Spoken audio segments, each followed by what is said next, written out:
The Albertine Rift, forged by fire and geological violence, generated mutants and evolutionary mysteries. It pushed up Africa's tallest mountain range, where unique creatures evolved to survive in an alien environment. In toxic swamps below are air-breathing fish and prehistoric-looking birds.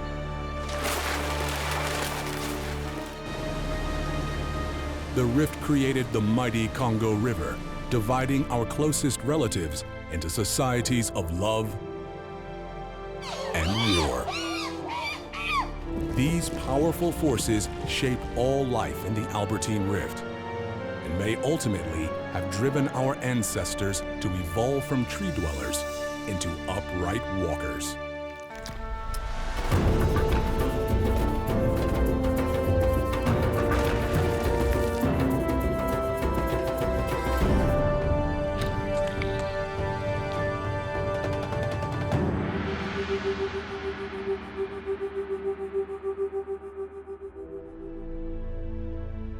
Africa, a vast continent full of exotic and bizarre creatures. But one region boasts a richer diversity of life than anywhere else, the Albertine Rift. Here, mutation and evolution have gone wild,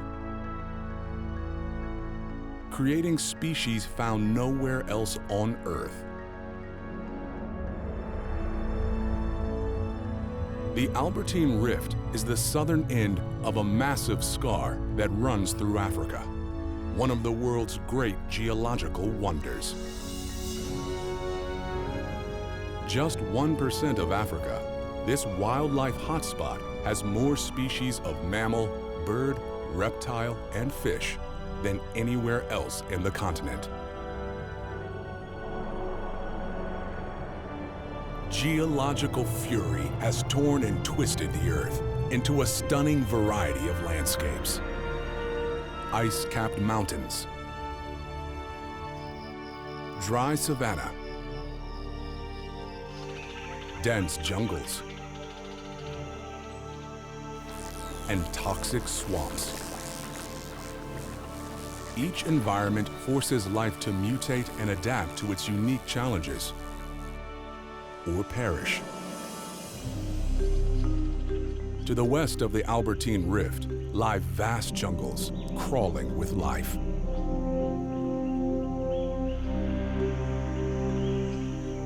This is a primate's paradise. In the area around the Albertine Rift, there are more species of monkey and ape than anywhere else on Earth.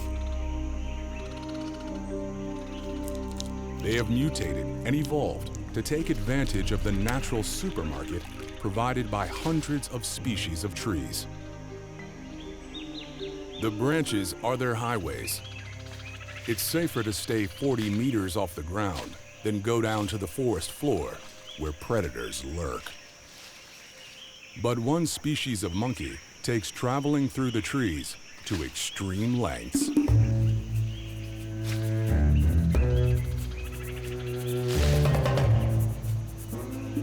The red colobus, unique to East Africa.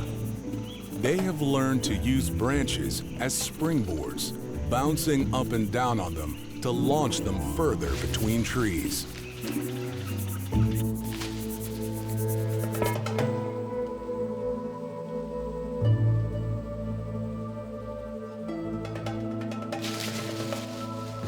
Using this trick, red colobus can jump gaps in the canopy over 16 times their own body length, the equivalent of a man leaping a whole basketball court.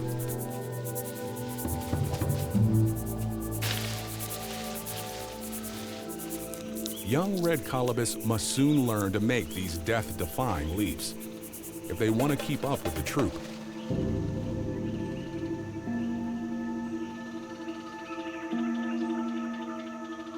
It can take a little while to master the art.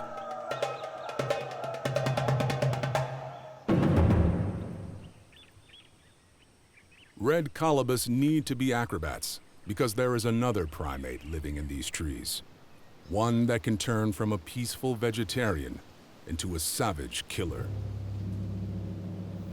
Chimpanzees' favorite food is fruit, and they can feed on 300 different species of plant in a year.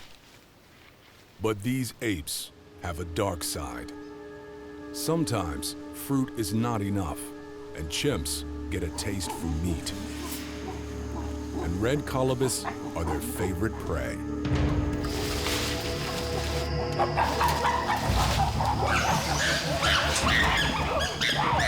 A brave few stay to fight to protect the females and babies.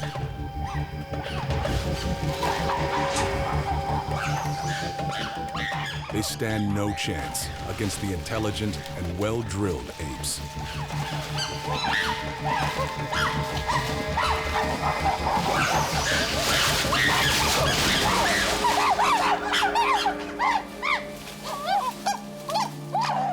With chilling ferocity, the chimpanzees tear the monkey carcass apart. Fights and arguments break out. The dominant males take the choicest cuts.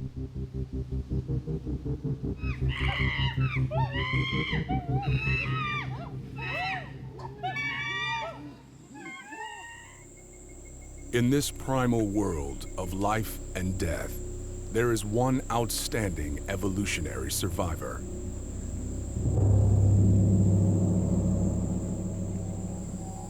A deadly clan that has prowled the undergrowth since the time of the dinosaurs. Known in Africa as Siafu, they are a fearsome predator.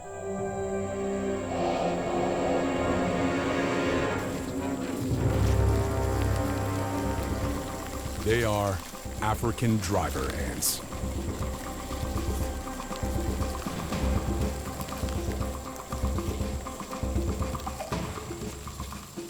Siafu are ruthless killers. They devour almost anything they find.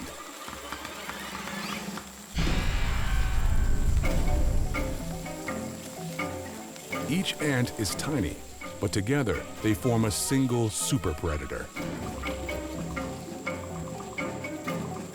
There can be 20 million driver ants in a colony. All of the workers and huge soldiers are daughters of a single queen. This is the largest family on Earth. Siafu are closely related to ants on other continents thousands of kilometers away. But how? Driver ants are evidence that Africa was once part of an ancient supercontinent. Gondwana was home to their ancestors before it fractured into many smaller continents. One of the largest fragments became Africa. As it drifted across the equator, the center of this huge land became covered in dense tropical jungle. The rich environment allowed mutation and evolution to go wild. The rainforest filled with bizarre creatures of all shapes and sizes, and all of them were potential prey. The original ants of Africa hid below ground, but one group, the Siafu, emerged from the depths to prey on the rich life of the forest floor.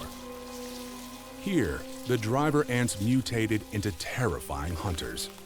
Their legs became longer to run down their unfortunate prey. Their heads and jaws grew larger to tear them to pieces. But there is one primitive feature they retained from their underground ancestors. Siafu have no eyes. The millions of blind ants communicate using only touch and scent. They obey simple traffic rules by following scent trails left by their coworkers. Constantly sharing information and helping each other, ants are the original social network.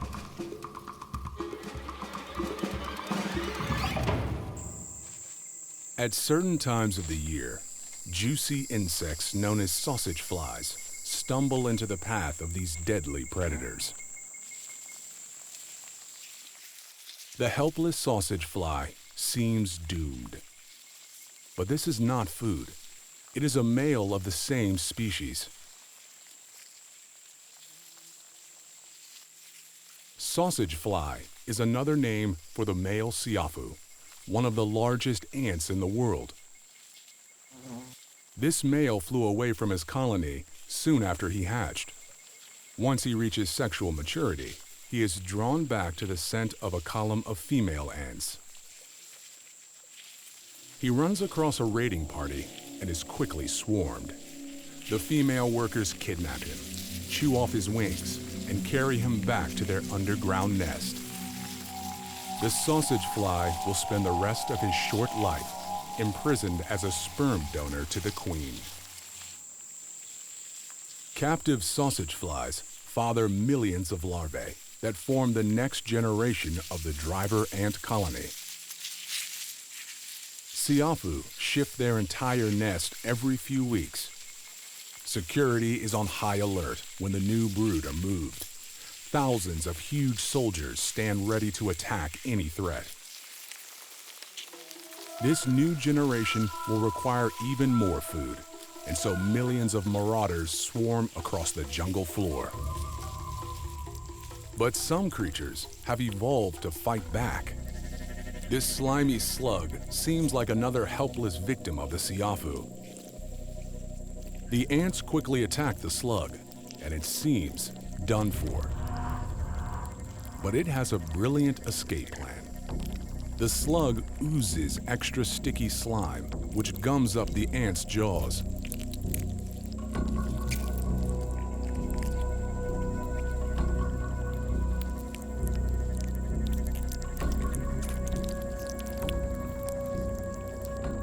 Alone, it's outfoxed an army of predators.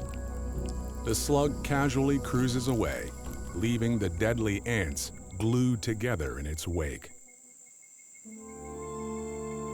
For millions of years, the siafu terrorized the jungles that covered the heart of Africa. The center of the entire continent was one big, flat rainforest. But massive geological forces were about to change the heart of Africa forever. 30 million years ago, the Earth's tectonic plates beneath Africa began to drift apart. Over millions of years, a great rift in the crust spread from Ethiopia southwards for thousands of kilometers. In the center of Africa, the Great Rift split into two branches about 12 million years ago. The western one is known as the Albertine Rift. The giant fracture in the Earth changed the landscape and climate. It divided the center of Africa in half, one side dry, the other wet, driving evolution in dramatically new directions. In the vast Congo Basin, west of the rift, lies one of our planet's great forests. The Congo rainforest covers over 1.6 million square kilometers, 4 times the size of California. In its depths lives a mysterious mutant first discovered by European explorers only a century ago.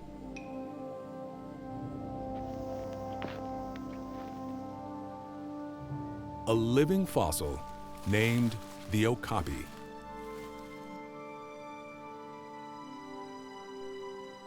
Okapi are the size of a horse, browse like a deer, and have stripes on their legs like zebra. But their only living relative is an evolutionary puzzle. The vital clues to this family mystery are the lumps on top of the okapi's head. They're not horns. They're fur-covered growths of cartilage called ossicones. There is only one other animal in the world with lumps on its head like this.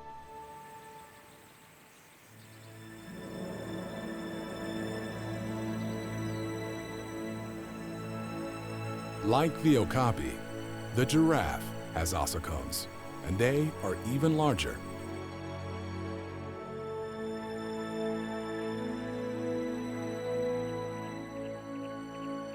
Female giraffes have two, while males have an extra one in the middle.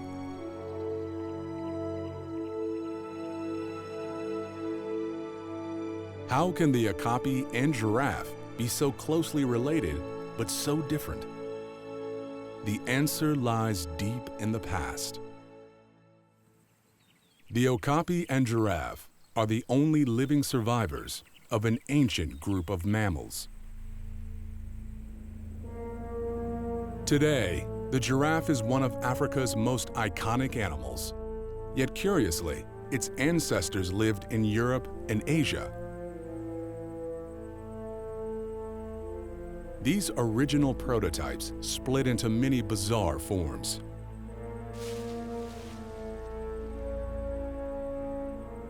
Some became giants, like the elephant-sized Civatherium. They browsed the open grasslands of Asia, then moved into northern Africa. The many relatives of the Civatherium spread across southern Europe, Asia, and Africa, until the climate began to change radically. As Asia and Europe dried up, they became extinct. Only those much further south, in the heart of Africa, survived. But as the Great Rift tore through their land, these survivors were forced into two very different evolutionary directions. In the dark and dense jungles of the West, the ancient mammals kept their short legs and compact body shape. That's why the okapi is a living fossil. It has stayed unchanged for millions of years and is still a solitary phantom of the deep forest. On the east of the rift, the climate became drier and the jungles gave way to open grasslands. In this parched environment, vegetation was harder to find.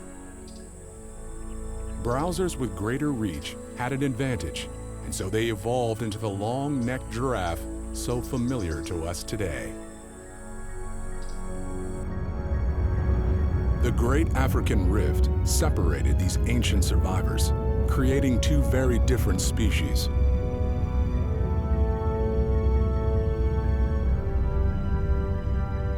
Only two of this bizarre family of mammals still walk the earth. But intriguing clues found in northern Africa hint that a third species survived into human times. A strange animal in ancient desert rock art is thought by many to be a species of Civatherium. These giant creatures may have survived the climate change that drove most of their relatives into extinction, but vanished from the earth around 8,000 years ago.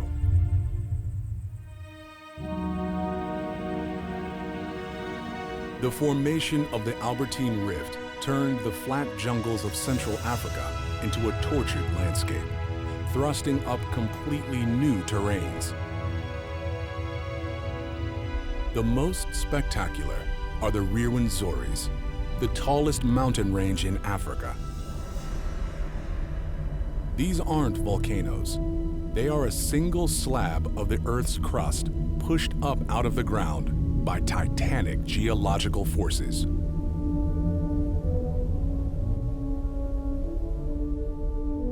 As the rift tore through the continent, immense pressure on the edges squeezed up a block of ancient rock 120 kilometers long, the biggest rift mountains on Earth.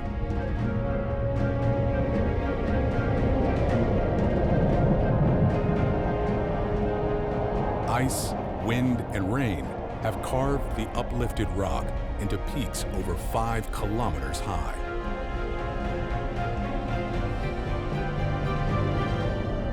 The Rwenzori are one of Africa's most unusual and challenging environments. Towering mountains capped with ice and glaciers sitting right on the equator.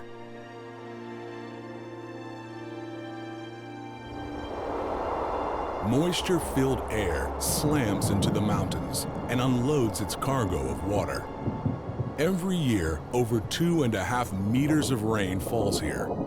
That's why, in local language, Riwenzori means the rainmaker. All this moisture cloaks the mountains in mist.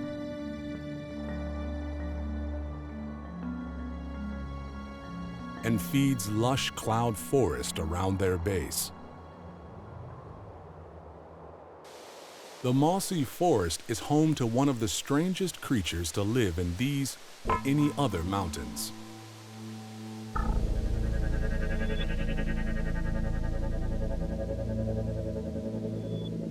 The Riwenzori three-horned chameleon, a true evolutionary freak. This dinosaur-like lizard is found only in the foothills of this one mountain range.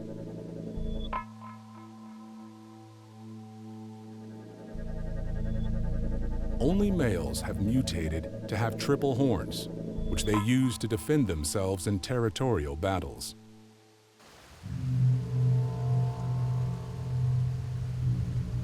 Above 3,800 meters, the vegetation of the Riwenzoris changes dramatically. This is an alien landscape, dominated by gigantic plants. These strange, otherworldly species grow bigger here than anywhere else in the world.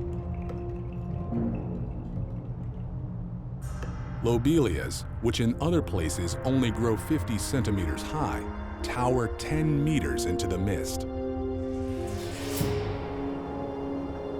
These alpine giants must cope with extreme temperature ranges. The sun blazes during the day, but as soon as it sets, the temperature plummets below freezing. There are no real yearly seasons in the Riwenzoris.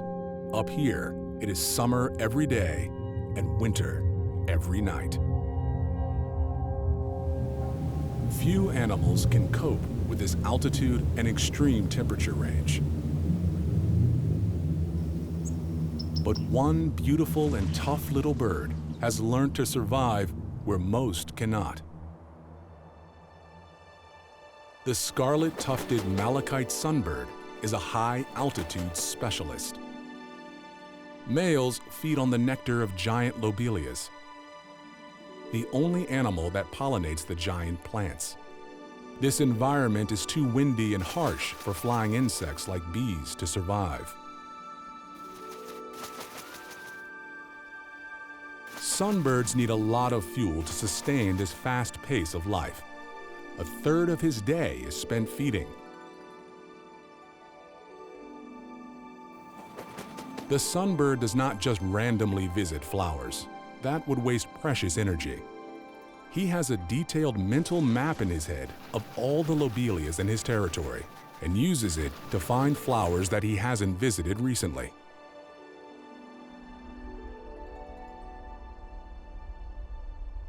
As the sun sets, the sunbird faces his greatest challenge.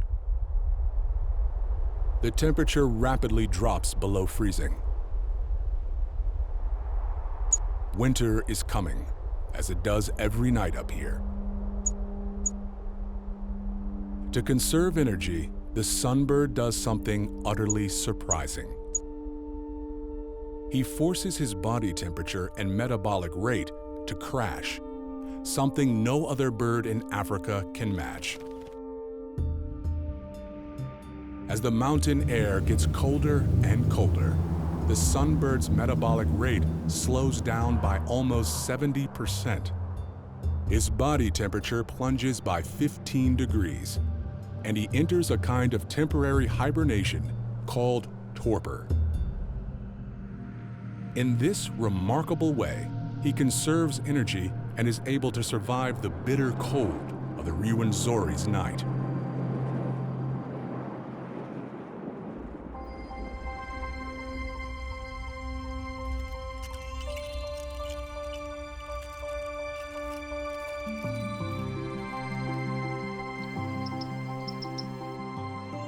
As the sun creeps above the rugged peaks, the sunbird reactivates his metabolism, and his body temperature quickly returns to normal. He's ready to face another day.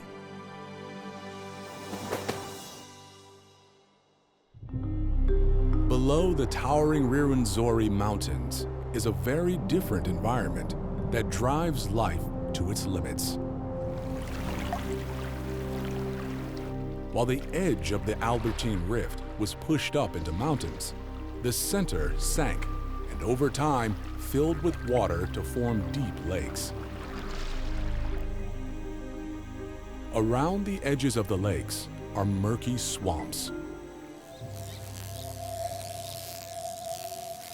Every creature that lives here must be highly specialized to survive. The jacana has evolved mutant feet that spread its weight and let it walk across floating lily pads. Up here, it's easy to see where you're going. But below the surface, it's a dark and different world. The stagnant water is murky and often critically low in oxygen. Conditions are so toxic that some mutants have evolved astonishing adaptations.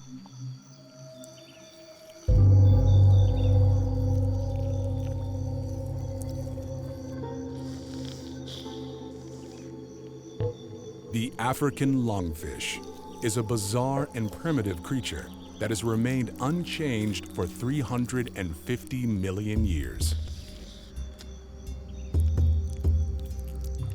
It breathes through lungs, which allows it to survive on land, at least for a while.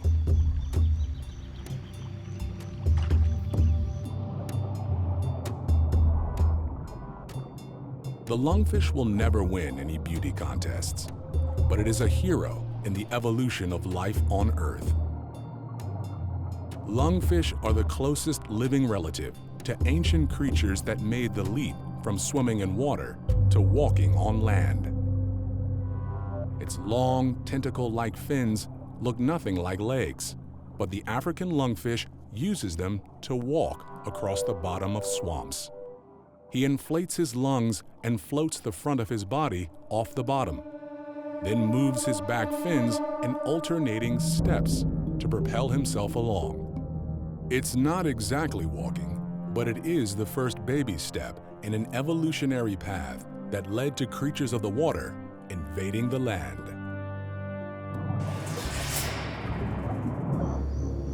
It may be an evolutionary pioneer, but lungfish get no respect from a feathered monster that makes these swamps its home.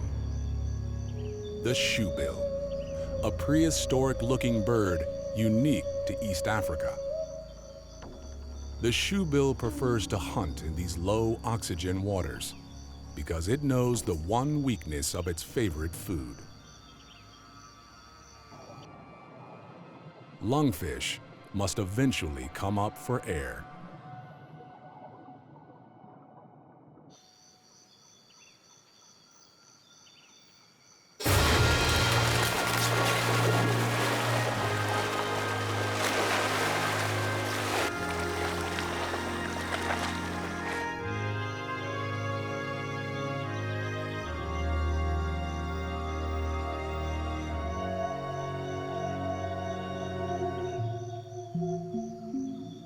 A vicious hook on the end of their enormous bill has evolved especially to seize hold of slippery fish.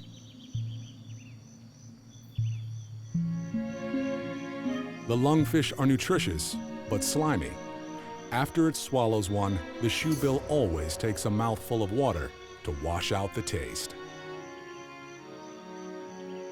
This bizarre and rare swamp predator has no close relatives. It looks like a mixture of a stork, a pelican, and a heron. But it's an evolutionary oddity. There is nothing like the shoebill anywhere else on Earth.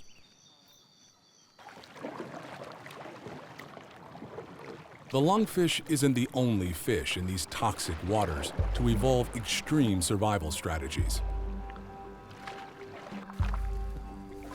Professor Lauren Chapman studies another unique group of swamp dwellers. The mormyrid fishes are a large and species-rich group of fishes that are found only in Africa, nowhere else in the world. For a long time, these fish were a mystery to science. How do they orientate themselves and find each other in swamps so dark and impenetrable?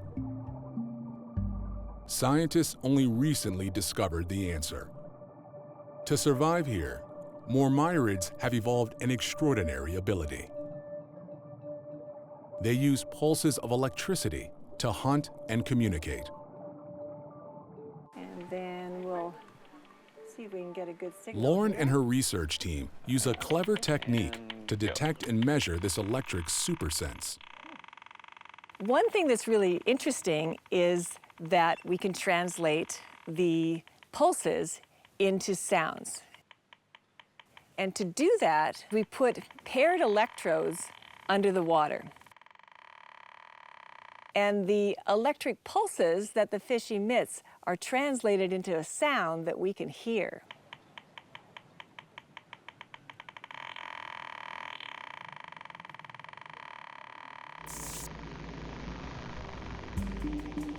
A special organ at the base of their tail sends out an electric field that surrounds the fish.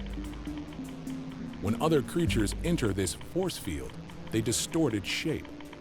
The mormyrid can detect these changes using sensitive electroreceptors all over its body. This electrosense is so fine-tuned that it can tell the difference between predators, prey, or fish of the same species. The underwater microphone reveals the hidden world of the mormyrids. They may seem calm, but there is a constant battle of electric signals going on. Every species has a unique electric signature, which it uses to battle for territory, signal its social status, and even impress prospective mates. This extraordinary mutation has enabled mormyrid fish to thrive in the extreme swamp environments of the rift.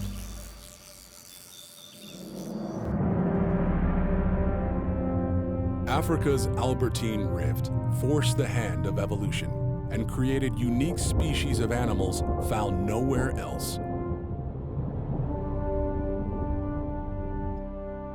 Some of them are our closest genetic relatives. Chimpanzees share over 99% of our DNA, and like humans, are noisy, curious, intelligent, and above all, social. They live in groups dominated by an alpha male and his gang of lieutenants.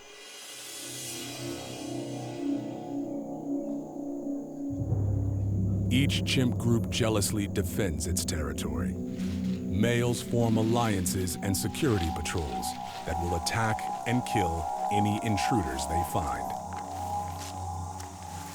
When the alpha male and his lieutenants hear a stranger on their turf, they scramble into action.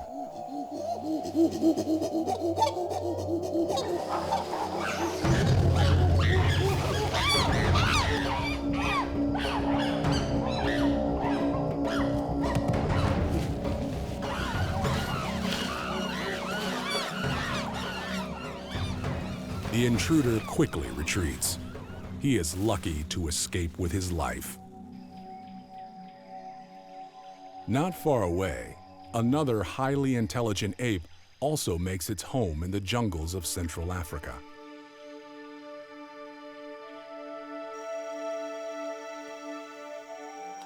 At first glance, they look like chimpanzees, but they are a completely different species. These are bonobos, a mysterious and shy dweller of the deep jungle. Bonobos are similar to chimps in many ways. They both climb the canopy in search of fruit and live in tight social groups with strong family bonds. But there is one remarkable difference. Unlike the violent chimpanzees, bonobos are peaceful and caring.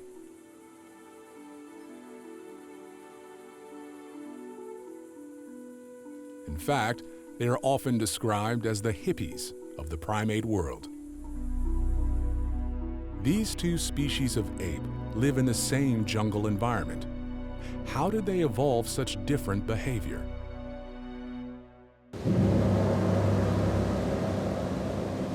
The key to this mystery is raging water. Local tribes call it the river that swallows all rivers, but to us, it is known simply as the Congo. The mighty Congo River is 4,700 kilometers long and up to 13 kilometers wide. Before it formed, there was only one kind of chimpanzee in these jungles. But the awesome forces of the Albertine Rift yet again drove evolution in strange directions. For millions of years, the Congo Basin contained a huge lake fed by a river. As the Albertine Rift began to push up mountains and highlands on the eastern edge of the basin, the river slowly bent around into a horseshoe shape. Eventually, it reached the Atlantic Ocean and drained away the lake, leaving behind one of the world's great waterways.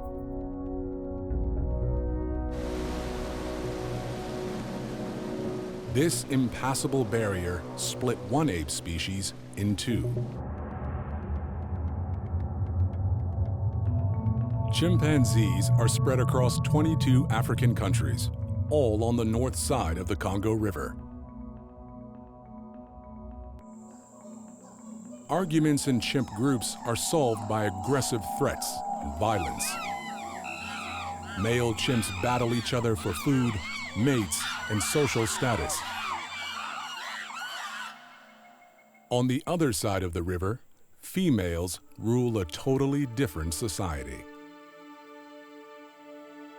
Bonobos are only found in one small area south of the Congo River, in the forests of the Democratic Republic of Congo.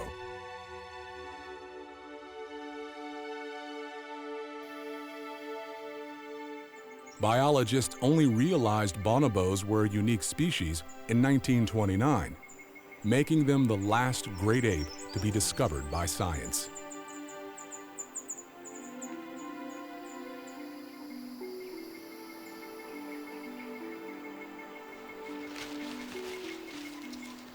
Dr. Gottfried Hohmann of the Max Planck Society works with the Congolese Wildlife Authority to study these elusive apes. Bonobos are wild animals, and first they avoid the presence of human beings. They run away, they hide. But if you're persistent, after a couple of months, you are able to follow them at a certain distance, and after 1 or 2 years, you can walk with them through the forest. Bonobos are physically very similar to chimpanzees, but there is one profound difference between the two apes. Bonobos and chimpanzees are closely related. They share a long history of evolution, and still they're surprisingly different.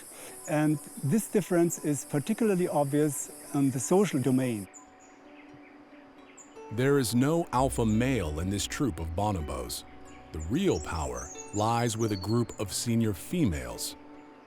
Violence is rare in the bonobos' world. Instead, they use intimate contact and food sharing to avoid conflict and diffuse tension in the group. The formation of the Congo River split one species into two. But why did the apes end up so different? Why is there war on the North Bank and peace on the South?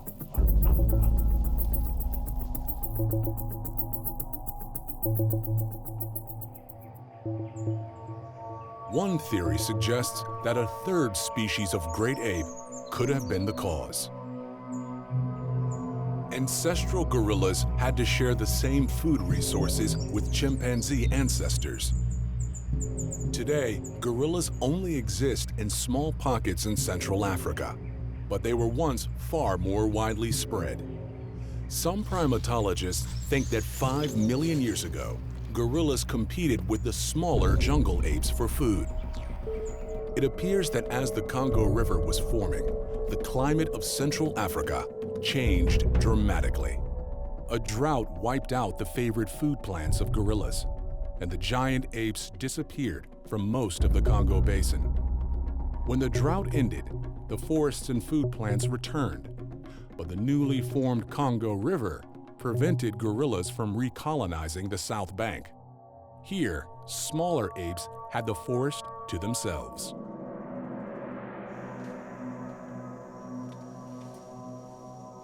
They may have fed on a much wider range of plants all year round, without competition from gorillas or each other.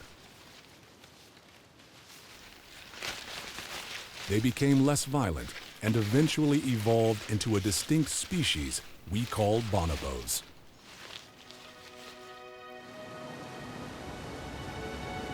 On the north side of the river, the original chimpanzees still had to share their forests with gorillas and compete with them for food.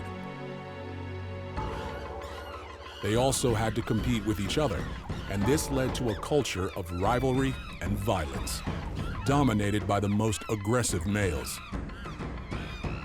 It may even have changed their DNA. Scientists have recently discovered part of a gene that seems to promote social bonding. Caring, sharing bonobos have it, and so do humans.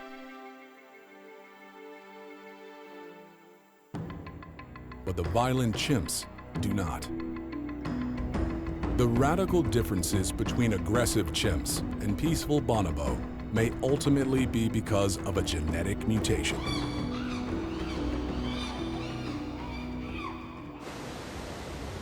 The Albertine Rift reshaped the mighty Congo River and split our closest relatives into two very different species. But it may also have forced our ancestors out of the trees and onto two legs and led to the dawn of mankind. Chimpanzees and humans share over 99% of their DNA, but chimps evolved to spend most of their time high in the trees. Immense upper body strength enables them to haul themselves up with muscles 4 times more powerful than a human's. Chimps often come down from the canopy to move between food sources and patrol their territory. When they're on the ground, chimps still use all 4 limbs. They lean on their arms to prop them up as they move across the ground. This is called knuckle walking. Chimpanzees can walk like humans for short distances, but their weak back legs can't take the strain for long. Scientists always thought that our earliest direct ancestors, called hominids, were tree dwellers that looked like chimpanzees. When Africa's climate dried up and the forests disappeared, it was presumed these ancient hominids were forced down to the ground. On the open savanna, they evolved from traveling on 4 limbs to walking on 2. This theory, known as the savanna hypothesis, has been suggested ever since Charles Darwin's time. But a stunning fossil discovery changed that idea forever. In 1994, a remarkable specimen was found on the floor of the Great Rift in Ethiopia. A female hominid who weighed about 50 kilograms and stood 120 centimeters tall. This was the oldest and most complete hominid ever found, 4.4 million years old. This new fossil, named Ardipithecus ramidus, or Ardi for short, shattered our understanding of human evolution. Ardi's limbs and anatomy were different to both humans and chimps.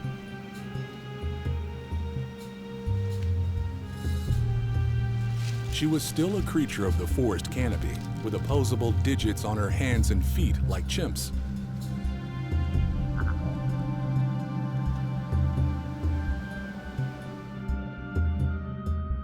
the structure of her skeleton showed that Artie could also comfortably walk on two legs, like us. This suggests the ability to walk upright evolved before our ancestors came out of the trees. If this is the case, then the savanna hypothesis is wrong. There might be another reason our earliest hominid ancestors evolved to walk on two legs. The appearance of the earliest bipeds overlaps with the Great Rift tearing through East Africa 3.5 million years ago.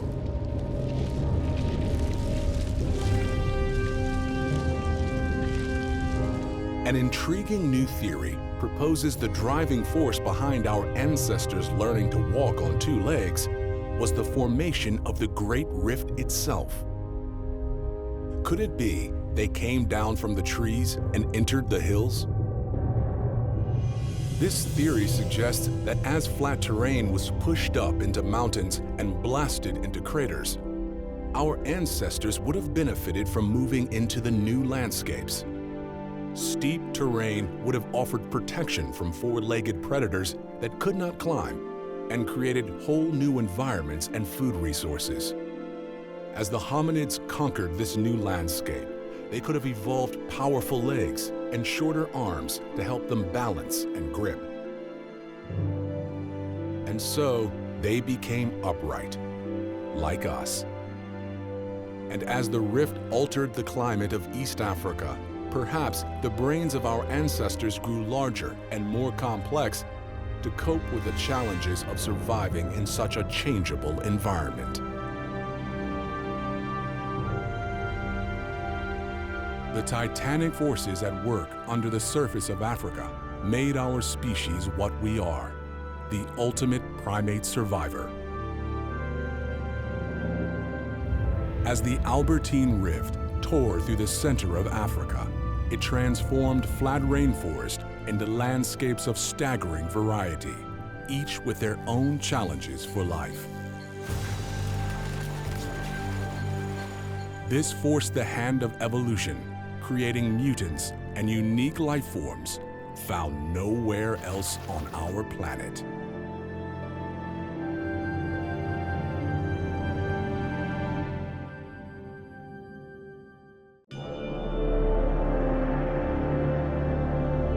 Borneo, isolated from the rest of Asia, it's an evolutionary hothouse with the world's tallest forests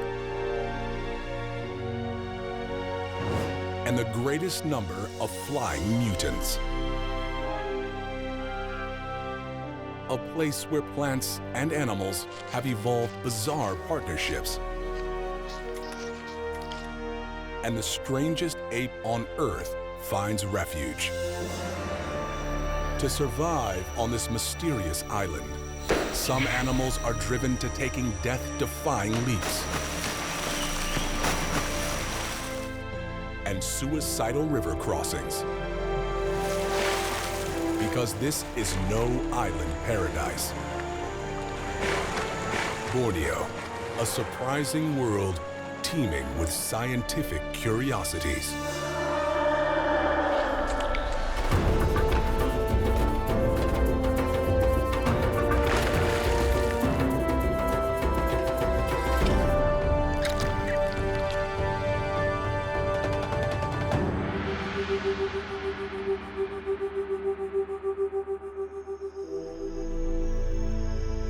Borneo, the third largest island in the world. Forests here have thrived almost untouched for 130 million years. A mysterious and ancient cauldron for evolution. Home to this evolutionary melting pot are the tallest rainforest trees in the world, towering up to 60 meters. These giant trees have driven some animals to evolve into acrobatic gliders.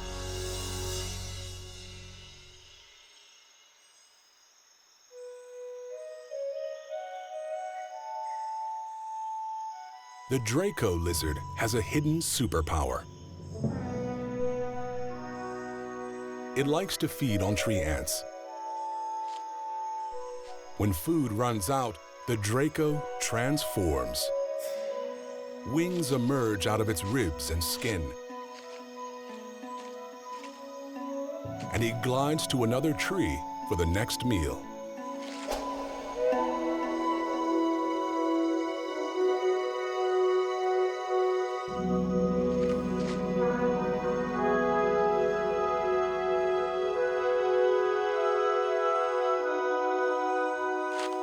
This flying dragon is not the only aerial acrobat in the forest.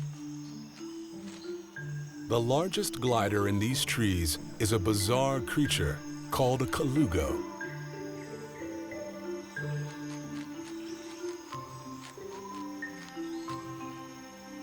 Its membrane is so large, it can glide as far as 145 meters through the canopy.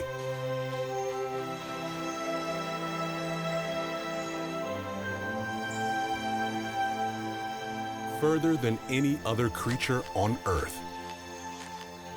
The forests of Borneo and Sumatra are home to more gliders than anywhere else in the world, over 30 species.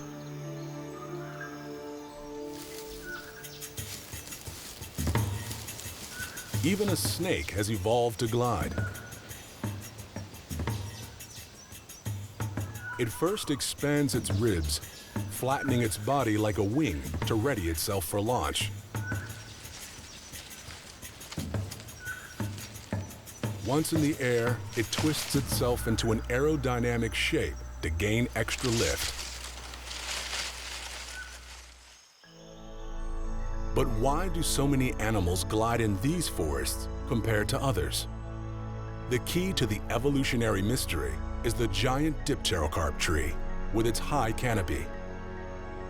Compared to other crowded rainforests, the space between the giant dipterocarps in Borneo is largely free of branches and other vegetation which would restrict gliding.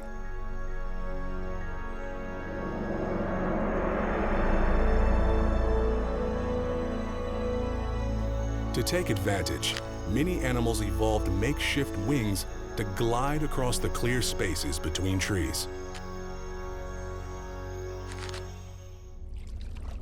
So what forces produced Borneo's unique mix of creatures and plants? The key to this are the mysterious movements of the Earth's tectonic plates. The islands have been uniquely situated close to the equator for about 130 million years, despite tectonic upheavals moving other land masses. Being so close to the equator, the forest here survived, even during the ice ages. And over that immense period of time, creatures could evolve in a stable environment.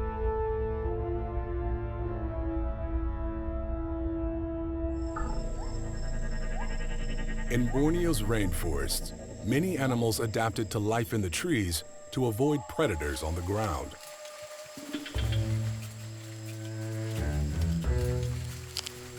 The binturong, sometimes called the bear cat, is actually not related to either. Strangely, it's related to mongooses, which are not adapted to tree life at all.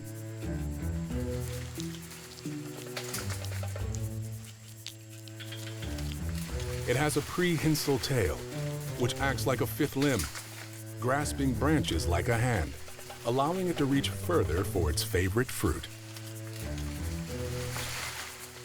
This kind of tail is rare in Asian animals, evolving in the binturong specifically for life in the forest canopy.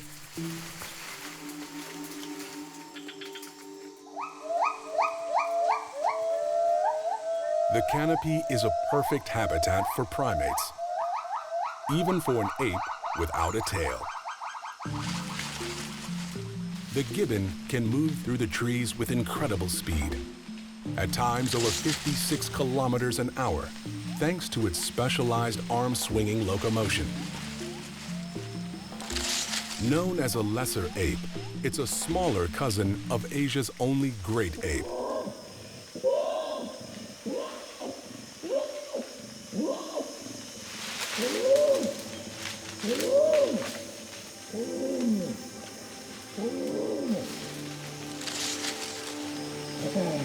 The orangutan, the largest arboreal ape in the world.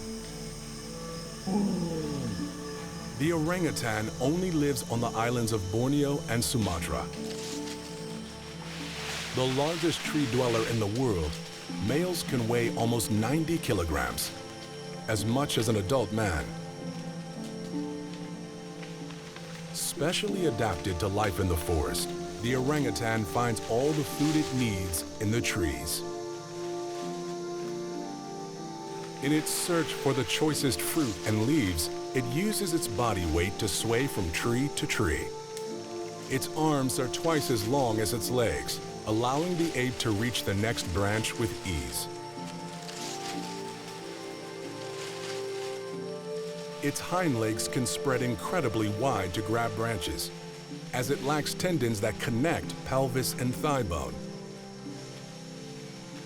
That's why it's hard for the orangutan to support its body weight with its two legs.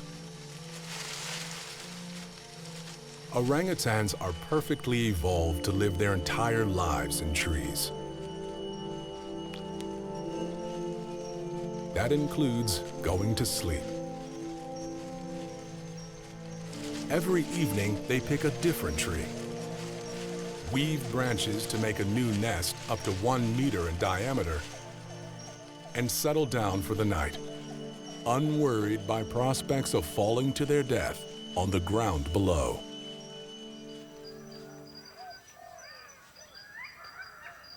As night falls, a predator emerges.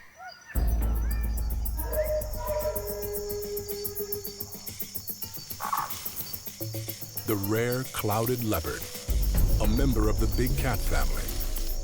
A carnivore adapted to hunt in the trees. She poses the greatest threat to other tree-dwelling mammals.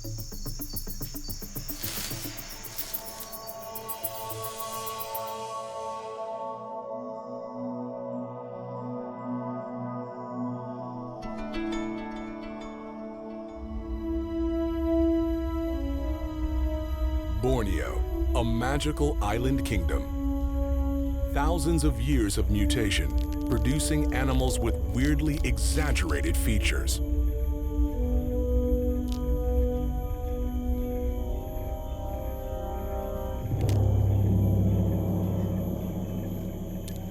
This armored giant is a member of the rhinoceros beetle family, unmatched for size and battle readiness in the world of beetles.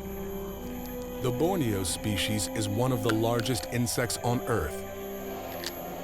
Males can grow up to 10 centimeters. Relative to their size, rhinoceros beetles are the strongest creatures on the planet.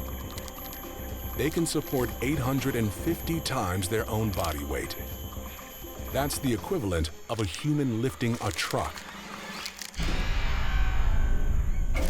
Males have specialized horns on their heads, which they deploy to fight other males over mates. To win, the dominant male will pick up his opponent and try to throw him off the branch. The beetle's giant horns have obvious strategic value.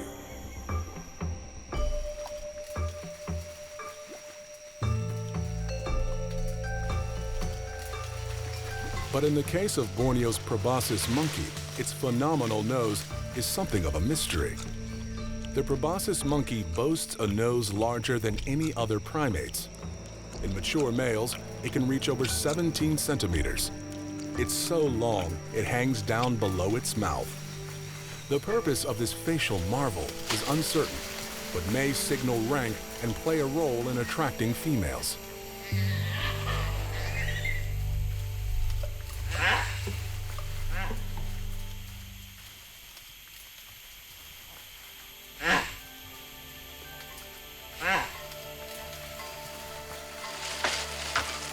Proboscis monkeys have to travel far to find their favorite leaves. They're too big and heavy to try gliding. Instead, they make death-defying leaps.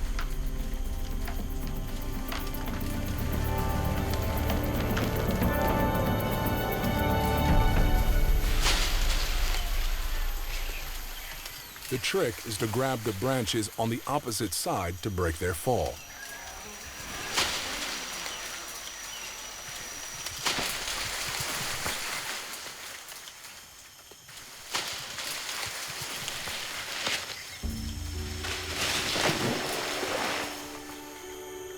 When the distance is too great to jump, they are not afraid to take the plunge into rivers if necessary. They can swim surprisingly well, having evolved partially webbed feet for the task.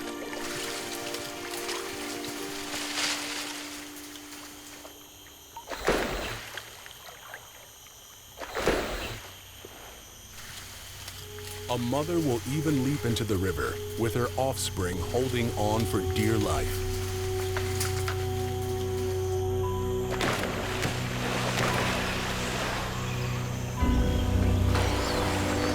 But dangers lurk in the form of crocodiles.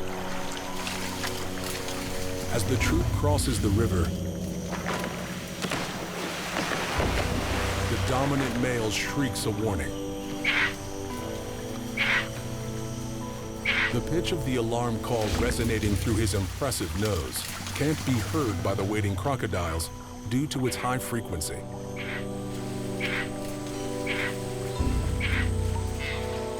Sometimes they misjudge their leap.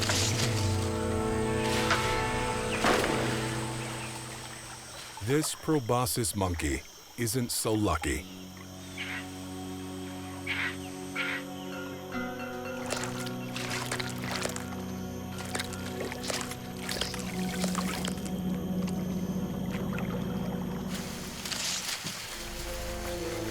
The proboscis monkey is unique to the island of Borneo. But many mammals here can be found on mainland Asia. So how did these animals cross a 600-kilometer sea barrier? During the Ice Ages, the islands of Borneo and Sumatra were connected to the Asian continent by land bridges. The sea levels were lower, with water locked up in great ice sheets.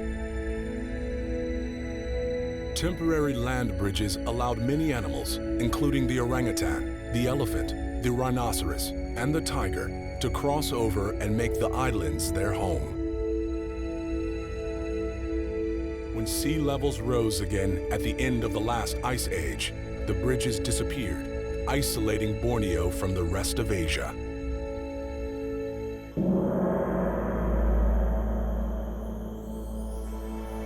Borneo has a bizarre evolutionary mystery lurking in its forests.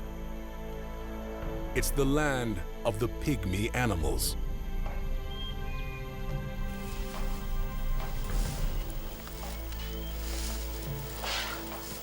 This is the smallest rhinoceros in the world, Borneo's rare Sumatran rhinoceros.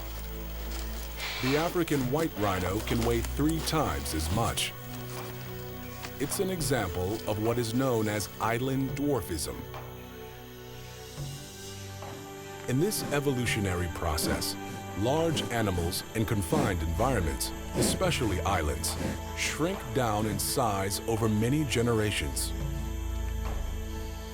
One advantage of downsizing is that smaller animals need fewer resources to survive and reproduce.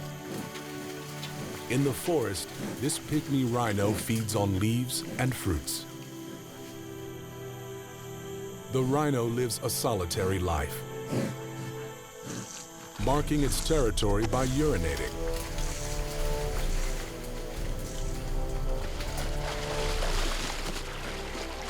It likes to wallow in the muddy pools. This helps remove the blight of parasites and protects against biting horseflies. Unusually, the pygmy rhino is the only one to have a hairy body, reminiscent of a creature long extinct.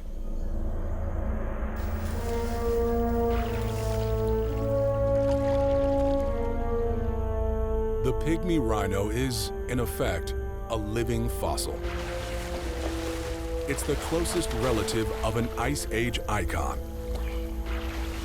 the woolly rhinoceros, which lived on the frozen wastes of the Tibetan Plateau and died out only 10,000 years ago at the end of the last Ice Age.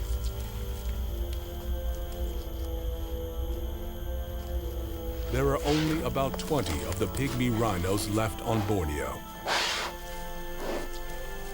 Across the region, it's estimated only 275 still exist, making it one of the most threatened mammals on the planet.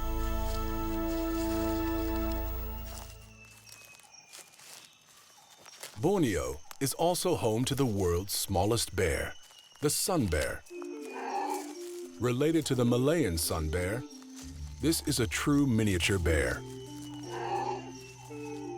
It weighs only 60 kilograms, about the same as a large dog. It has a covering of short hair adapted to the hot tropical environment. The sun bear eats fruits, honey, and even termites and ants.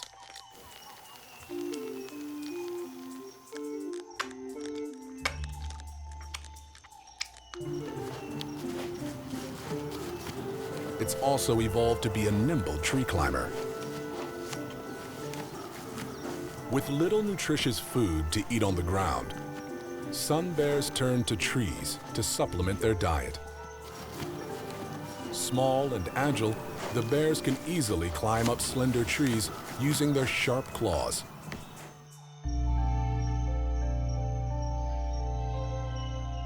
"20 meters up in the canopy, the bear smells something delicious, and with its tough claws, it tears away the bark. It's found some honey. With its 25-centimeter long tongue, it licks it up.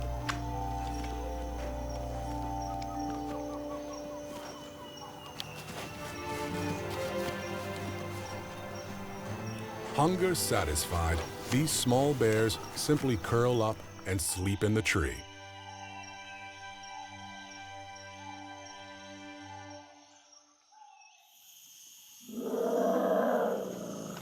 Borneo's rainforest and rivers might seem like an ideal habitat, but for the world's largest land mammal, they were a major challenge. To survive here, the elephants had to downsize and become smaller than their Asian and African cousins.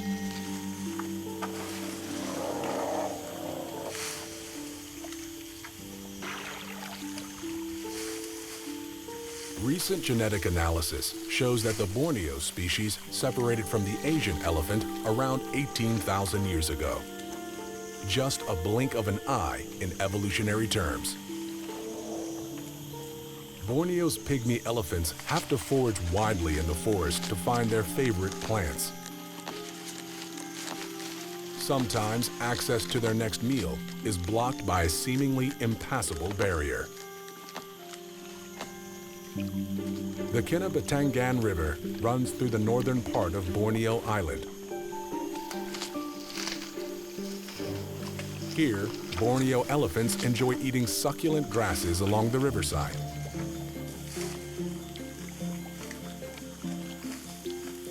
This tiny baby is just 1 month old.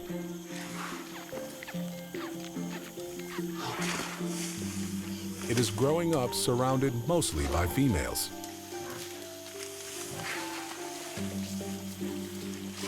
The female leader or matriarch of the herd decides on where to forage for food. She's decided that it's time to try a new pasture on the other side of the river. But that's 100 meters away. She takes the plunge, and the others have to follow her. The banks are steep and slippery, so this is no easy mission. The baby has no choice but to follow its mother into the deep and muddy river.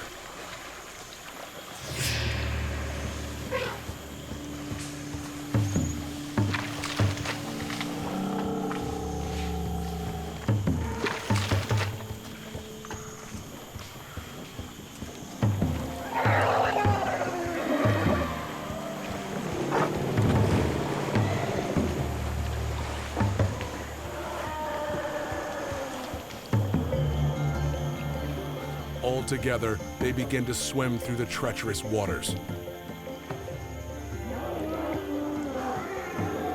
The river is more than 10 meters deep, too deep for them to touch the bottom. To breathe, the elephants must keep their trunks high up in the air.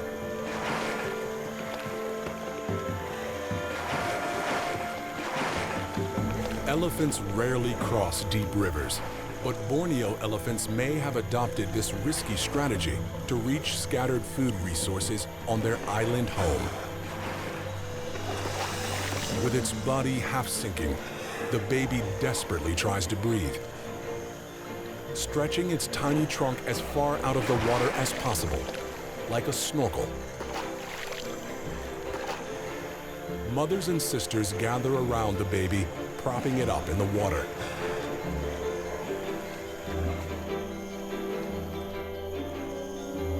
Somehow the group reaches the other bank, but the baby is not safe yet.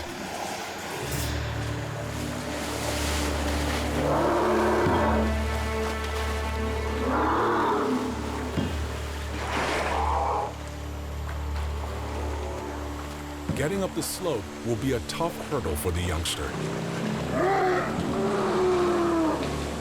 The young elephant is at risk of being trampled on by the adults as well.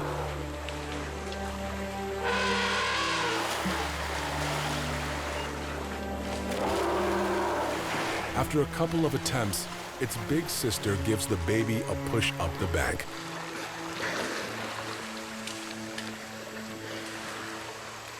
The baby is safely back with the herd again. Life on the mysterious island of Borneo will present many more dangers and challenges for this young elephant.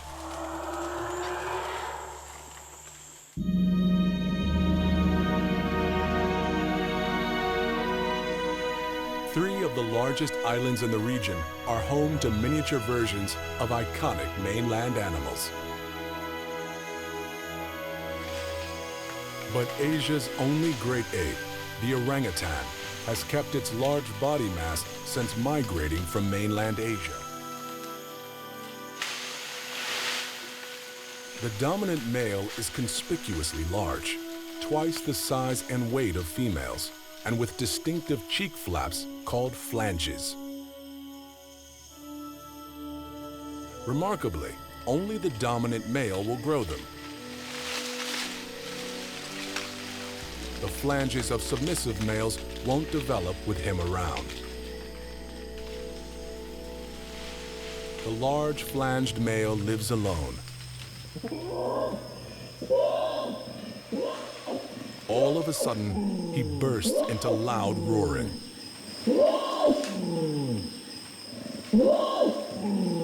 This vocalization is called the long call and is unique to the dominant male. It can be heard several kilometers away and announces his intentions to both weaker males and females on heat.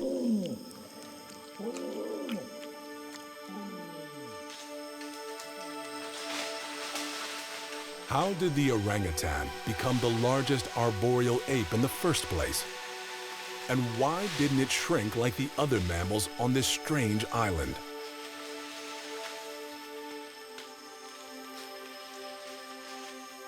There used to be at least 5 great apes in Asia. The orangutan is the only one to still survive today.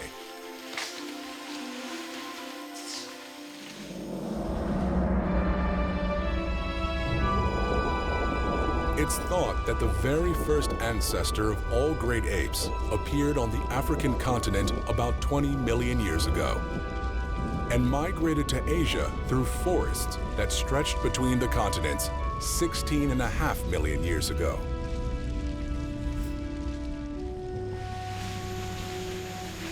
Scientists believe that the bodies of great ape ancestors initially grew bigger than other primates, like monkeys, so they could exploit the abundance of food in the forests.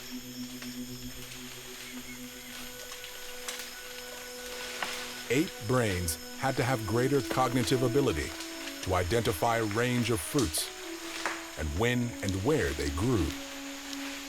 A bigger brain and a larger, stronger body conferred other advantages too, enabling these ancestral apes to break open tougher fruits and scare off predators.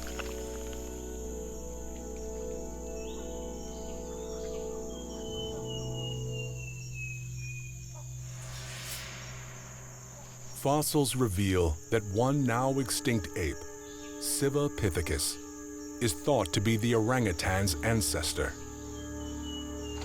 It was similar in size to the orangutan and lived in the rainforest like they do, with a diet mainly of fruit. When on the ground, it was vulnerable to predators, including an ancient saber-toothed carnivore.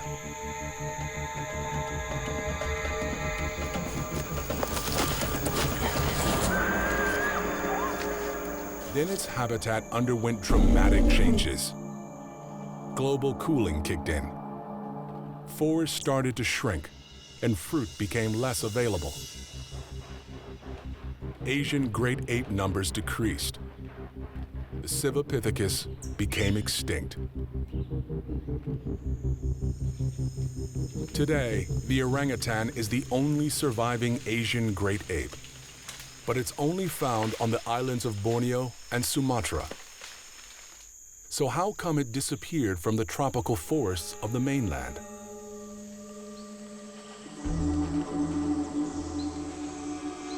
Intriguing evidence has turned up in the Nia caves on the island of Borneo. About 60 years ago, anthropologists unearthed remains of an early human settlement here, about 40,000 years old. Dr. Lee of the Sarawak Museum reveals some surprising evidence. We have found a lot of evidence to show that early men in Borneo live in this cave. They eat a lot of wild pig, monkeys, and other animals, including the orangutan. Examples here you have the orangutan found at the 60 to 72 inches depth. This is the bone of the finger of this orangutan. It's found in Nia in 1957. The bones here indicate strongly that humans ate orangutans. So if orangutans were hunted by prehistoric humans, that, together with climate change, could have contributed to them dying out on mainland Asia. But somehow, they survive today in the forests of Sumatra and Borneo. Even so, Borneo is no island paradise. The lush-looking tropical forests grow on soil which is surprisingly nutrient-poor compared to mainland Asia.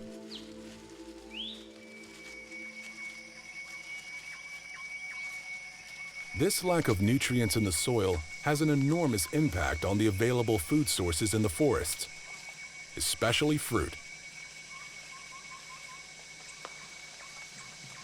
Dr. Noko Kuze of the National Museum of Nature and Science in Tokyo has been studying Borneo's orangutans for more than a decade. Study indicates that the fruit productivity of Borneo is only 10% of Africa's tropical rainforest. The reason of low fruit productivity comes from here. In Borneo, under litter, this soil has low nutrition, so trees could not produce fruits every year. So the trees may be giants, but the cost of the poor soil is they can't bear fruit every year.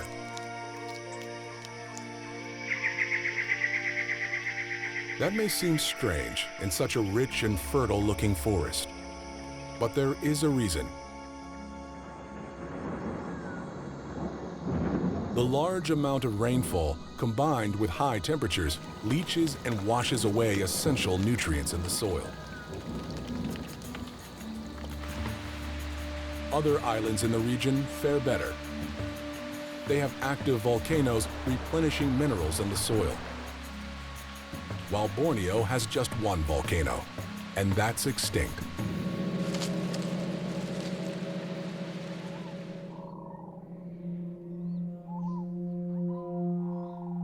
Borneo's poor soil has forced some plants to extremes.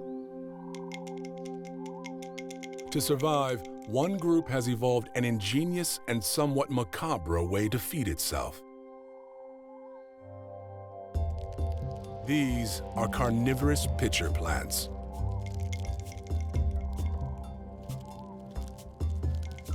These shrubs supplement their nutrient intake by consuming insects and small creatures. They attract insects into their pitcher-shaped leaves known as pitfall traps. Their deep cavities are filled with a lethal liquid that dissolves insects lured in by sweet nectar. From this brew, the plants get their nutrients. However, botanists have recently discovered a plant with even more unusual tastes. The world's largest pitcher plants grow on Borneo's tallest mountain, Mount Kinabalu, about 2,000 meters up on the hillside.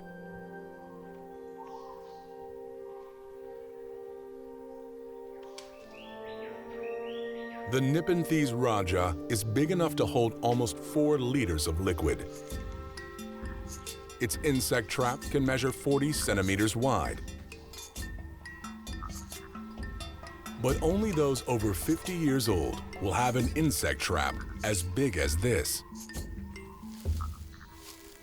This giant pitcher attracts creatures much larger than insects. A tree shrew.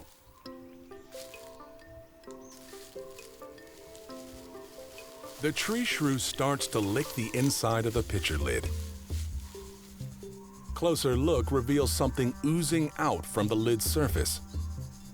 Exquisite nectar. The pitcher isn't planning to trap the shrew like an insect. It has evolved an even more ingenious adaptation to get its essential nutrients.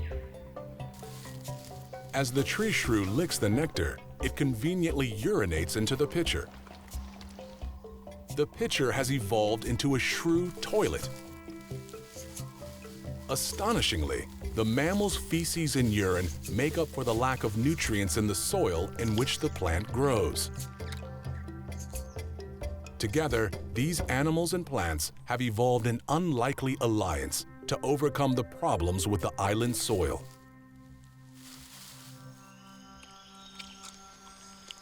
Borneo's poor soil has impacted on many creatures in the forest, especially the orangutan, which has to contend with erratic fruiting seasons. During August, the orangutans in northern Borneo can spend up to 100% of their time feeding on fruit. In October, this reduces to just over 10%. Some studies show that during low fruit availability, calorie intake reduces by up to 3/4. To survive on this unpredictable diet, the orangutan has evolved a completely different social structure to other great apes.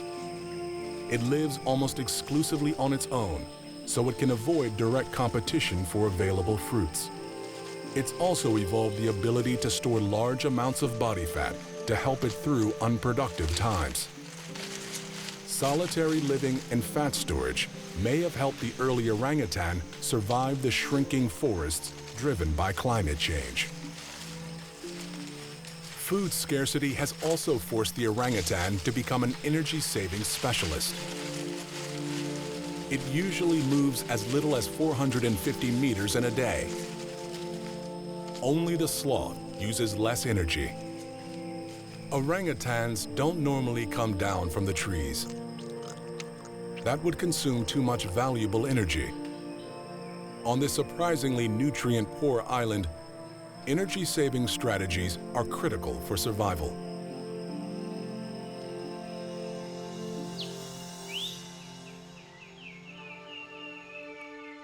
There is one reason why orangutans will venture down to the ground. they can't get all the minerals they need from fruits and leaves. So occasionally, they seek out a natural spring whose waters are rich in minerals.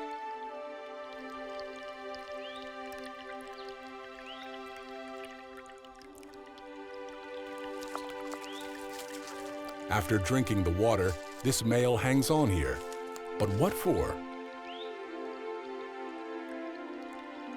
He's hoping for a blind date.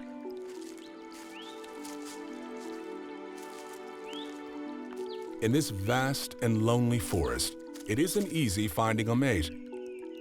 But he knows that several times a month, a female will come here. But sadly, not today.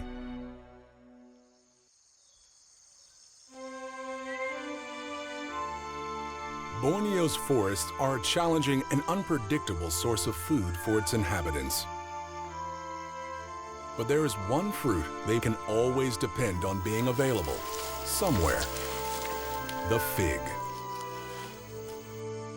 The fig tree has co-evolved with a tiny insect, without whom the entire ecosystem would collapse. Fig wasps live only a few days. Just the size of a pinhead, they are the only insects that can pollinate fig trees. At first sight, the fig doesn't seem to have any flowers. But strangely, the flowers are hidden inside the fig, in a special structure called the syconium. To get to the flowers, the fig wasp has to gain access to the syconium. But the entrance works like a lock that only allows a particular species of wasp with a right-shaped head to enter.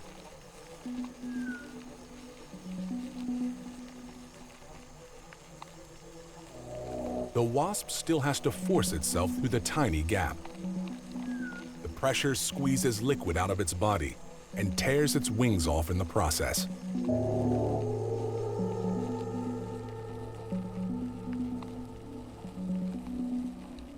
The wingless female wasp appears inside the fig and crawls over the tiny flowers on which she lays her eggs.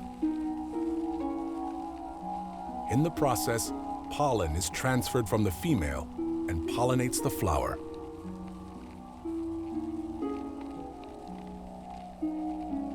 Once the fig wasp young mature, they mate inside the fig.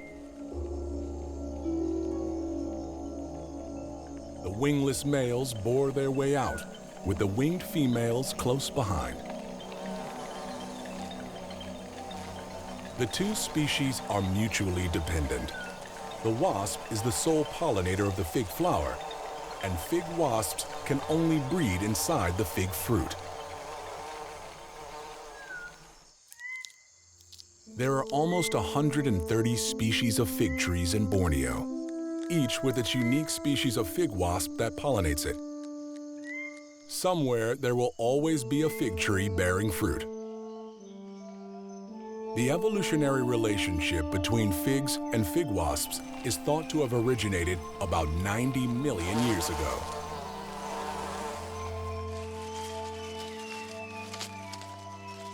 A beautiful relationship that supports the entire chain of life in Borneo's vast and amazing forest.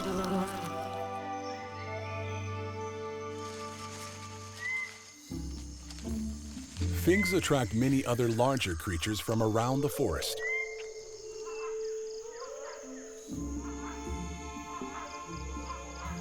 The first guest at the feast is the hornbill, a bizarre bird with a 1-meter wingspan.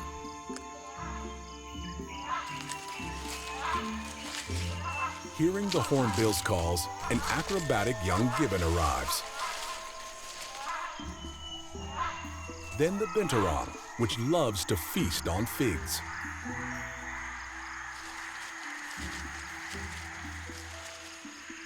Competition for fig fruit sometimes brings the binturong into conflict with Borneo's largest tree dweller.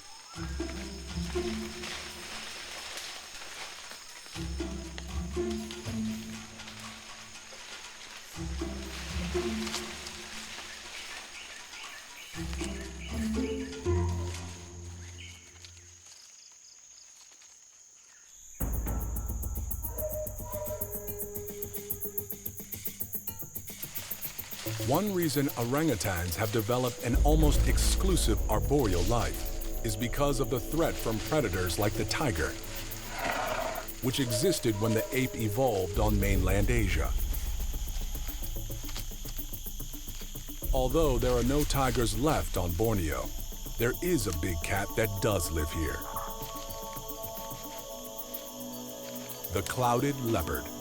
Named the tree tiger by locals, this stealthy nocturnal hunter poses a deadly threat to primates and other tree mammals because of its tremendous bite. The clouded leopard's skull resembles primitive saber-toothed cats, large upper fangs, and an enormous 90-degree gape. A puma's gape is only 65 degrees. But the clouded leopard isn't related to the extinct saber-tooths. This is convergent evolution, where a useful trait evolves in unrelated animals. A large adult orangutan can defend itself against this cat, but its offspring can't. The clouded leopard is one of the reasons that the highly evolved orangutan has developed the longest parenting time out of all the great apes. This buys time for its young to grow big enough to protect themselves from these lethal cats.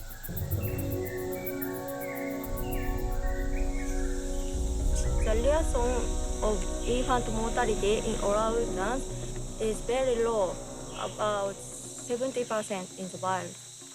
The value is very low compared with other mammals. There is another significant advantage to this intensive parenting relationship. Over 7 long years, the mother can teach its young how to survive in the nutrient-poor forest. Young orangutans have to learn where to find food and what to eat from hundreds of plant species. They are totally dependent on their mothers for survival skills, since orangutans don't live in family groups.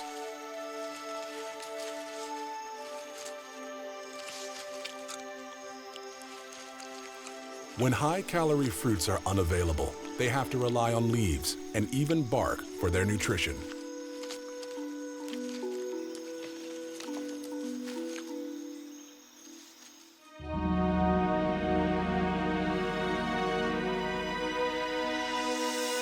Having to depend on these food sources for much of the year makes life in Borneo a challenge, even for an intelligent ape. But every few years, there's a delicious reward for the orangutan, a large, nutritious fruit called a durian. Durian trees only fruit every few years.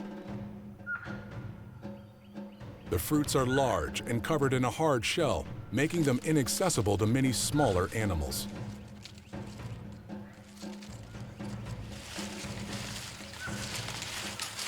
But not to this large, powerful ape, many times stronger than a man.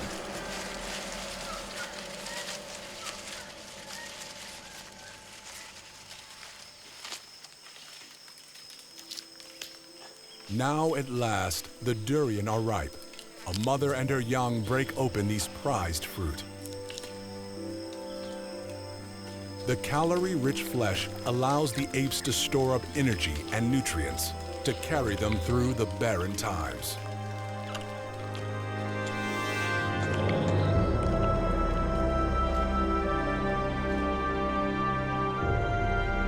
The islands of Borneo and Sumatra together form one of the most remarkably biodiverse regions on Earth. These isolated habitats have thrived almost untouched for over 100 million years, harboring a diverse group of creatures that have evolved along with the forests, dominated by the giant dipterocarp tree. At the heart of this extraordinary ecosystem live the strangest giant ape on Earth, one of the rarest cats, and pygmy versions of the rhino and elephant, all shaped by one force: evolution, the life force of our planet. The Western Ghats, a network of waterfalls, ancient swamps, and jungles. At its heart, a mountain range created by cataclysmic volcanic forces millions of years ago. Powered by the Great Monsoon, the Ghats became a refuge for a diverse group of creatures. A nocturnal primate, a mutant termite-eating bear, a giant purple frog that has outlived the dinosaurs, and one of the strangest-looking birds in Asia. The Western Ghats, one of the great animal arks on Earth.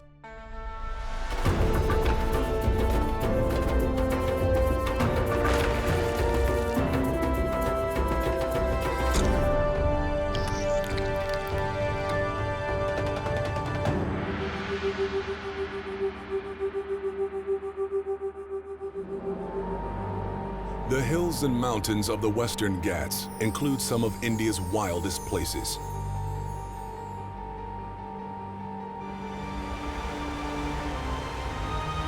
All sustained by the summer monsoon.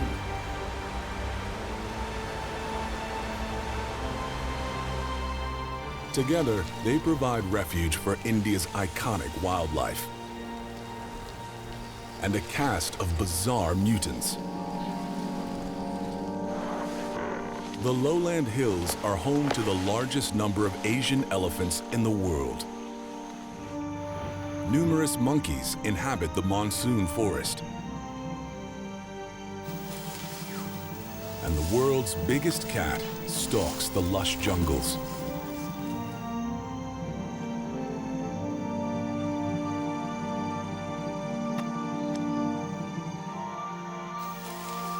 Ten 10% of the world's surviving tigers live in the Western Ghats. The mountainous Ghats create a forested corridor stretching the length of India's west coast down to Sri Lanka.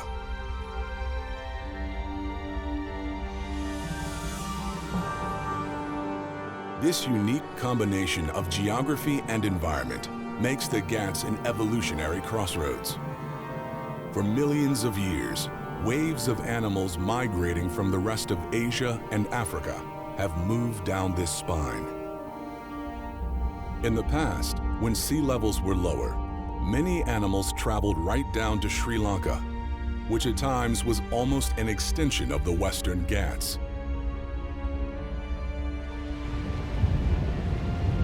How ancient creatures came to live in the Ghats and the evolutionary adaptations that tie them to this place is the story of India itself.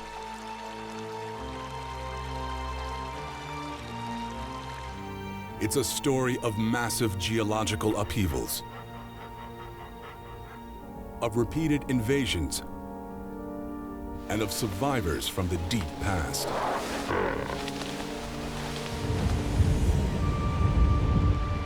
All of it made possible by the life-giving waters of the monsoon. Water is especially important to one particular group of the Ghats inhabitants: amphibians. The Ghats are a hotspot for amphibians, and scientists keep discovering more.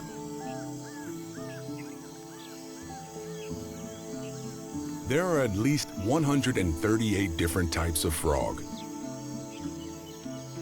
Most of them time their breeding to coincide with the annual monsoon.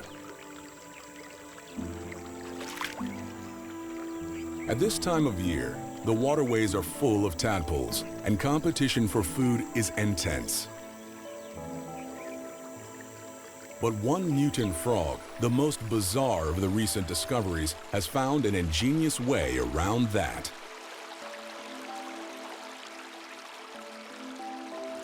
Beneath this waterfall, something strange is moving.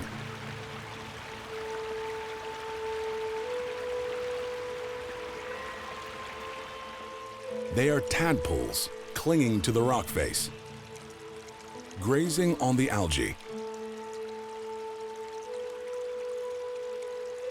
These tadpoles have evolved strong suckers that allow them to feed in the fast-flowing water where there is no competition from other tadpoles.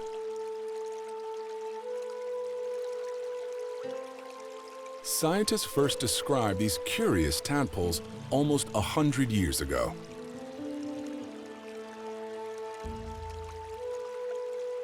But until 2003, no one knew what these little mutants metamorphosed into, because the adults spend almost their entire lives deep below the earth, hunting termites, for which they have evolved the pointed snout common to many termite eaters.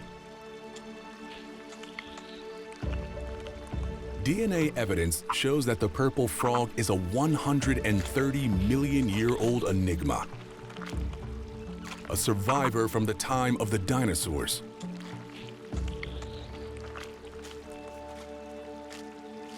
Where did this mutant come from?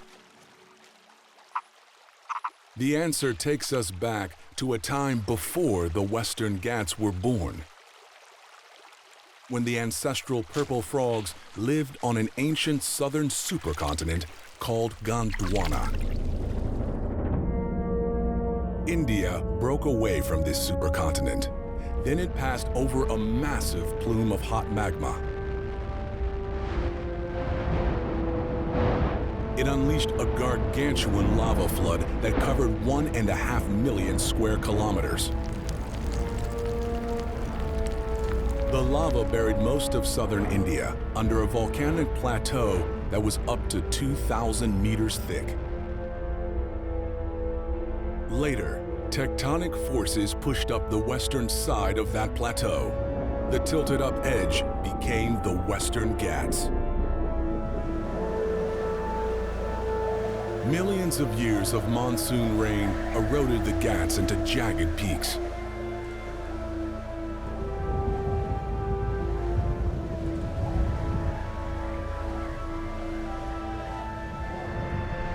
And nourished the forests that sprang up to take advantage of the wet, tropical conditions and rich volcanic soils.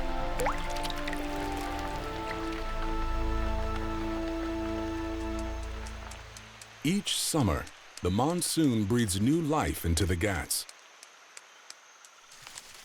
Many trees time their fruiting to coincide with the rains. For most animals, this is a time of plenty. For the elephants, however, the monsoon means it's time to move. This herd is leaving the Ghats. By migrating eastwards, they will avoid the plagues of biting insects that come with the monsoon. There, they'll feed on protein-rich young grasses.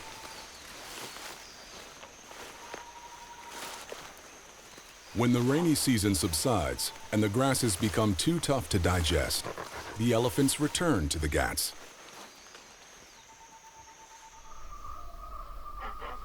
Tigers, on the other hand, must stay year-round to defend their territories. To thrive, they need prey, cover for hunting, and crucially, plenty of fresh drinking water.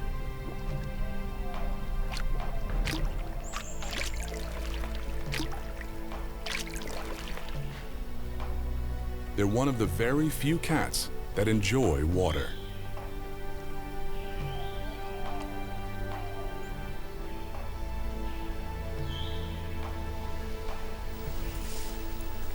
But when it's in the mood for hunting, This is the apex predator in the Ghats. The stripes break up its outline. The color is obvious to us, but most of its prey has poor color vision and cannot see orange. Deer are among its favorite prey. Tigers are perfectly adapted to life in these hills, but they didn't evolve here. In fact, mystery still shrouds their precise origins. No one is sure when India's most iconic predator first arrived. One problem is that these solitary hunters have very large territories. So tigers have always been few and far between. As a result, they have left behind a very poor fossil record. Dating their arrival in India is almost impossible. One estimate is that it was as recently as 12,000 years ago. It's likely that they used the forested corridor of the Ghats to spread deep into India.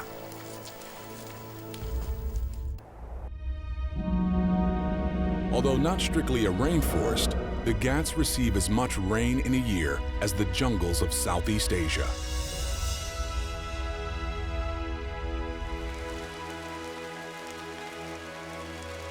Up to 8 meters of annual rainfall sustains more than 5,000 plant species.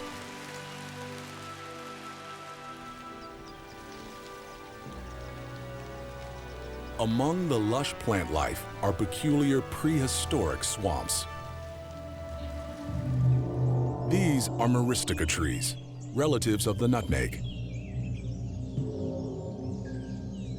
Their stilt roots are an adaptation that stops them from toppling over in the waterlogged soil.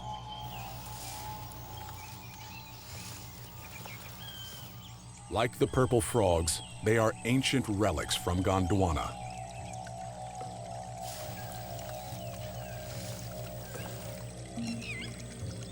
Purple frogs have survived in large part by going undetected. They spend almost their entire lives up to 8 meters below the ground. The only thing these frogs have not evolved to do underground is breed. For just 2 weeks each year, males call from their burrows. And a female emerges to choose a mate who will fertilize her eggs.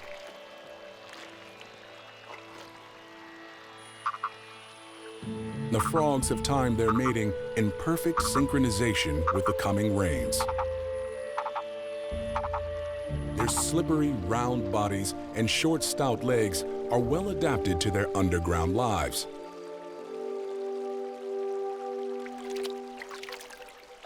But it makes mating an ungainly affair.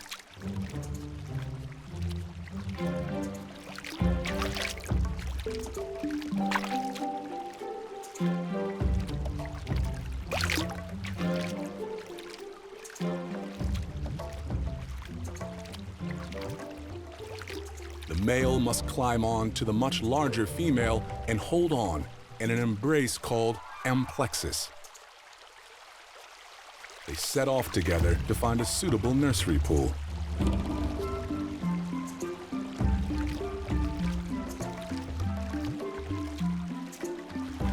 It can be a treacherous journey.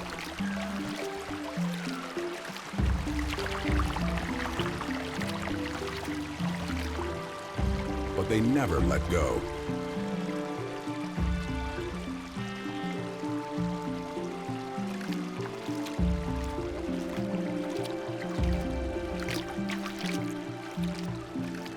They must find a pool that will stay undisturbed long enough to allow the eggs to hatch before the monsoon rains wash the tadpoles into the main channel.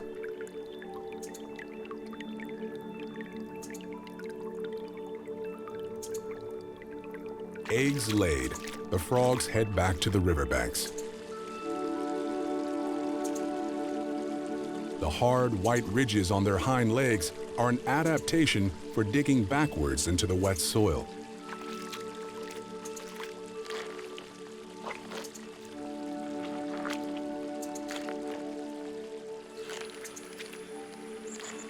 no one will see a purple frog again for another year.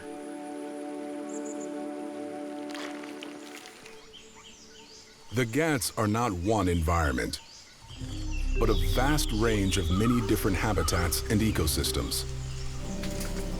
There are deciduous forests where the trees lose their leaves in the dry season. High grass-covered mountains. And dense evergreen jungles full of monkeys. These varied environments provide refuge for many ancient creatures. One of the first to arrive was a curious-looking mutant.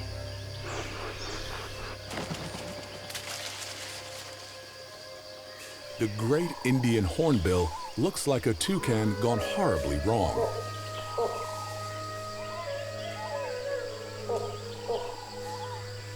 The growth on its beak is a casque. Its function is rather mysterious. The color comes from a gland that secretes a yellow oil.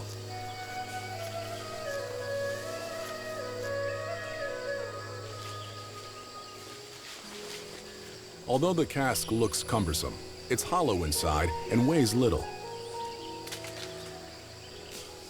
How and why did this bizarre helmet evolve? All the world's 54 hornbill species have some sort of casque. But in many, like this gray hornbill, it's flat and barely visible. Casques may originally have evolved in hornbills as structural supports for the long curved beaks, and slowly become big in the great hornbill through an evolutionary process called the handicap principle. Female great hornbills may actually have preferred males who had a mutation that enlarged their casques. After all, if they survived despite such a handicap, they must be strong and fit. They would have passed the mutation down to their offspring, and over thousands of generations, the casque would have become highly exaggerated to appeal to the females. And they have an excellent reason to be picky about their mates.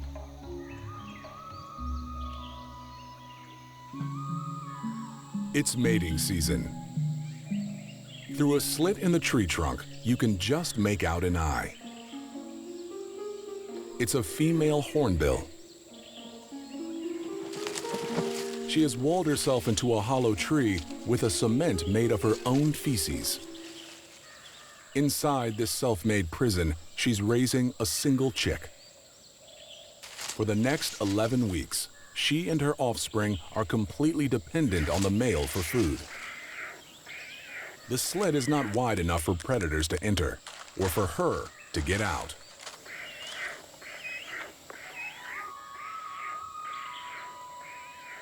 She's chosen well. He supplies her with plenty of protein-rich morsels.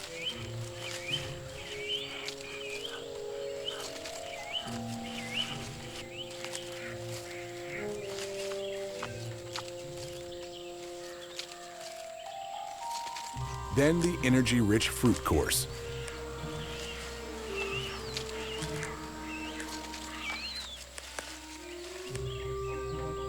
He stored an incredible amount of it in his crop, which he now skillfully transfers.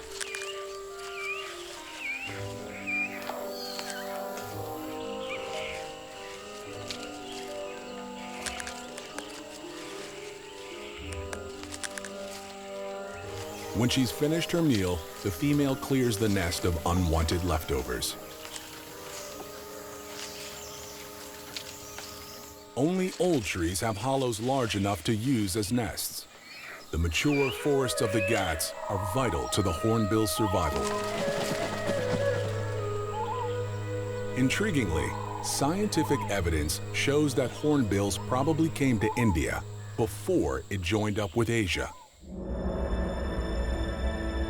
Long ago, there were two supercontinents, Gondwana in the south and Laurasia in the north. When Gondwana broke up, 165 million years ago, India journeyed north across the equator. By 50 million years ago, it was close enough to Laurasia for hornbills to reach it by flying. When the continents joined around 45 million years ago, it opened the way for an invasion of new land-based creatures.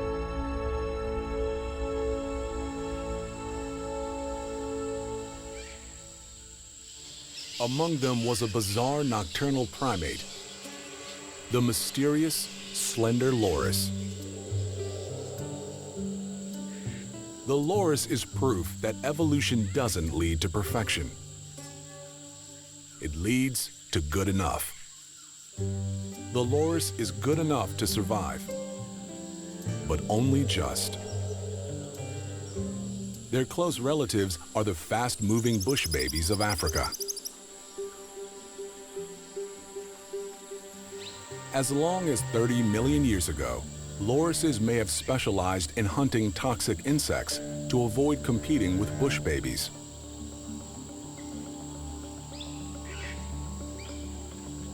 Over time, the loris's metabolism slowed down to allow it to deal with the toxins. Now, the loris has little energy for anything. It spends almost half its time asleep, or sitting still, clasping tight to the branches. Clinging on for dear life is something lorises are good at from the moment they are born.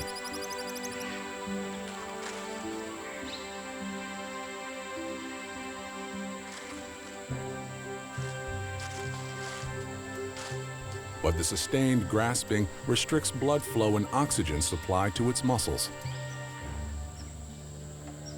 It has evolved a remarkable way of dealing with this problem.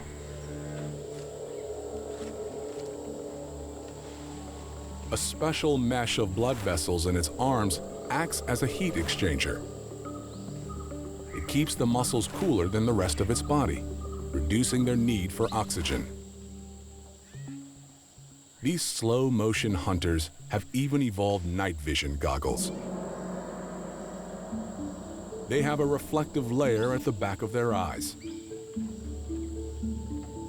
Any incoming light that passes through the retina undetected bounces off this reflective layer back towards the retina. This intensifies the brightness. Lorises came to India at least 8 million years ago. Like many creatures, they didn't stop in the Ghats.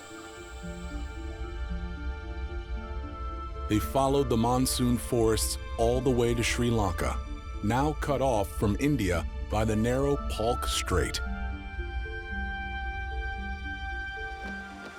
Many familiar Indian animals live on both sides of the strait. In addition to lorises, herds of wild elephants could only have reached Sri Lanka by walking across a land bridge that has since disappeared.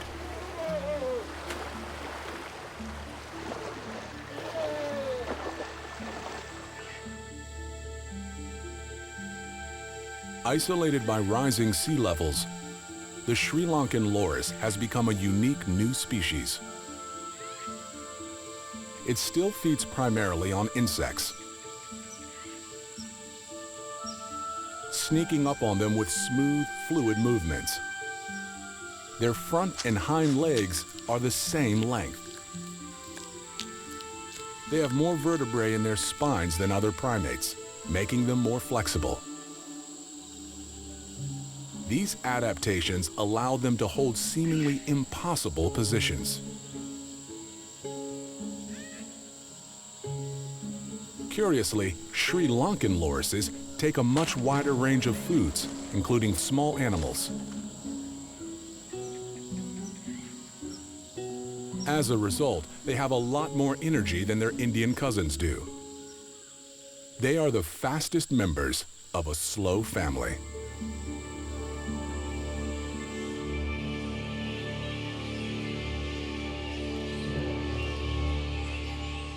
Lorises share the night with one of the largest bats in the world, the Indian flying fox. When day breaks, they roost in trees rather than caves. They are so unlike other bats, many scientists consider them to be flying primates, until DNA studies showed they are indeed bats. Strange, mutant bats. They cannot echolocate by sonar. We don't know if they have lost the ability or never evolved it in the first place.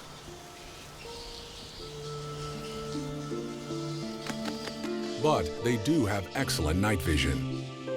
At dusk, they set off in search of fruit, which they find by smell instead of sonar. Their large size may be the reason they don't have sonar. Flying bats breathe at the same rate as they flap their wings. Each breath, they produce a sonar beep. Because these large fruit bats beat their massive wings so slowly, any sonar beeps they made would be of too low a frequency to be useful for echolocation.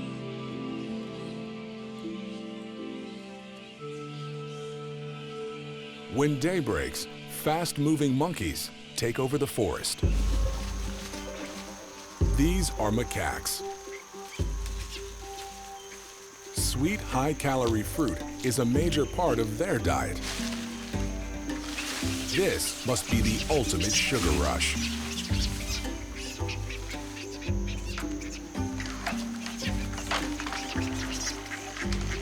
Macaques are the most widespread family of primates. Only humans have colonized a wider range of environments. Macaques spread out of Africa about 5 million years ago. At that time, forests covered much of India. That allowed macaques to continue east all the way to Japan and south to Sri Lanka.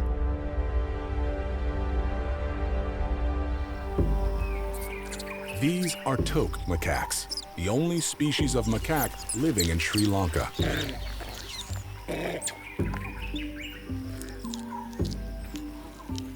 They are supreme opportunists. Extendable cheek pouches are a handy adaptation that allows them to store surplus food for later. These versatile monkeys have adapted to live in every kind of habitat on the island. Across the sea in the Western Ghats lives a similarly versatile macaque. Bonnet macaques, named for their hairstyle, are equally at home in the wet jungles and in drier, more open areas. They share the Ghats with lion-tailed macaques, the rarest member of the family. Curiously, their closest relatives are pig-tailed macaques, living in far-off Southeast Asia, not the bonnet macaques that share their home.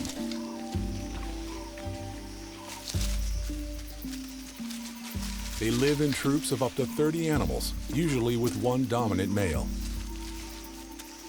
It's likely all these youngsters have the same father.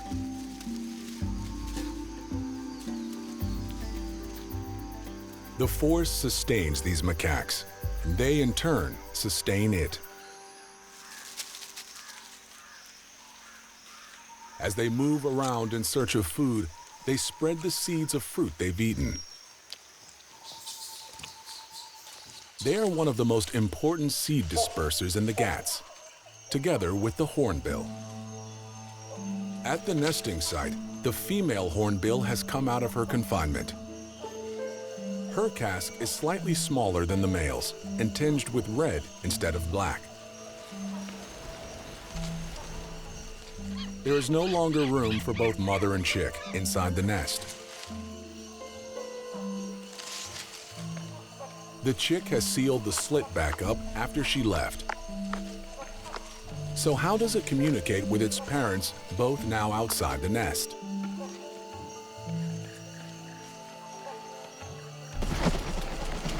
The hornbill's beautiful but unusual eyelashes may have evolved for just that reason. They accentuate the eye, much like mascara in humans. Eyes are almost the only thing the birds can see of each other through the narrow slit. One theory is that they could be an important means of communication. The eyelashes also enhance the color around the eyes, and that may even give the parents information about the chick's nutritional needs. Its parents transfer piece after piece of meat and fruit. They toss their heads to position the morsels at the end of their beaks.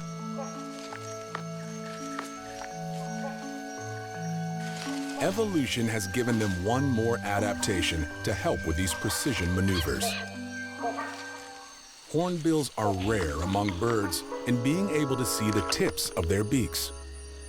They can see exactly what they're doing.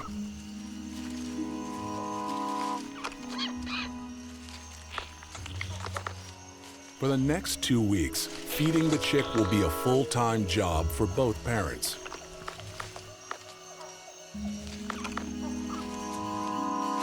While hornbills and lion-tailed macaques are constantly rebuilding the forest, there are seed predators which undermine their work. The giant Indian squirrel doesn't swallow seeds whole, it nibbles them to pieces. The jackfruit is a favorite of both squirrels and macaques.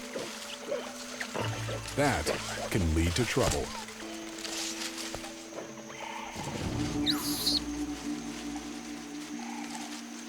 They both want one particularly well-ripened jackfruit. The squirrel needs to be cautious.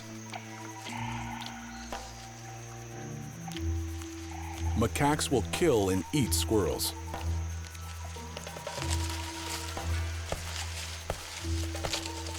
The squirrel weighs almost as much as a small female macaque. However, this is the dominant male.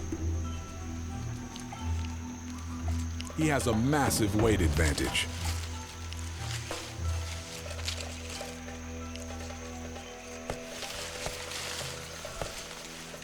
In the end, the squirrel wisely retreats.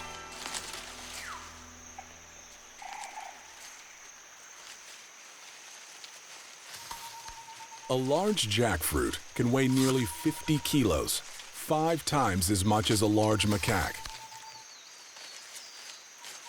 Sometimes it's easier to eat them on the ground. The jackfruit has a tough outer skin, but the lion-tail's sharp teeth are well adapted to deal with it. In fact, they are now so well adapted to life in the Ghats that they can't survive outside the monsoon forest. Yet strangely, the lion-tail's closest relatives live in forests thousands of kilometers away. How could that be? Around 2 million years ago, the jungles that connected forest macaques across India and Southeast Asia began to shrink, trapping one population in the Ghats. Isolated in their forest refuge, they evolved into lion-tails, a unique new species.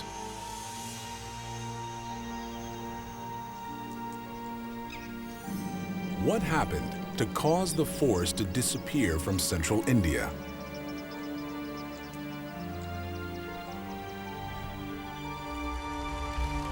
Over the last 2.5 million years, great ice sheets have repeatedly ravaged the northern hemisphere.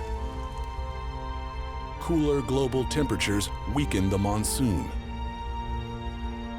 India's interior dried out.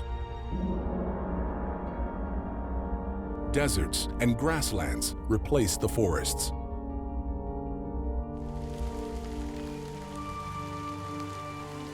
The Western Ghats intercepted what rain there was and remained as a forest refuge for lion-tailed macaques and other creatures. As the Ice Age wreaked havoc with India's climate, a large new predator arrived that would make the most of the drier weather. It's a bear, but a very curious one. The Indian sloth bear. When European naturalists first saw it in the 1700s, they thought it was a member of the sloth family due to its shaggy coat and long curved claws. Those claws are useful for climbing trees, which the bears occasionally do to reach fruit and seeds. The shaggy fur is not as hot as it looks. Sloth bears have no insulating underfur, an adaptation to the tropical heat. Instead, the coat may have evolved as a defense against bites from their favorite prey, termites. These bears are searching for them under the rocks. They have some other unusual habits for bears.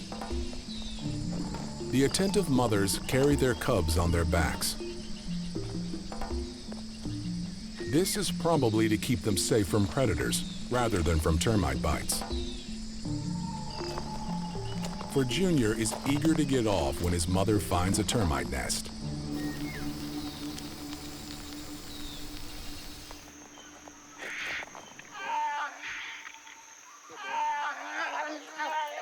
Sloth bears represent the most ancient lineage of living bears. Their relatives are sun bears and the American black bear. The sloth bear morphed into something quite unlike its cousins.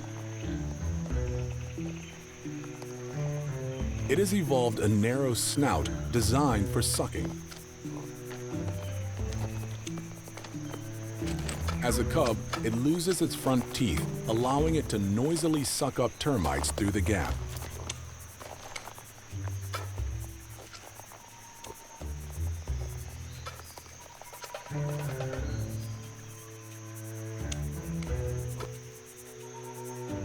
While the Ice Age climate was good for the evolving sloth bears, it was a mixed blessing for the big cats. India is home to more kinds of big cats than anywhere else on Earth. As well as tigers, there are lions and leopards. Together with jaguars, they make up the family of roaring cats, or Panthera.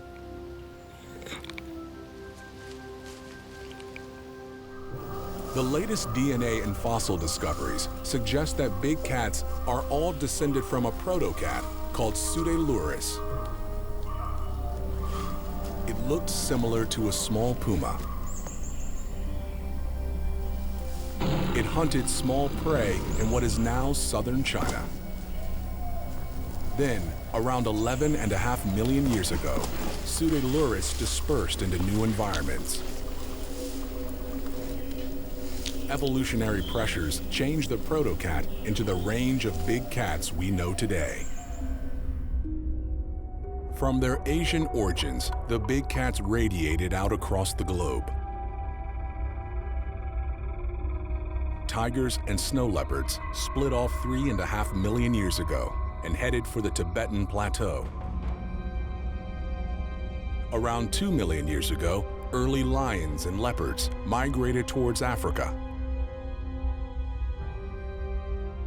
At about the same time, ancestral jaguars and lions crossed a land bridge into North America. In prehistoric times, the lion's range also included most of Europe and the Middle East. These are Asiatic lions, which survive in just one protected part of India, the dry northern forests of Gir. They're more adapted to dry and open environments than tigers because they live in a pride. That allows them to take larger prey in open terrain where an ambush by a single big cat would be impossible. Leopards, though, are the most adaptable of the big cats. They're at home in the wet forests of the Western Ghats.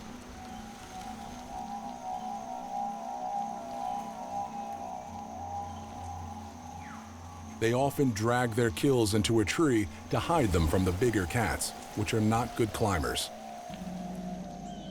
Unlike tigers, they are equally at home in the arid terrain that dominates this land. Their legendary stealth and a willingness to eat anything bigger than a dung beetle makes the leopard the most successful and widespread of the big cats.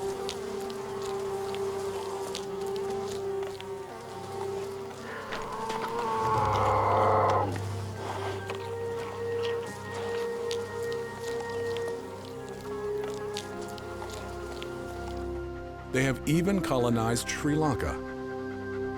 What has long puzzled scientists is that they seem to be the only big cat to have done so. A barely submerged chain of islands, known as Adam's Bridge, almost links India and Sri Lanka. It would only take a 10-meter drop in sea level to complete the bridge. Great ice sheets locked up so much water during the Ice Age that the sea level was up to 120 meters lower than today. At times, the bridge was 80 kilometers wide. There's no doubt that many creatures crossed this bridge in both directions for thousands of years. The question is, why did tigers colonize the Ghats, but never follow their prey into Sri Lanka? The conventional explanation is that they arrived in India too late to cross the bridge, which finally submerged about 12,000 years ago. Curious fossils discovered by Sri Lankan archaeologists suggest a startling new theory. They were the remains of creatures long extinct in Sri Lanka, including the teeth and bones of tigers. It was the first concrete evidence of tigers in Sri Lanka. As they continue to excavate, the scientists are starting to fill in more detail. We found a few more fossils of the tiger, which have been dated to around 15,000 years ago, radiocarbon dated. The Sri Lankan scientists think that these discoveries completely change our understanding of the tiger's history, not just in Sri Lanka, but India as well. Scientists already knew that tigers established themselves in the rainforests of Southeast Asia over 1 million years ago. From there, they spread to northeast India, which is still a tiger stronghold today. Although the terrain here is a little drier, it gets enough monsoon rainfall to sustain water holes.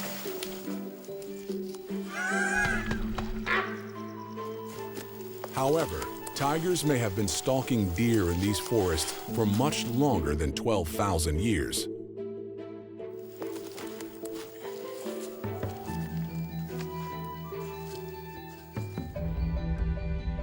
Sri Lankan scientists speculate tigers expanded their range at least 70,000 years ago.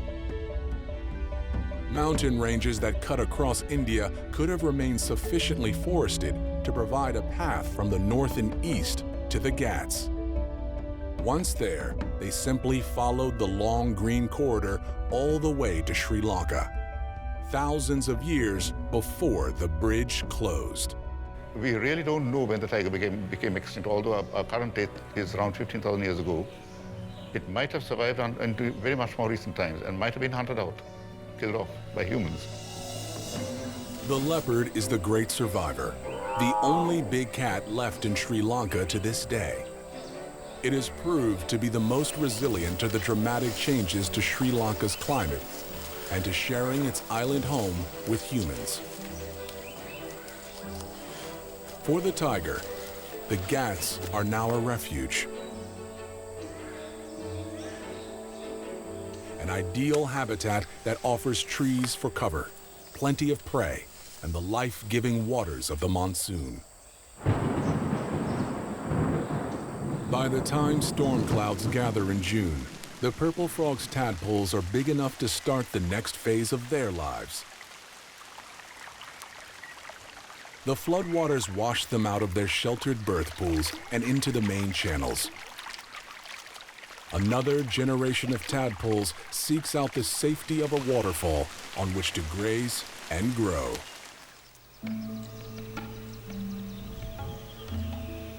The hornbill chick breaks free from its prison in time to greet a wet world full of promise.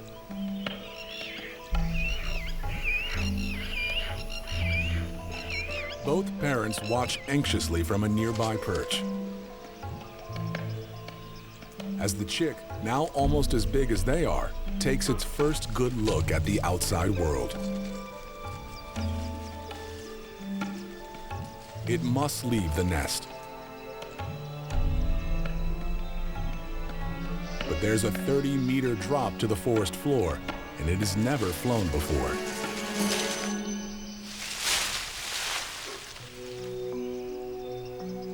It's a steep learning curve, but the dazed chick needs to get off the ground where it's vulnerable to predators.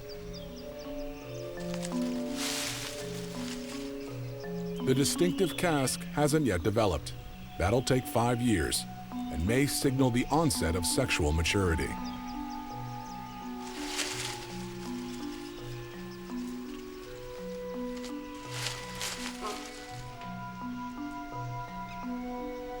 Within minutes of its disastrous first attempt, the huge chick is able to fly.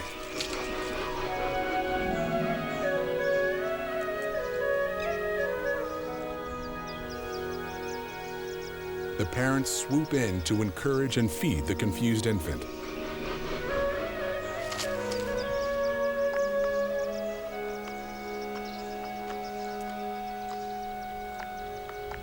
They'll look after it until it is 15 weeks old, ensuring their genes survive in the next generation. The Western Ghats are a refuge for the hornbill and many other animals whose lives are intimately tied to the monsoon rains.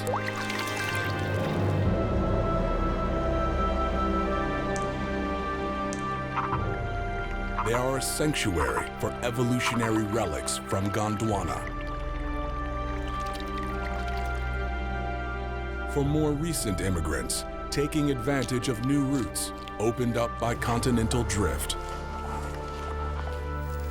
And a staging point for the tiger's push into southern India and Sri Lanka. Millions of years of mutation have adapted them to survive and thrive in the Ghats. The monsoon forest, with its abundant fruits, habitat, and respite from India's arid interior, is home to hundreds of unique species, found nowhere else on Earth.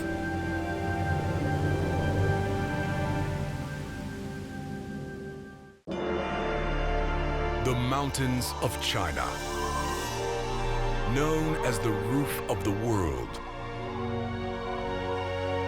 A sanctuary for a special breed of survivors, adapted to live at the highest limits of life on our planet.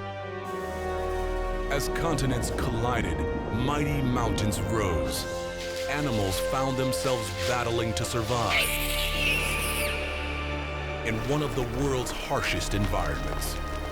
Extremes of hot and cold, wet and dry, low oxygen and high radiation create one of the most challenging environments for life on Earth. Only a weird breed of mutants can live up here on the roof of the world.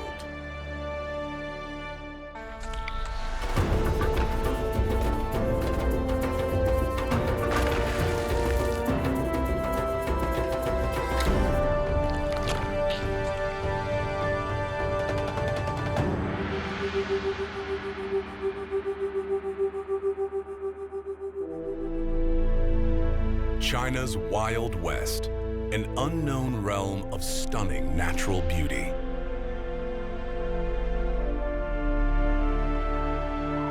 From the towering Himalaya in the west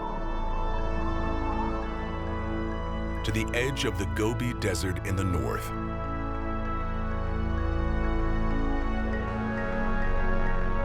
Vast Tibetan grasslands, flanked by alpine forests. China's high-altitude environments contain some of our world's most isolated and pristine mountain wilderness.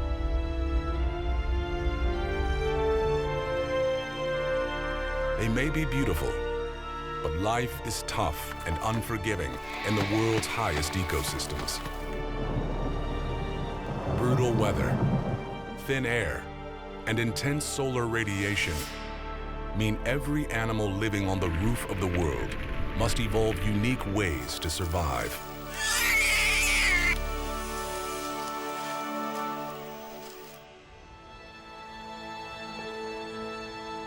On the edge of the famous Tibetan Plateau lies a mountainous area that is mysterious and unknown.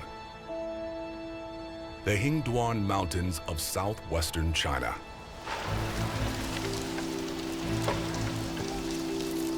Hidden in these frozen alpine forests are strange creatures found nowhere else on Earth. The Yunnan snub-nosed monkey.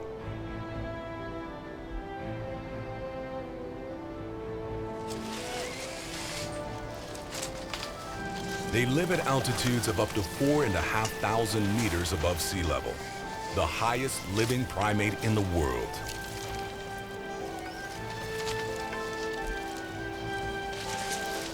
Snub-nosed monkeys have evolved to become one of nature's greatest survivors. Compared to relatives that live in tropical jungles, they have short limbs, stocky, compact bodies, and thick fur, adaptations that reduce heat loss in freezing temperatures. Some scientists believe their odd-looking nose could have evolved to combat the cold, preventing frostbite on otherwise bare flesh.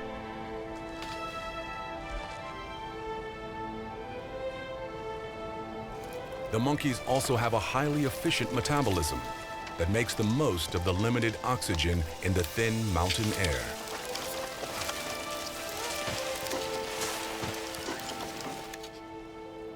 In these high-altitude forests, food is scarce. There are no fruits or tender leafy plants, just frozen conifer trees. The snub-nosed monkeys have a limited menu, so they've developed a taste for a primitive plant called lichen. This stringy plant is tough to chew and digest, but it's better than starving. It can take up to 15 years for the slow-growing lichen to regenerate.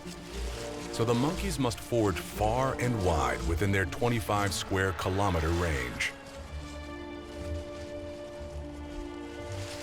The snub-nosed monkeys travel in small family groups, led by an alpha male, and can cover 1,500 meters in a day. When they're not crossing frozen forests, the monkeys rest and conserve energy.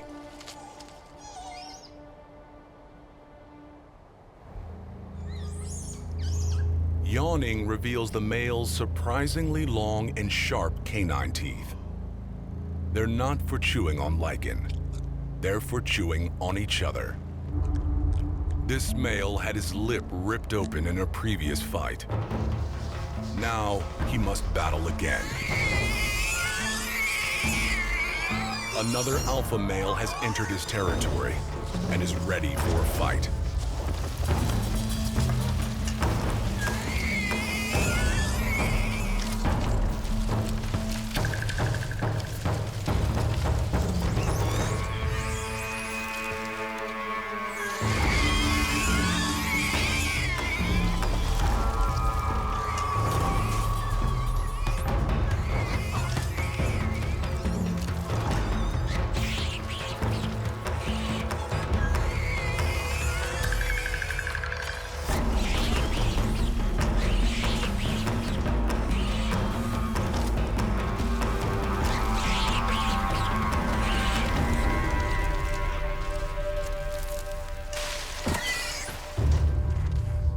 the challenger is defeated. Scarface reigns supreme.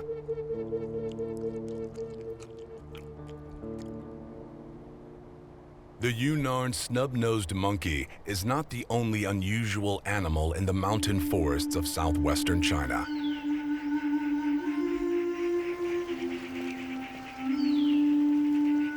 They're also home to the world's rarest and most primitive bear,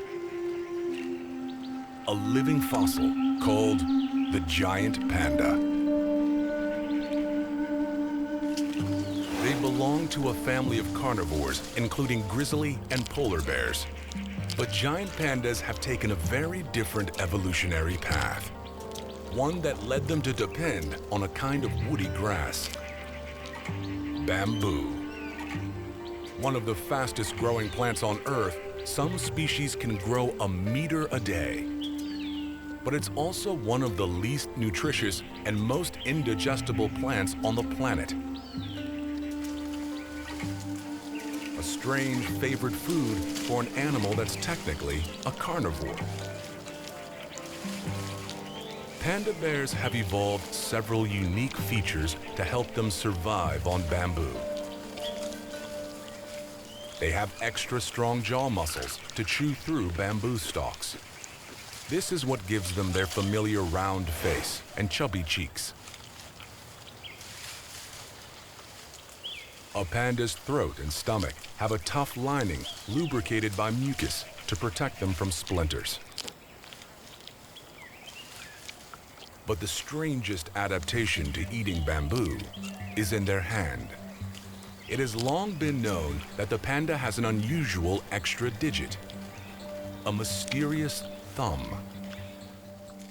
It's not a real thumb, but a wrist bone that has evolved to help grasp bamboo stalks. Recent analysis has found the panda's hand is even stranger than we first thought. The bizarre bears actually have 2 extra digits. Another wrist bone on the other side of the hand has also adapted to help their grip. When the mutant hand holds a bamboo stalk, the 5 normal fingers and 2 extra wrist spurs act like a double clamp, allowing the panda to manipulate bamboo with incredible control. The panda's hand is one of the most extraordinary examples of limb evolution on Earth.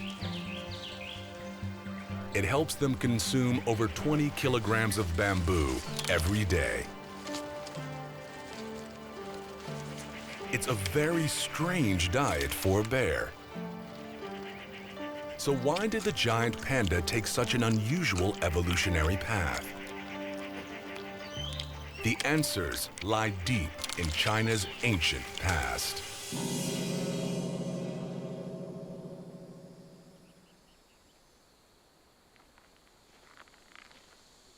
In a limestone cave called Jinyan, Professor Jin Chengzhu has uncovered the remains of China's earliest panda.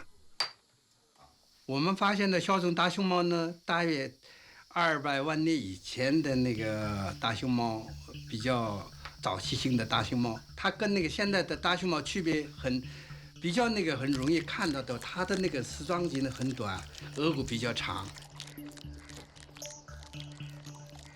Over 2 million years ago, the panda's ancestor was widespread across China. Back then, China's first panda wasn't a giant. It was a dwarf. The dwarf or pygmy panda was half the size of modern pandas, and although it ate bamboo, it had not yet evolved to depend on it.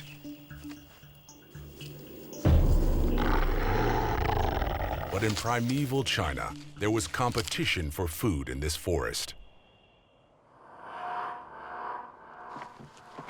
Professor Jin has just made another amazing fossil discovery. A tooth from a gigantic creature that also once lived in this cave. China's forests were once home to the biggest ape that ever lived, Gigantopithecus.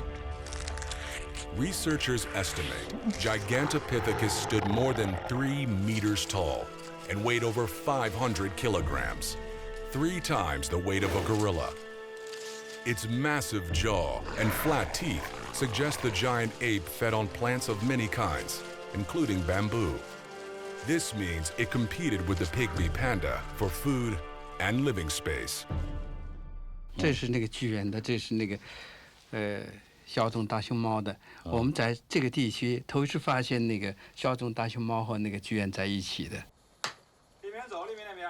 But the two animals that once lived in this cave met very different fates. When the last ice age hit, China's forests shrank and food became limited. The giant apes may have struggled to find enough to survive. Some scientists believe that early humans may also have hunted the giant apes. Whatever the reason, Gigantopithecus vanished from the earth around 200,000 years ago.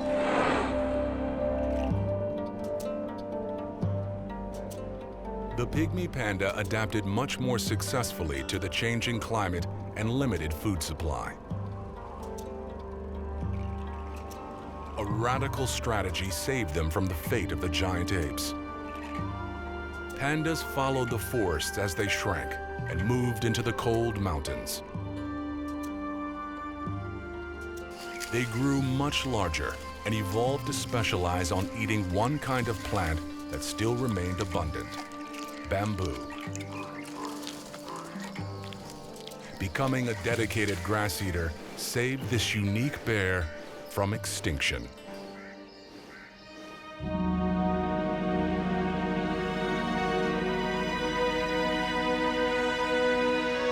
The mighty Himalaya, the world's tallest mountain range. They may seem ancient, but these are among the youngest mountains on Earth. The roof of the world was pushed up by titanic geological forces, and they haven't finished yet. The Himalayas still grow by 1 centimeter every year, and in some special places, the fury below the earth bursts to the surface. Scattered throughout Tibet are volcanic hot springs, places where boiling water emerges through deep faults in the Earth's crust. One reptile has taken advantage of this highly specialized habitat. This is the hot spring snake. It lives beside a handful of thermal springs on China's Tibetan Plateau at altitudes above 4,000 meters. That makes it the highest living snake in the world.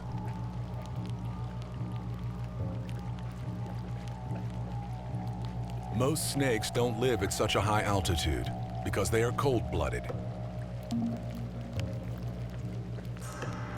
If the temperature drops below freezing, snakes will usually die after just a few hours or be too sluggish to move.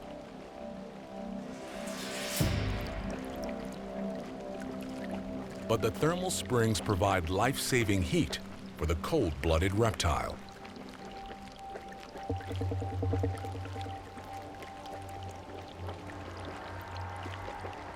Other creatures share the warm water around the springs and provide all the food the snake ever needs, if it can catch them.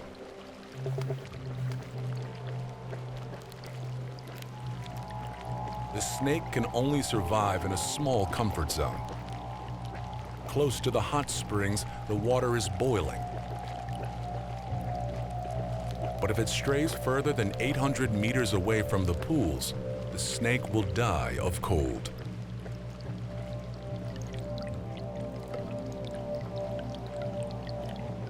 The snakes were here long before the mountains and hot springs. Their original home was flat and tropical. But as the roof of the world rose up around them, their habitat changed radically. A series of cataclysmic geological events turned tropical lowlands into the highest places on Earth. 165 million years ago, an ancient supercontinent called Gondwana was breaking up. A section which we now call India headed north on a collision course with the edge of Asia.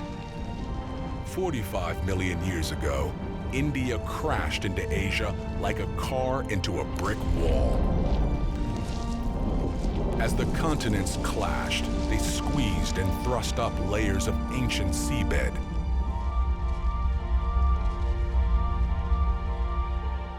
These became the Himalaya, the tallest mountains on Earth.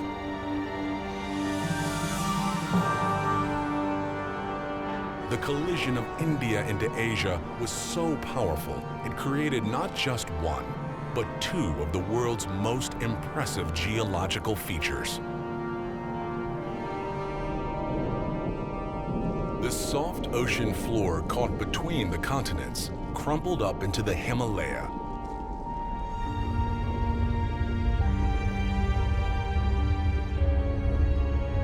But the rock of Asia's continental crust is much tougher.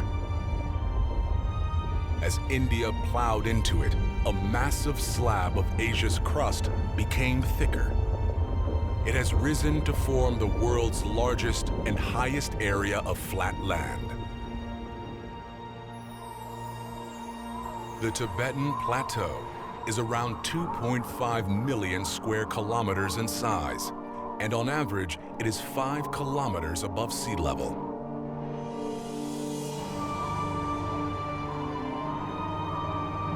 It's one of the most extreme and demanding environments on Earth. The highest reaches of the Tibetan Plateau are so harsh that no large animals can live here all year round.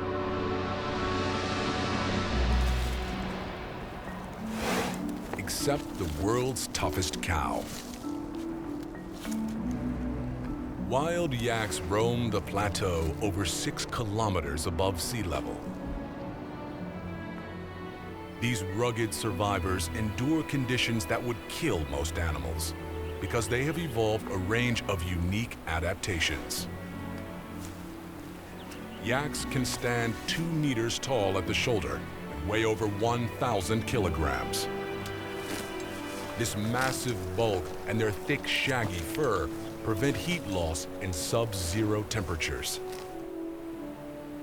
But there are other challenges to living the high life. At this altitude, the air has half as much oxygen as at sea level. Ultraviolet radiation is twice as intense. It's difficult to breathe, and the sun burns relentlessly, unless you have the specialized anatomy of a wild yak. Wild yaks have 14 pairs of ribs, one more than domestic cattle, creating a large chest cavity with space for a heart and lungs almost twice the size of other cows. Yaks also have unique blood chemistry that is more efficient at transporting oxygen around the body. These adaptations help the yaks extract enough oxygen from the thin air to survive. Their thick skin blocks UV radiation, and their sweat glands no longer work, which prevents moisture and heat loss. But there's a downside to not sweating. When temperatures exceed 20 degrees, wild yaks can't keep cool and start to feel the effects of heat stress.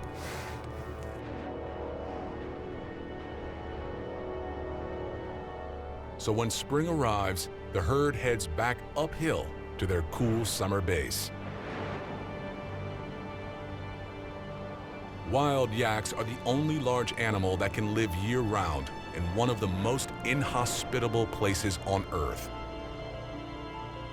But millions of years ago, a whole legion of furry megabeasts dominated the frozen plateau. The last great ice age began 2.5 million years ago. As the Earth cooled, most of the northern hemisphere became buried under ice sheets up to 2 kilometers thick. Only those animals adapted to frozen conditions survived. The Ice Age was dominated by huge furry mammals such as the woolly rhinoceros. It was always thought they originally evolved in Arctic regions and spread out across Asia and Europe. But a recent discovery has turned this theory upside down. In 2011, Chinese paleontologists uncovered a prehistoric graveyard high on the Tibetan Plateau. It was full of Ice Age megabeasts, including the first ever woolly rhinoceros fossils found in Tibet. When scientists dated the woolly rhino fossils, there was a stunning surprise. The bones were 3.7 million years old, meaning these woolly rhinos thrived in Tibet long before the Ice Age began. A million years before Earth froze, the Tibetan Plateau was already full of animals adapted for the snow and ice. Their thick, woolly fur and huge size allowed them to thrive when the big freeze hit the rest of the planet.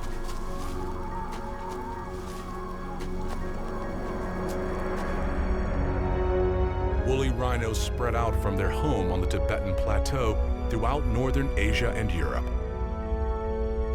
It seems Tibet was the cold cradle of evolution for many Ice Age megabeasts. The woolly rhino and its fellow Ice Age giants became extinct 12,000 years ago. The yak is the last of the Ice Age megabeasts left on the plateau. These huge, shaggy cows are the ultimate high-altitude survivor. Since the Ice Age ended, the glaciers and ice sheets have retreated from most of the Tibetan Plateau, leaving behind a vast, fertile grassland.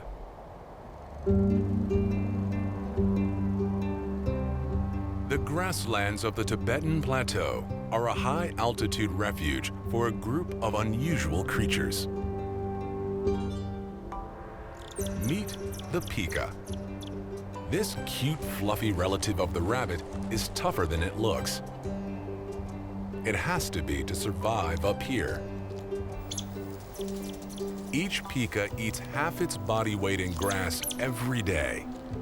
This is fuel for a fast metabolism and is the key to the pika's survival.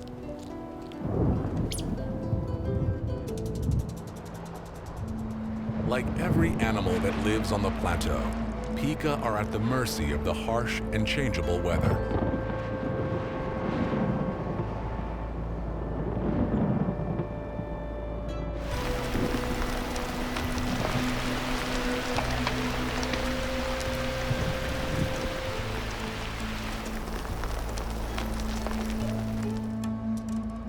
But no matter how cold it gets, pika don't shiver.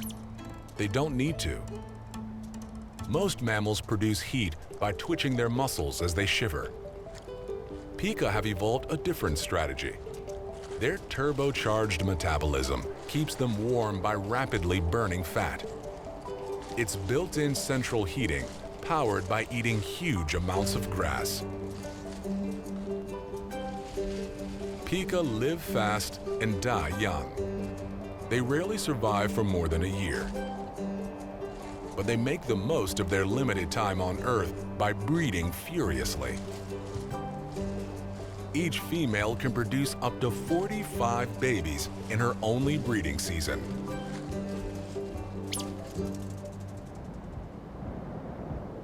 The harsh weather is not the only threat that pika face up here.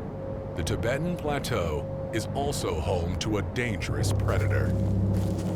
Tibetan bears are smaller than their American cousins. But just like grizzlies, they spend their entire summer loading up on enough protein and fat to survive their winter hibernation.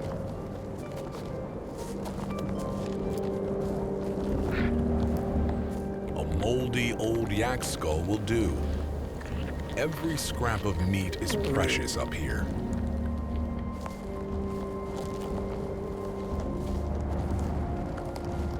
But this mother and baby are looking for something a lot fresher.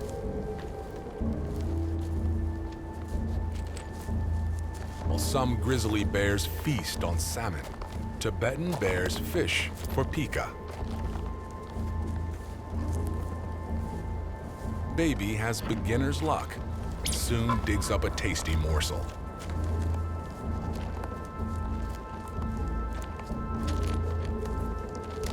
Her mother is less fortunate. Her lunch makes a break for freedom.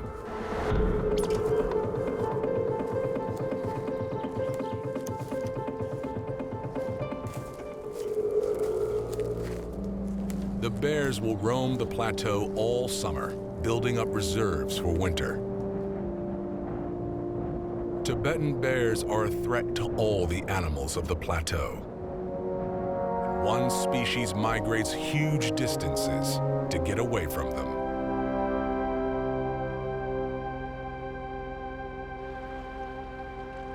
Lake Janai is a shimmering jewel of jade-colored water at an altitude of almost 5 kilometers. This is one of the most isolated places in China and the destination for one of Asia's great wildlife events, the Tibetan antelope migration. Every summer, tens of thousands of Tibetan antelope, or chiru, travel hundreds of kilometers across the Great Plateau to reach Lake Janai. Chiru have evolved to be high-altitude specialists. A double layer of fur insulates them against the frozen air and is considered the finest and warmest wool in the animal kingdom. The lumps on the side of the chiru's muzzle are extra air sacs that help it breathe in the low oxygen atmosphere.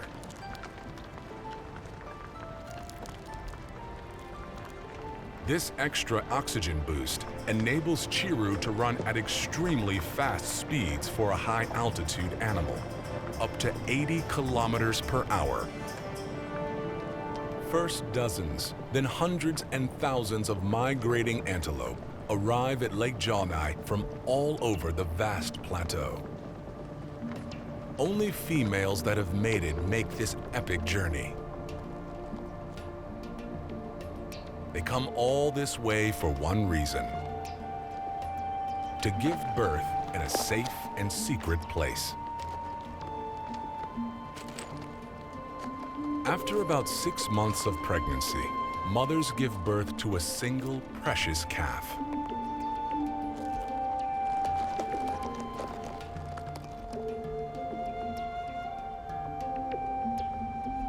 Chiru calves are born ready to survive the challenges of the plateau. Their legs are wobbly at first, but within 15 minutes of birth, the calves can walk. Their sandy-colored fur camouflages them in the dry grass, while Mom wanders off to graze. But this baby is impatient and keen to explore his new world.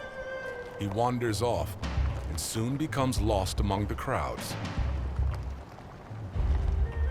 This mother is not interested in sharing her attention, and he is driven away from the herd.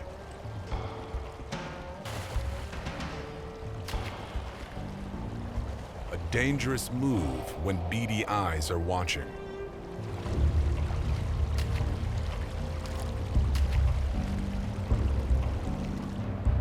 The secret birthing grounds of the antelope are not completely safe.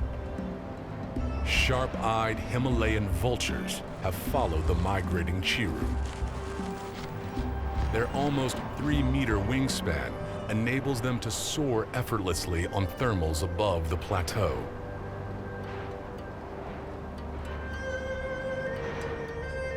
If the lost calf hurts itself, the vultures will wait for it to die and then strip it down to the bone.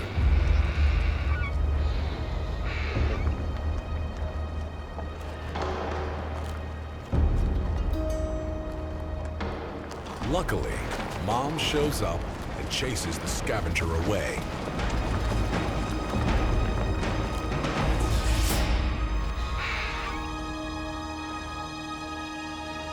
Mother and baby are reunited at last.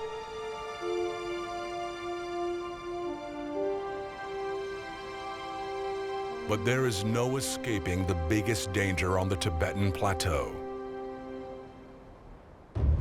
the weather.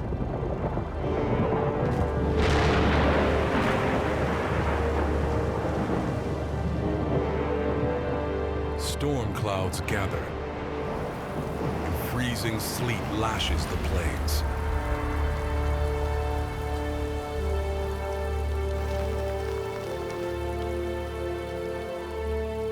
It soon turns to snow and whiteout conditions.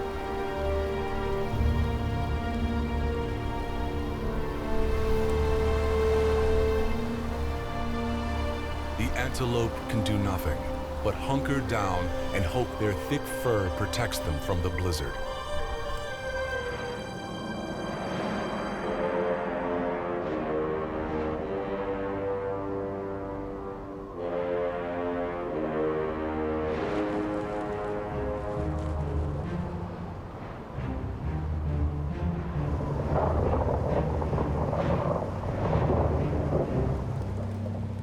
But not all of the Chiru survive. The hostile climate kills half of all calves before they are 2 months old. The long migration to Lake Jonai has a sad ending for this mother.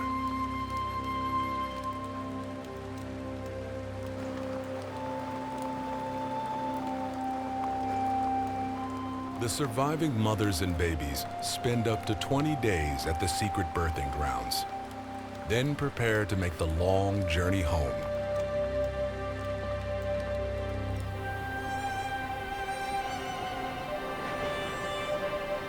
It will take the Chiru over a month to trek 300 kilometers back to their winter grazing fields.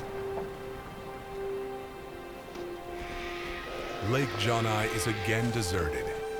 Only the dead and their scavengers remain.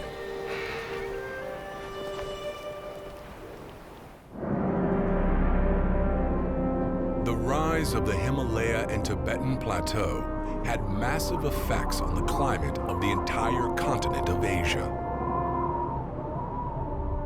As the mountains rose, they blocked rain clouds from moving north. This cast a huge rain shadow over northern China and created Asia's largest desert, the Gobi. A desert like no other, where temperatures range from 50 degrees in summer to minus 40 in winter. The air is so cold and dry that one animal has evolved a bizarre-looking appendage just to breathe. The saiga antelope has a remarkable nose, an inflatable trunk that keeps air warm in winter and cool in the scorching Gobi summer.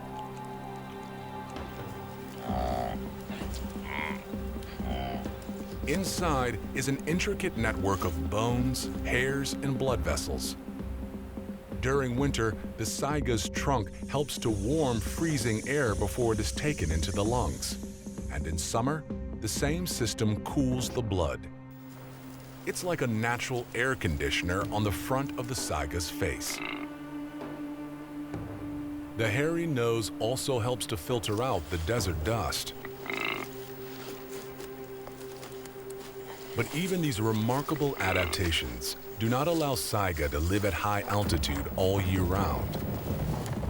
As winter approaches, they migrate to lower-lying desert valleys.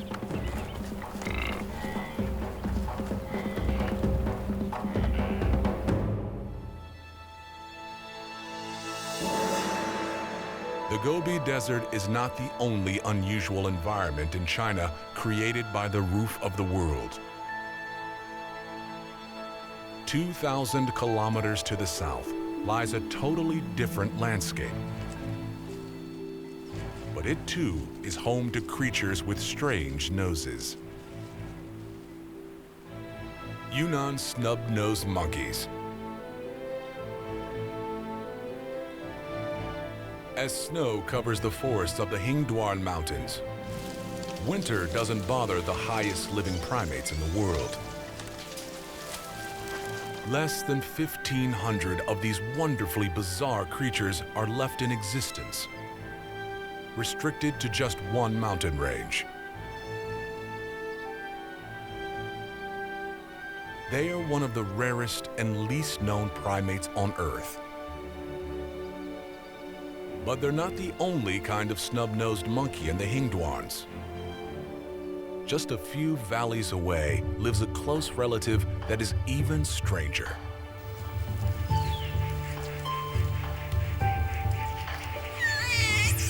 The golden snub-nosed monkey.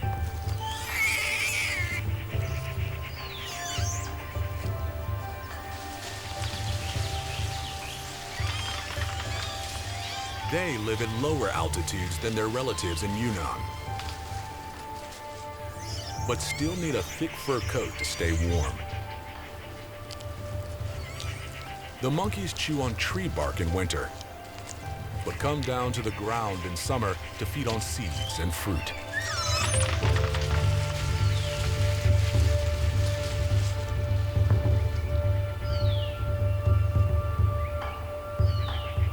Male golden snub-nosed monkeys have a unique anatomical feature that no other primate on Earth possesses.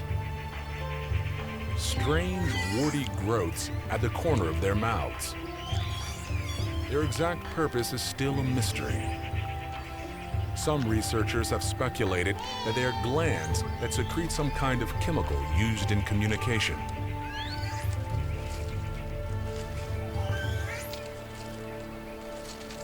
Babies start off life much paler than adults and will only become golden when they are a few years old. The skin around their mouth is pink when they are born and slowly goes blue as they mature. The juvenile monkeys are intelligent and mischievous. When they're not bothering their mother, they practice gymnastics.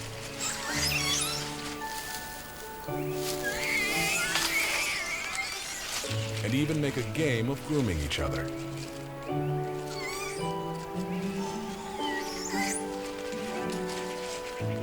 there's always time for a group hug, not just for bonding, but also useful when the mountain air gets chilly.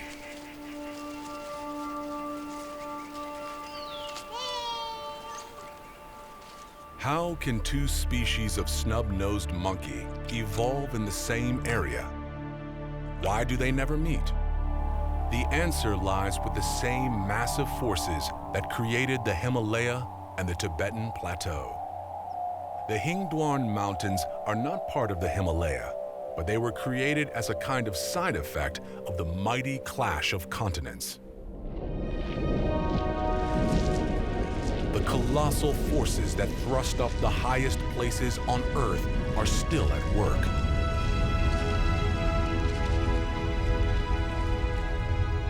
Just a million years ago, the Tibetan Plateau underwent another growth spurt, which forged a unique landscape in southwestern China. Caught in the collision between India and Asia, the Earth's crust is being squeezed like a tube of toothpaste. As it flows eastwards, the crust rotates and fractures and is pushed up into a series of steep parallel ranges that run north to south. The Hingduans. The parallel mountain ranges are so steep that animals cannot cross from one valley to another. Biologists call these areas sky islands, and they are ideal places for new species to evolve. A spectacular example of this are the snub-nosed monkeys. A million years ago, there was only one species, but the Hingduans formed impassable barriers, dividing and isolating monkey populations from each other. Groups of snub-nosed monkeys quickly evolved into separate species, each with their own bizarre quirks. The beautiful and mysterious monkeys are the subject of many local legends, but they share their mountain forest with China's truly iconic animal.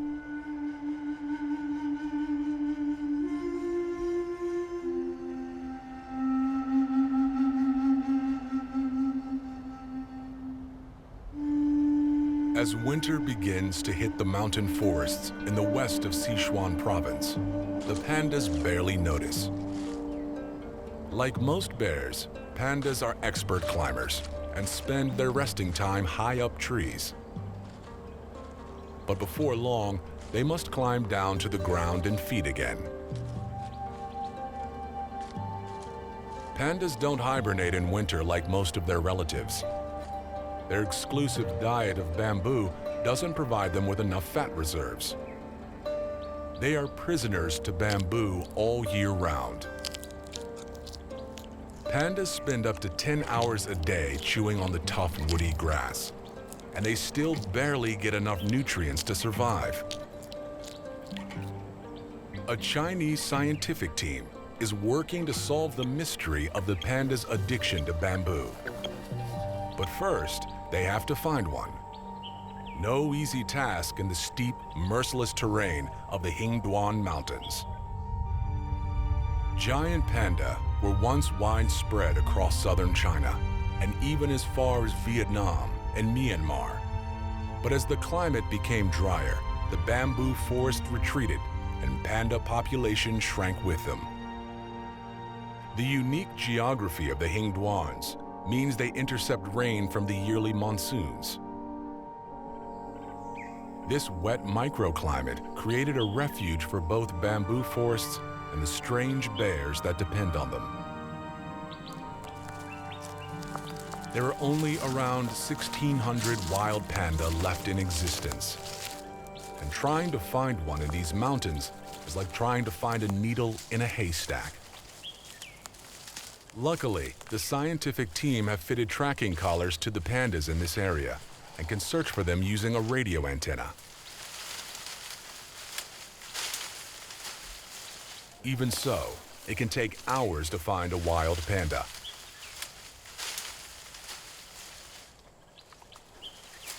At last, the scientists find one of the elusive study animals. 我们主要通过给大熊猫佩戴无源电项圈呢，我们可以在个体水平上研究大熊猫的它的觅食策略。 By carefully observing what the panda eats and then collecting its droppings, these scientists made a major breakthrough in understanding the panda's dependence on bamboo. 但是我们以前的研究发现，大熊猫实际上是可以利用组织中的一部分纤维素和半纤维素的。 The researchers found that the panda's gut contains bacteria called Clostridium. The bacteria help their host by producing enzymes that partially break down the woody bamboo. This partly solves the mystery of how panda can survive on such a nutritionally poor diet, but not completely. Even with the help of their special gut bacteria, pandas still only absorb a fraction of the nutrients available in bamboo. The panda's relatives, such as brown bears and grizzlies, will eat almost anything in order to survive. But even though they are still anatomically a carnivore, panda bears eat almost nothing but bamboo and can starve to death if it is not available.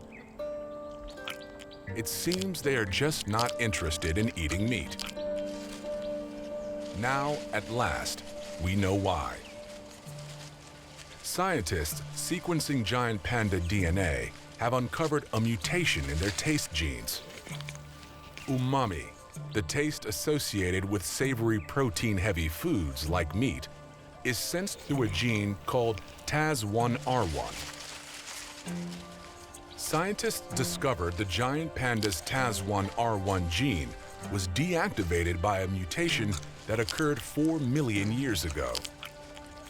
Since that mutation, panda have lost their taste for meat and become addicted to bamboo instead.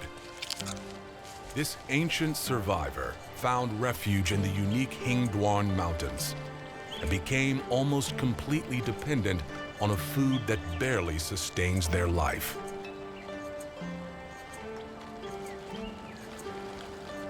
China's giant panda is proof that evolution can work in very strange ways.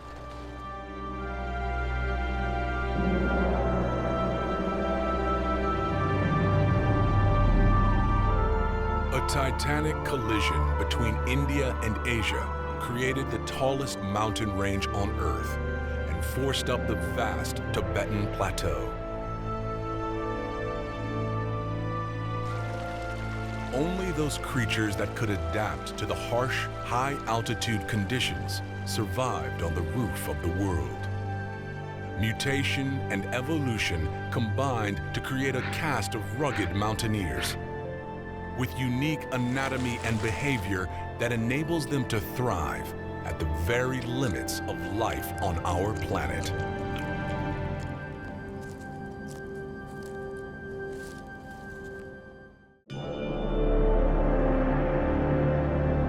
The ancient Namib Desert.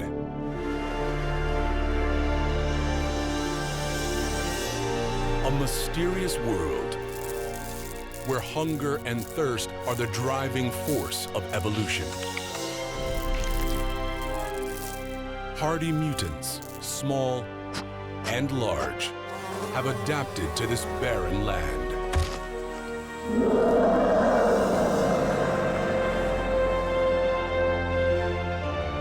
Towering structures shelter the smallest inhabitants, which dominate desert life.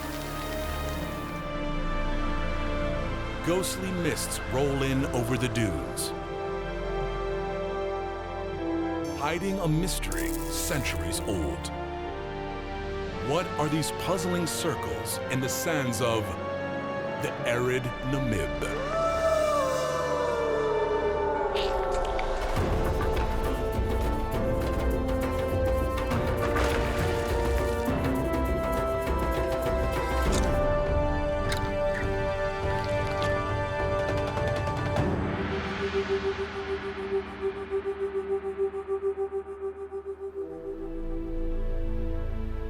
The coastal Namib Desert, the oldest desert in the world. Less than 20 millimeters of rain falls here in a year.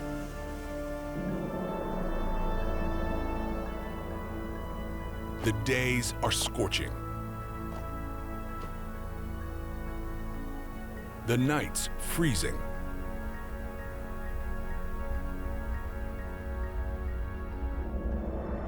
This arid landscape in the southwest of Africa stretches up to 160 kilometers inland from the infamous Skeleton Coast. In this alien world, there are different habitats, all of them dry and hostile. Vast inland plains and marginal grasslands give way to completely barren dunes near the coast.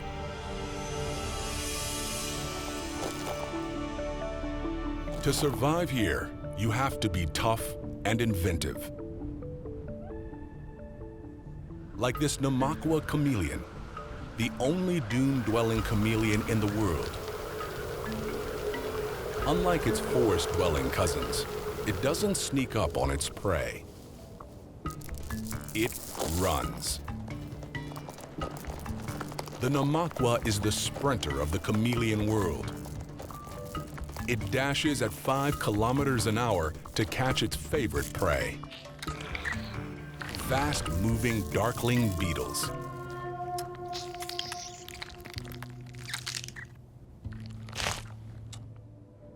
Like all chameleons, it uses its long tongue to catch them. And rarely misses.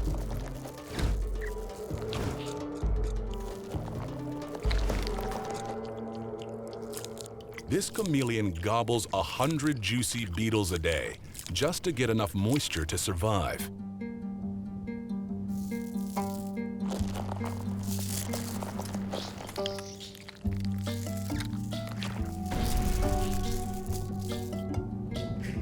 Many small animals scratch out an existence in these dunes. This is Peringue's adder, a venomous snake, which reaches a length of just 30 centimeters.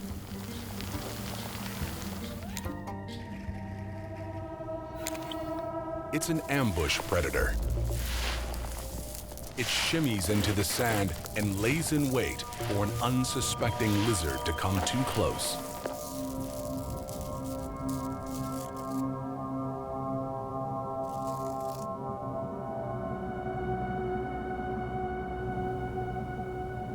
Strangely, this bleak landscape is also home to many large animals, with thirsts to match. Ostriches, giraffes, and herds of oryx skirt the dunes, feeding on the sparse grasses, often their only source of moisture. Oryx don't waste water producing sweat. Instead, they let their body temperatures rocket to 45 degrees, a temperature that would kill most other mammals.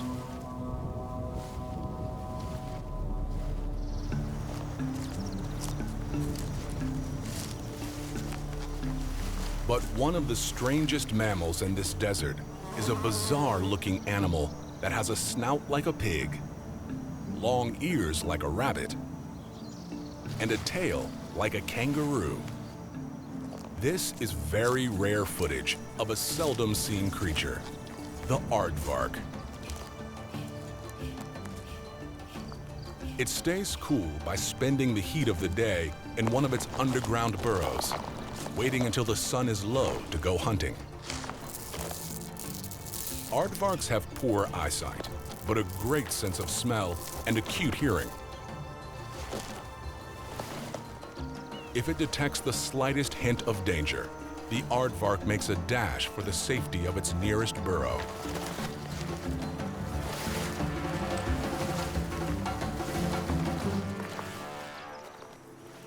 It will stay hidden for several hours before it dares to venture out again to look for food.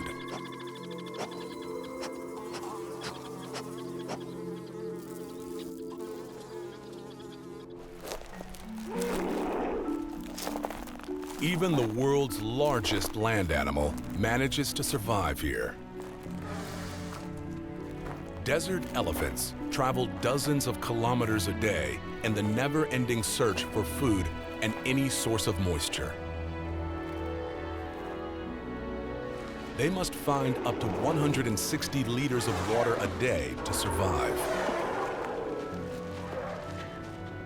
Thirst drives them to extreme lengths. This herd is heading for the mountains.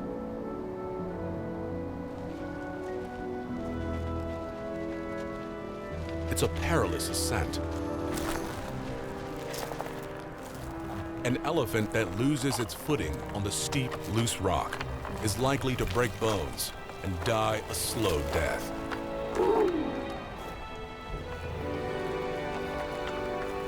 The female with the twisted tusk is one of the oldest elephants in this area.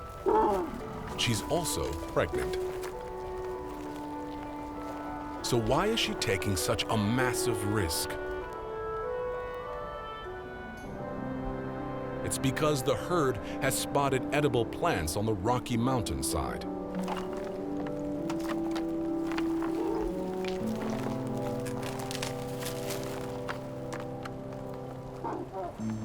The elephants know that these comifera trees are precious reservoirs of water and energy-rich sugar.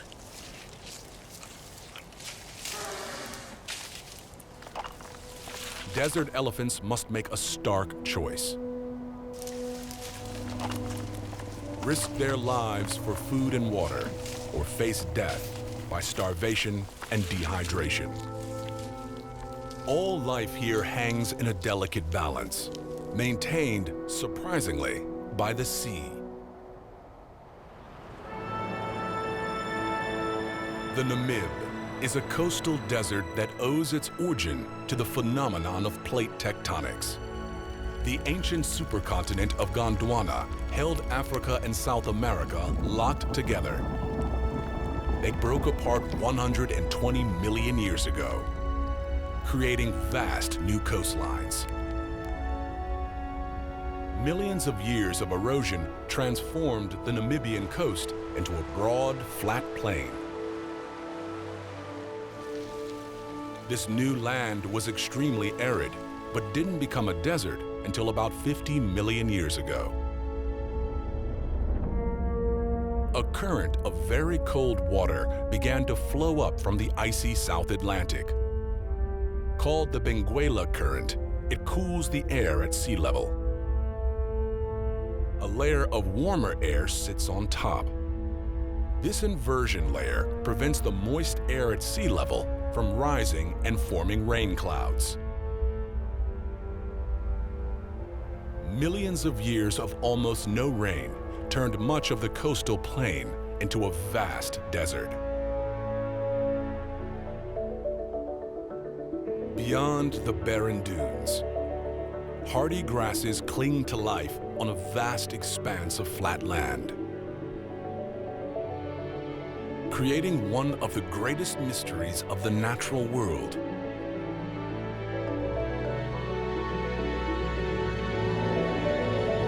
These are Namibia's famous fairy circles. The local people say they are the footprints of the gods. On average, they are about 5 meters wide, and not a blade of grass survives inside the circle. For decades, scientists have tried to understand why. They've looked at everything from radioactivity to competition for water by the grasses.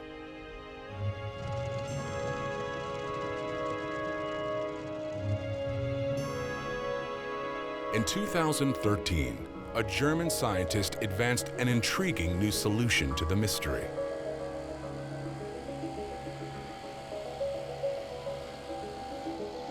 Professor Norbert Jürgens from Hamburg University thinks they are the work of an animal. A tiny, inconspicuous animal that has a huge impact on the desert. This is the sand termite, which live a very secret life that is not easy to observe. Jürgens has found the tiny insects under the sand of the vast majority of circles he studied. After the work of the sand blower, just taking away 5 centimeters of sand, and only now the very fragile black tunnel system remains visible. The sand termite has embedded the roots of the grasses with their blackish tunnels, and thereby they destroy the roots, and that kills the grasses. Namibian sand termites build complex cities below the fairy circles. From the central chamber, a network of tunnels radiates out to foraging nests, close to the grassy border of the circle.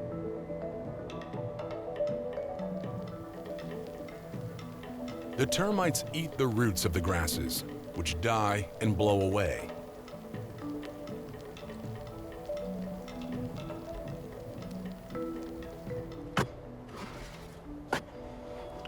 According to Dr. Jürgens, these small barren patches gradually become large circles thanks in part to the sand's remarkable ability to hold on to water. The bare patch of the fairy circle, there is a water trap, and the trapped water remains in the soil for very, very, very long periods of time. It's really wet. Grasses quickly soak up even the smallest amount of rain from the ground.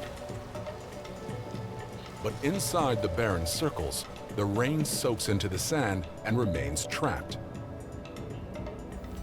That's crucial to the survival of the sand termites, which are vulnerable to drying out. As they search for new grasses to eat, they always stay as close as possible to the moisture-rich soil inside the circle. Gradually, their foraging enlarges the original bare patch into larger and larger circles.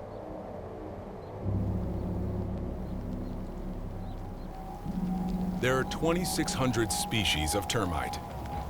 Together, they weigh more than all the humans in the world. Termites are the key to understanding life in this desert. These are harvester termites. They feed on the stems and leaves of grasses and the dung of passing herbivores. The workers cut down sections of grass and carry them back to their nests. They can digest the tough grasses with the help of microbes in their guts. The work of termites is vital to the health of the desert. There are few soil microorganisms to break down and recycle plant matter in this arid land. In the Namib, termites perform that role. Humans hardly notice these tiny creatures, but they underpin the entire desert ecosystem. Without them, it would collapse.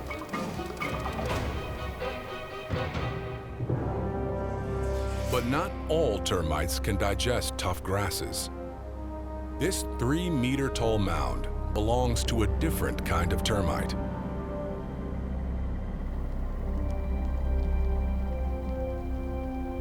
Unlike the harvesters, they cannot digest the cellulose contained in plants. So, they have found an amazing evolutionary solution. Deep inside their mound is a strange, brain-like structure called a fungus garden. These are mushroom termites. They are depositing their grasses here. The fungus breaks down the cellulose into food the termites can digest. They feed the fungus, and it feeds them. Termites also underpin the desert ecosystem in a rather more direct way. They are food for a bewildering array of termite eaters. This is the bat-eared fox, the only fox in the world that specializes in eating termites.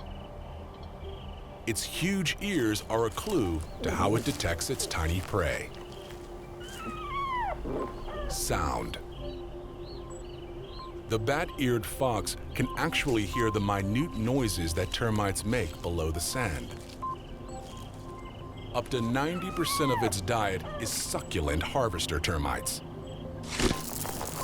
It even gets most of the water it needs from their juicy bodies.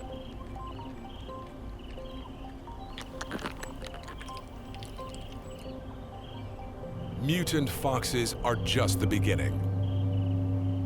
In this strange place, termites are the key to the survival of all sorts of unusual animals, including one of the most mysterious, the aardvark. Unlike the bat-eared fox, it actively hunts them down.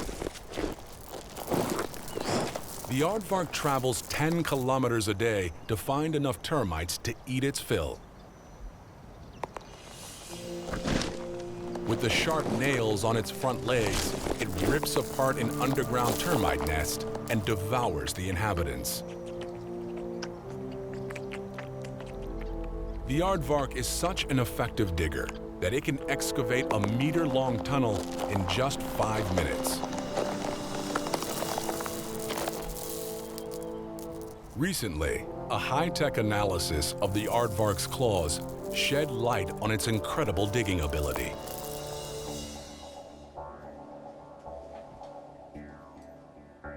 Dr. Hideki Indo from the University of Tokyo studies animal anatomy. He uses a CT scanner to peel back the layers of hair, muscles, and tendons. This reveals how animals function in astonishing detail. Dr. Indo used this technique to study the unusual construction of the aardvark's claws. We can see the triangle strong bone of each finger. These fingers can crush the soil strongly, effectively. The scan also reveals that the aardvark doesn't use all its fingers in the same way.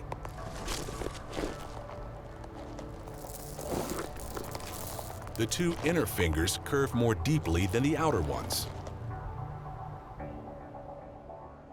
Dr. Indo discovered that the aardvark crushes earth with its inner fingers, which it bends on the power stroke.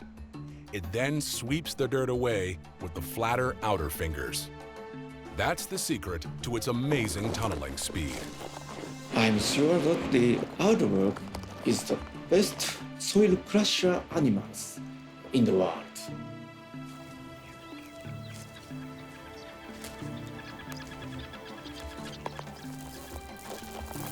Other creatures have also adapted to take advantage of the aardvark's unique digging ability. These birds are waiting for leftovers.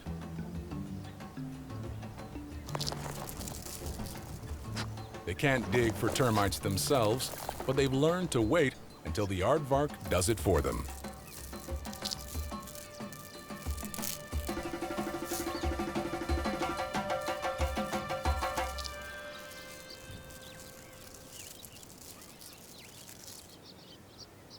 The aardvark is a primitive animal that has hardly changed its shape for millions of years. It's a member of a diverse family of unique African mammals called Afrotheria.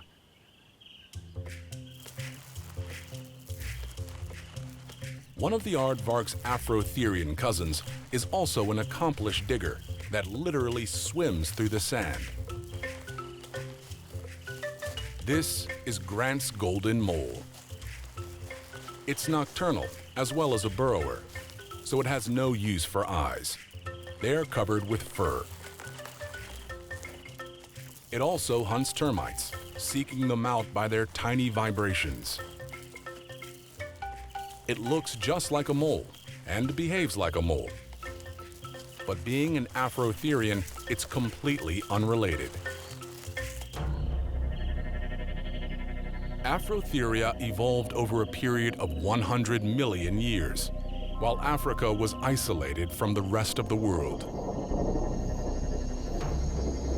The ancestor of all Afrotheria was probably a small insect-eating mammal that resembled a rat. Over millions of years, evolution morphed it into animals as different as aardvarks and elephants. It's only in the last 20 years that scientists have come to realize that these giants are close cousins of the nocturnal golden mole, and that they all descend from a single ancestor. Driven by the scarcity of food and water, evolution has taken strange twists and turns. There's even a bizarre mutant hyena here, the aardwolf. Despite their dog-like appearance, hyenas are closer relatives of cats. Aardwolves are by far the smallest of the world's 4 surviving hyena species. Scientists think that the ancestor of the hyena family first appeared about 30 million years ago in what is now Europe. About 20 million years ago, the continents joined up. Early hyenas like Protictotherium invaded Africa. These ancestral hyenas were adapted to life in the trees. It's likely that they were omnivorous and ate insects, birds, and nuts. About 10 million years ago, the aardwolf evolved into something quite different to any of its cousins. Faced with stiff competition from other carnivores, it started hunting termites in the night.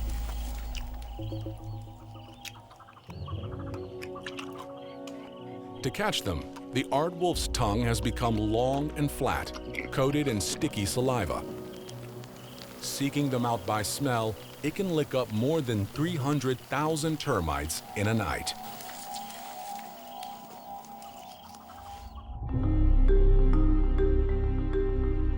The first scientists to study the Namib were surprised to discover so many animals and plants living in such an unforgiving environment. How have so many creatures adapted and evolved here? The answer lies in the Namib's great age. The Sahara has only been a desert for about 5,000 years. Before that, wet grasslands covered the area. The Namib is 50 million years old, the oldest desert in the world. That means the creatures that live here have had plenty of time to evolve and adapt to the challenges of extreme heat and drought. As the sun gradually rises, the mercury shoots up. By noon, the sand is a scorching 70 degrees.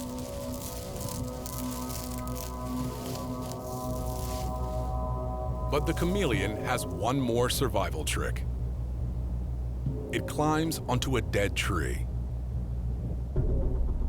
A thermal imaging camera reveals that the tree is 20 degrees cooler than the sand.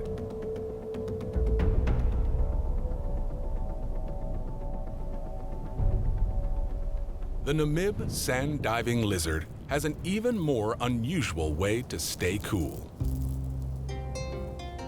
It dances.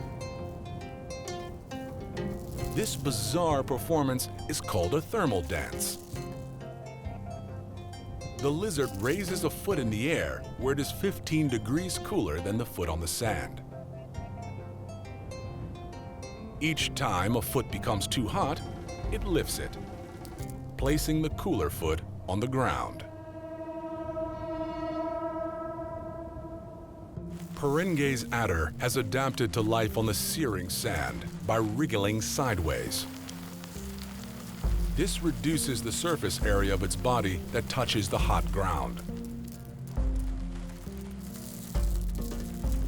It also allows it to climb the steep dunes without breaking the sand. Peringue's adder gets much of its water from the flesh of sand-diving lizards.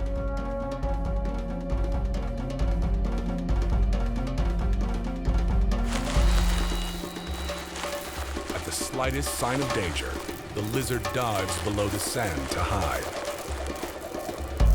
There's an added bonus. The temperature under the surface can be 20 degrees lower.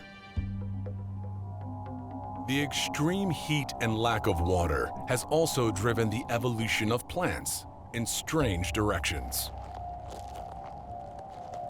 Succulents have raised desert survival to an art form. They have evolved thick leaves and stems to store water. Dr. Ute Schmiedel studies the adaptations of desert plants.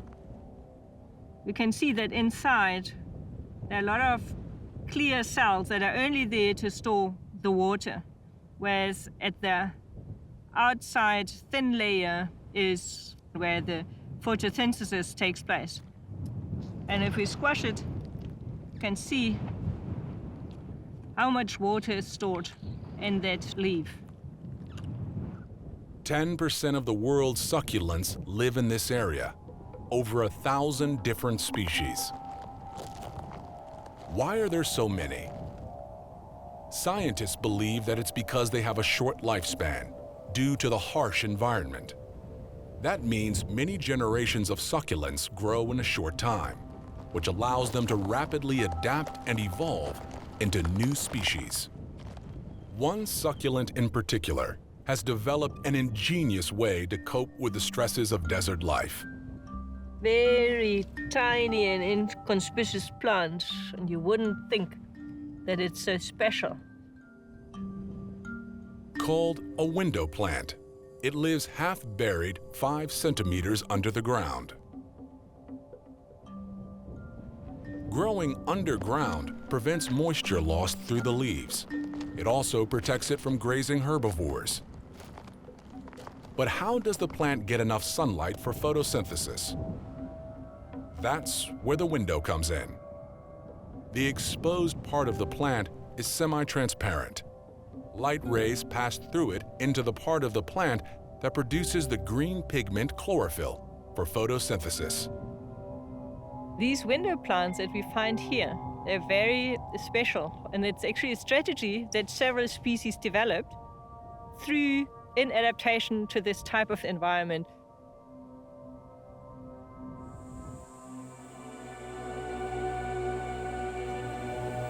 Finding water in the desert is a never-ending battle for every form of life, small or large.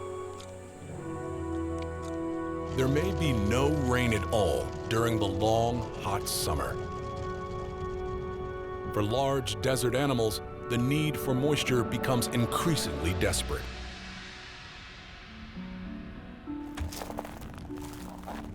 Especially for the pregnant elephant.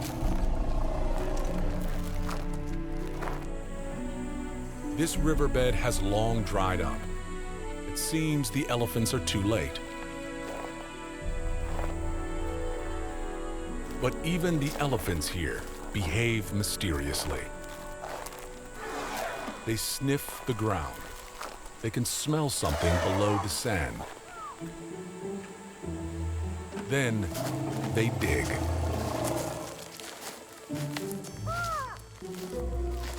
A short way down is their reward. What they smelled was water.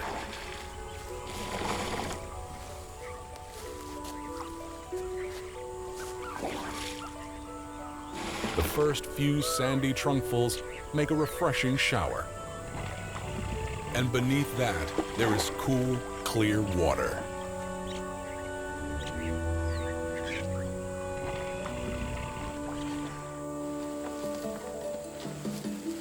The camel thorn tree provides welcome shade and food. This is a member of the legume family, like peas and beans. Its large, nutritious pods are much needed fodder. But the herd will soon move on. They must continue their nomadic life and give the trees a chance to recover.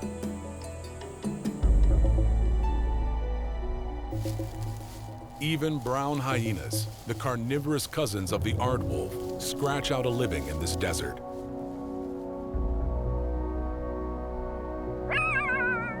Along with black-backed jackals. They even raise their pups in a desert that seems to offer very little for them to eat. How does the arid Namib sustain so many plants and animals? The answer lies in an unusual type of weather in a bone-dry landscape. Fog.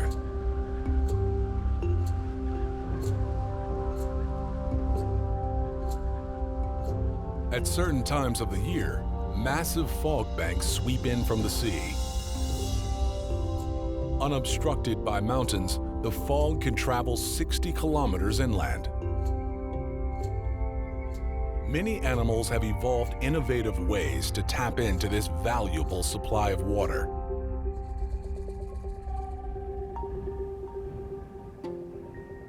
The palmetto gecko normally spends the day beneath the sand.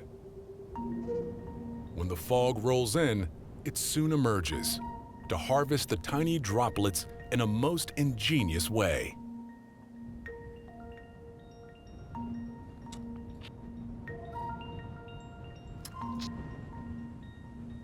It uses its eyes as collectors, then scoops up the precious moisture with its long tongue.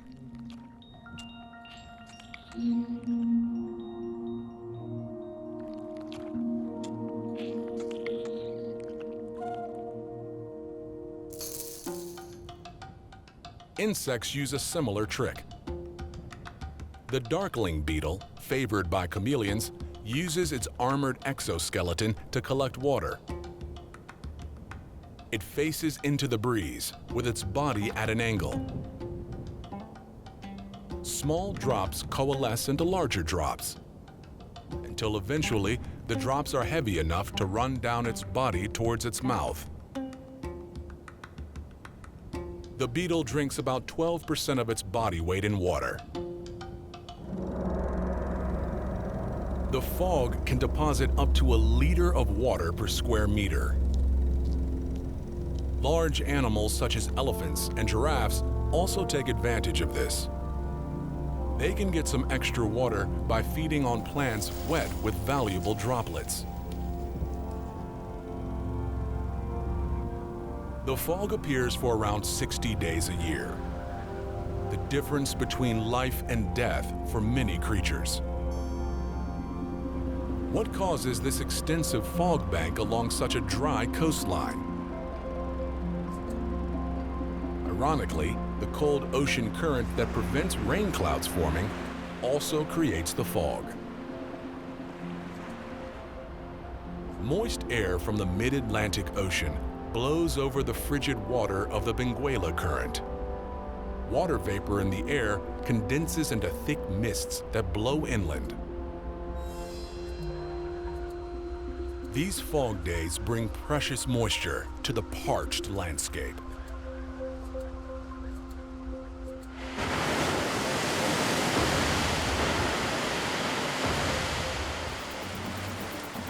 The Benguela Current is also rich with fish and marine life. That attracts huge numbers of South African fur seals.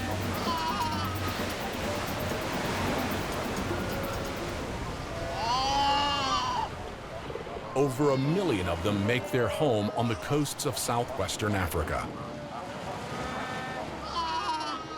The largest fur seal colony in the world is on the bleak shores of the Namib Desert. Around December, all the female seals give birth. That's attracted the attention of a fully grown brown hyena. It has come here with one purpose in mind: to steal a seal pup for dinner. However, the adult seals weigh over 100 kilos, so a hyena must be careful.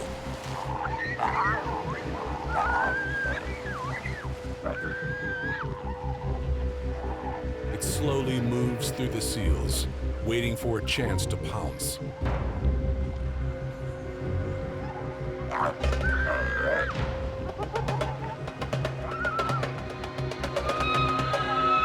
A moment's inattention from the mother seal costs her pup its life.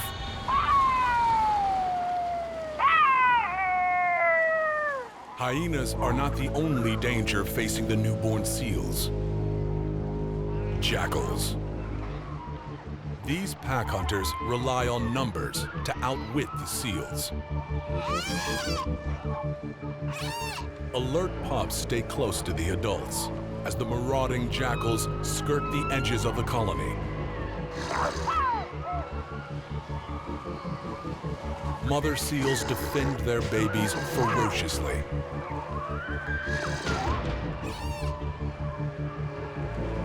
A pup that strays from this protection, even for a moment, is doomed.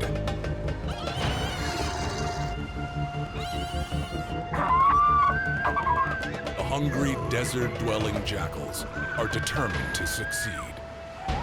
But the devoted mother hasn't given up hope.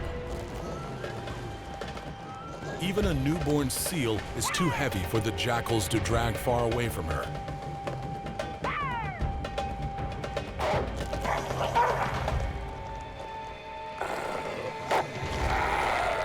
While the jackals fight for control of their catch, she launches a daring rescue attempt.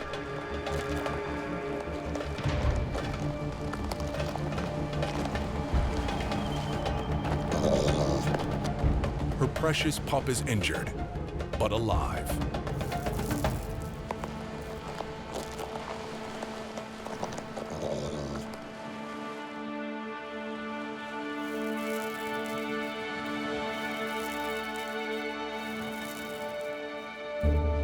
The attackers have already set their sights on an easier meal. The jackals, too, have hungry mouths to feed.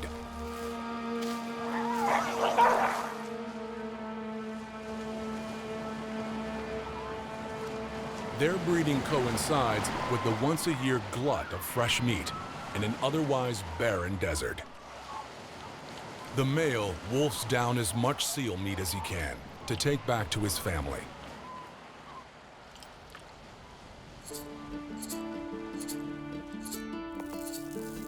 The youngsters are hungry, but first he feeds their mother. One of the parents always stays with the cubs, which are now almost 2 months old. They have survived their first weeks under the harsh Namibian sun. Seal pups die that jackal cubs may live.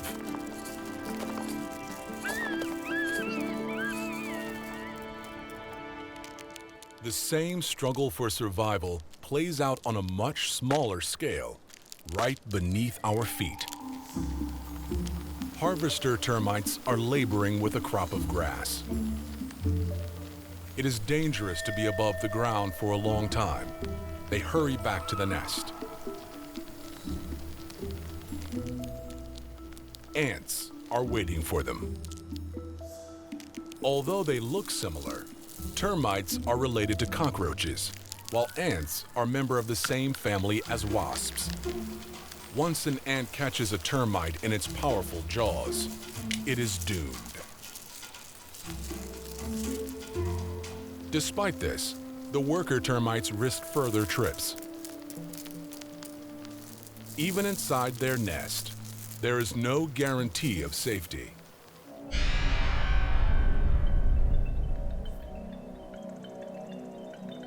These gigantic jaws belong to a solifuge, a relative of spiders and scorpions.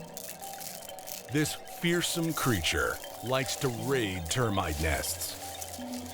It carries one termite after another out of the nest and places it on the ground, immobilized, but not yet dead. The solifuge will suck out their juices.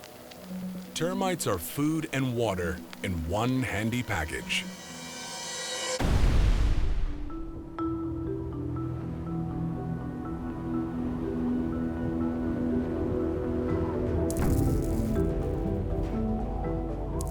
After a long, dry season, a little rain finally arrives.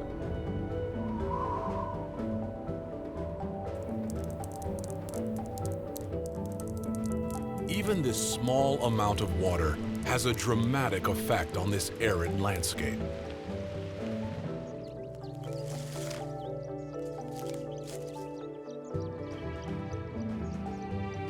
A dazzling burst of color erupts out of nowhere as bright flowers suddenly carpet the desert.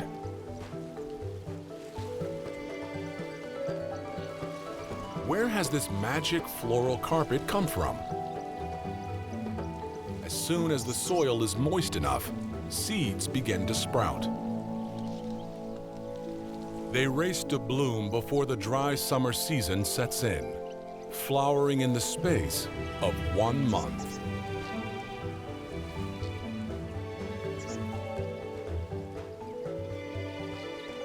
Termite mounds also go through extraordinary changes.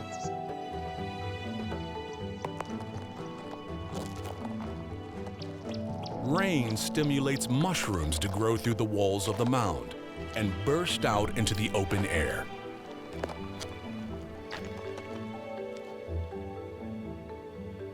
These are the fruiting bodies of the fungus. Their sole purpose is to release spores that will become the next fungus generation. Although many kinds of termite farm fungi, genetic studies show they are all descended from one species that lived in Africa 30 million years ago. At that time, tropical rainforests dominated this continent. These termites have replicated rainforest conditions for their fungus in the middle of a scorching desert. Inside the nest, the temperature is a constant 27 degrees. The humidity, 100%. Ideal conditions for the fungus. Neither termites nor fungi can survive without each other. There's one more twist to this remarkable tale.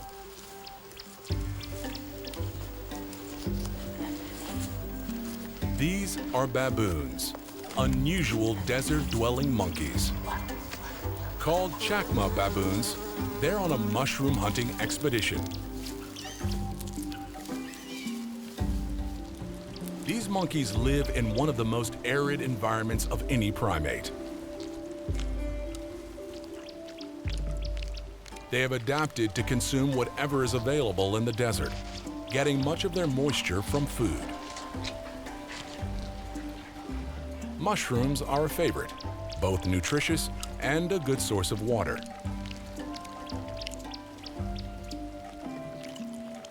Tiny termites don't just provide for themselves and their fungus. They're even growing valuable food for large desert mammals.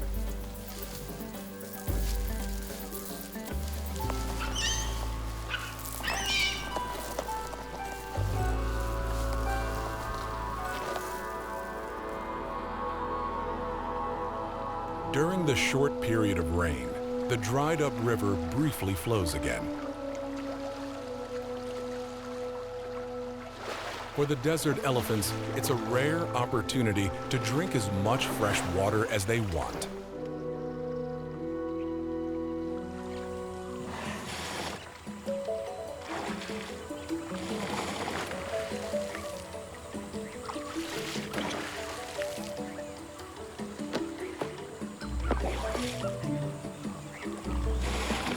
The old cow with a twisted tusk, who risked her life climbing the mountain, has survived.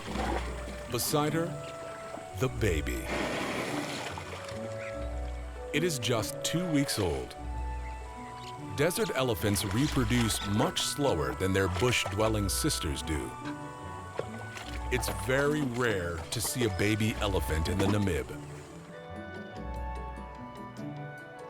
Despite the plentiful supply of water, the herd leaves the river. The never-ending search for food continues for these nomadic wanderers. The baby instinctively follows along behind its mother, and the whole herd slows down to allow mother and calf to keep up. For the baby, the search for food is arduous and dangerous. But it's taking its first essential steps as a desert elephant.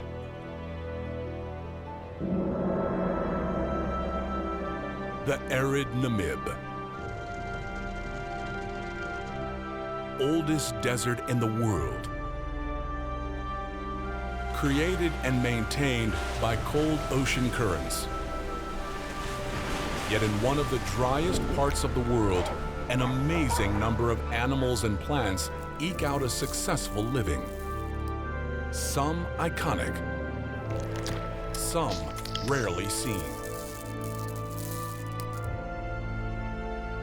The harsh climate has produced incredible mutations and ingenious adaptations, creating a world of hardy mutants battling it out for survival. But if it wasn't for one of the tiniest desert dwellers, the Namib would truly become a barren land.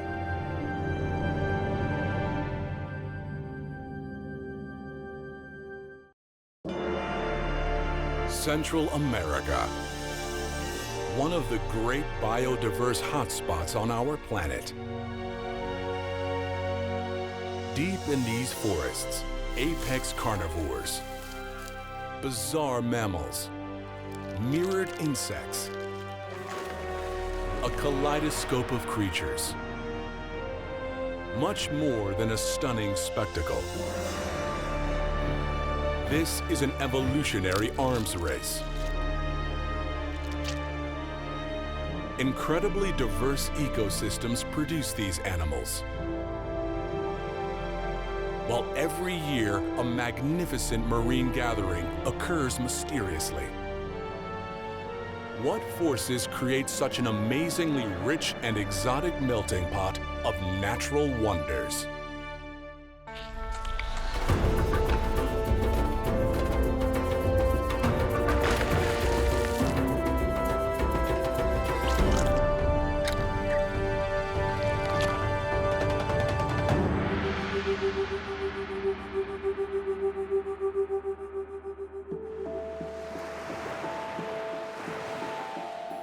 Central America, a great evolutionary hothouse.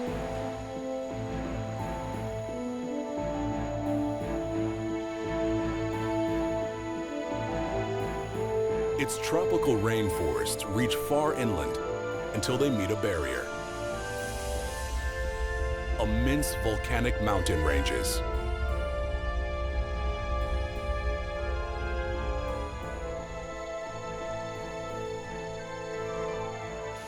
This undulating forested landscape holds the secret to a monumental biological and geological event that occurred millions of years ago. Central America is only 0.1% of the Earth's surface. Flanked by a great cold ocean on one side and a tropical sea on the other, it narrows to just 100 kilometers wide. It encompasses 7 countries, and at the heart of this wildlife paradise is Costa Rica, the most biodiverse country for its size in the world.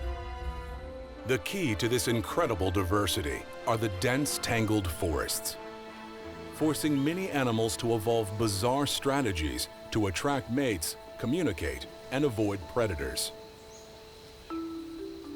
This keel-billed toucan has 4 primary colors on its beak to attract attention. Color is a very effective form of communication in the dense canopy. Birds have evolved striking colors to attract mates, like this unmistakable red-capped manakin. He also uses a fantastic dance to capture the attention of females.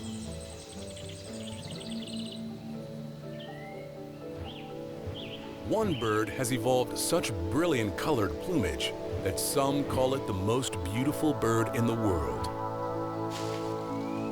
The resplendent quetzal, a species unique to Central America. The male has an incredibly long tail, up to ½ a meter long. Those with the longest tail feathers and most impressive colors win the females and pass on their genes.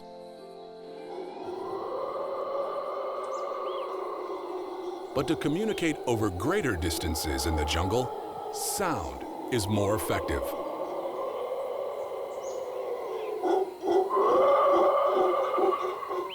These primates are well named. Howler monkeys. A troop of howlers proclaims its territory at dawn and dusk, using low-frequency grunts which travel further. They can be heard well over a kilometer away. They claim ownership over their territory with these vocal challenges. They don't have to be seen to communicate their message.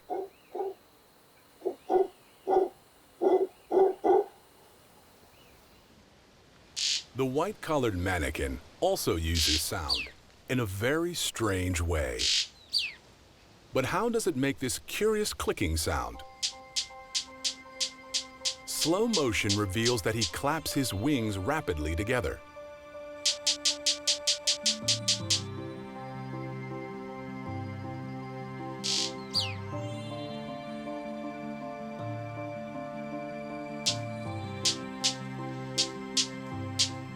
There's a more elaborate version too. He hops between branches while snapping his wings. This whole bizarre display is a courtship ritual for the benefit of watching females.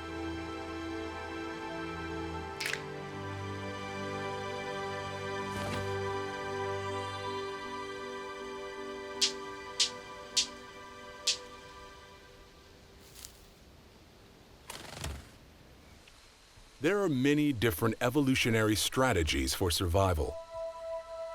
While some animals like to advertise openly, others conceal themselves, using camouflage and visual tricks. These may look like thorns, but in fact, they are alive. They are thorn bugs. But they're not the only masters of camouflage in the forest. One insect, called a tree hopper, resembles a drop of morning dew.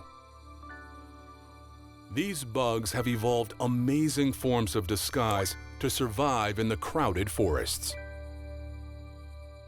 There are other visual tricks performed here too. From one viewpoint, the iconic morpho butterfly seems less than dazzling. However, this is a clever deception. Its wings are brown on the underside, but the top side is a stunning electric blue. The brown side has fake eye spots, which divert the peck of a hungry bird away from the head and body. As well as this, the flashes of brilliant blue make it look like the butterfly is appearing and disappearing, confusing predators. The most famous creature that uses color to both attract mates and hide from predators is the iridescent hummingbird. They drink nectar from flowers while maintaining incredible stability in the air. The feathers shimmer with different colors according to the angle they are viewed from. But the colors don't come from pigment in the feathers. They are actually produced by refracted light. Microscopic structures in the feathers split light into different colors. The feathers appear to change color depending on how the light strikes them. This evolutionary technology allows the hummingbird to both be seen and not be seen.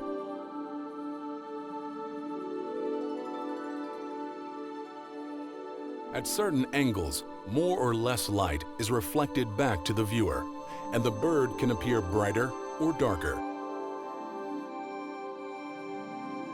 It's thought that iridescent hummingbirds change their angle of flight to be visible to potential mates, but not to predators.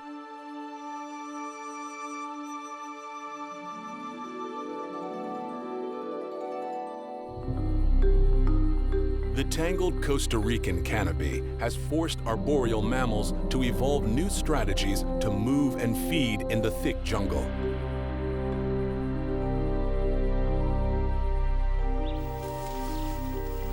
One such creature is the tamandua. The tamandua is an unusual anteater. Anteaters normally live on the ground, but this species has adapted to finding ants in the forest canopy. It's a precarious business searching for ants high up in the trees. Luckily, its tail is extremely useful for balance. Special tails are key to moving through the jungle here. This monkey swinging through the trees is a spider monkey. They swing acrobatically from branch to branch with incredible precision and ease. Their tail has evolved especially for moving fast through the thick and tangled foliage. A closer look reveals that the inner side of the tip of the tail is hairless.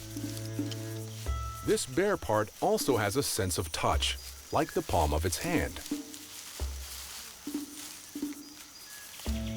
It's a special grasping tail, called a prehensile tail. This fifth limb is more common in the habitats of Central and South America, where more vines grow than in Asian and African forests. Many animals that live in the canopy have this handy adaptation.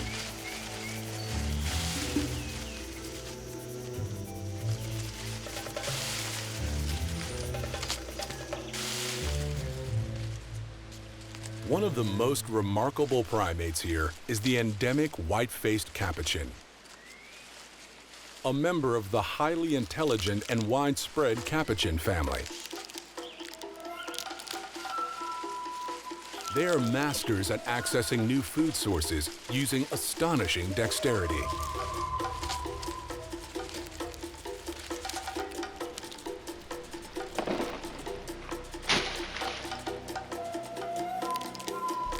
Juicy katydids hide under tree bark and in holes in tree trunks during the day to avoid predators.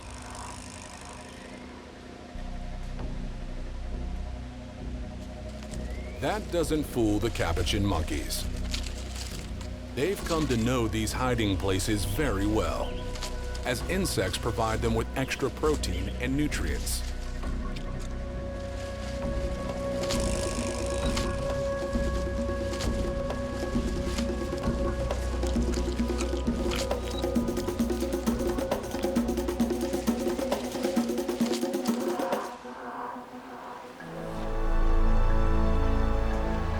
Costa Rica boasts a stunning variety of unique creatures. So how has it become such an animal paradise?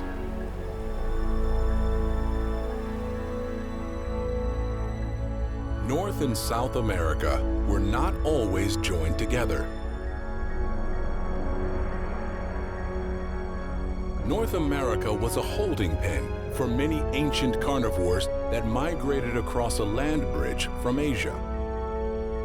Animals here evolved for millions of years in a competitive evolutionary hothouse. South America, meanwhile, was isolated from other land masses for 100 million years. There, gigantic animals evolved, among them the giant ground sloth,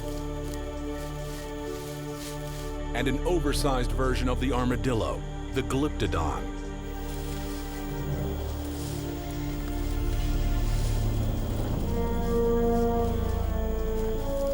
But events 10 million years ago were to change all this.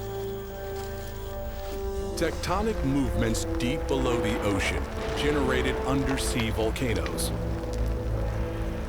thrusting up islands between North and South America.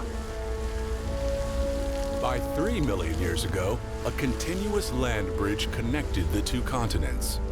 This launched the Great American Interchange, a migration of animals in both directions, causing a bottleneck in Central America that generated extraordinary animal diversity.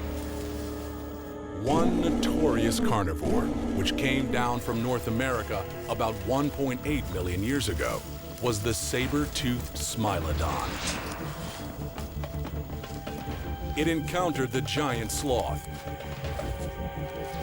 but standing a massive 6 meters tall and weighing 4 tons, it was too big for the Smilodon to take on. Eventually, the giant ground sloth migrated up to North America. Meanwhile, Smilodons went on to range over much of the southern continent. The Asian ancestors of the modern cat family prospered in Central America as well.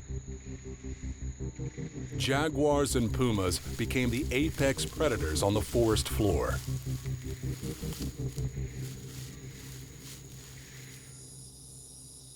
The threat from the ground-based carnivores created an advantage for Costa Rica's tree dwellers. This pouched marsupial, the woolly possum, lived in South America before the land bridge formed.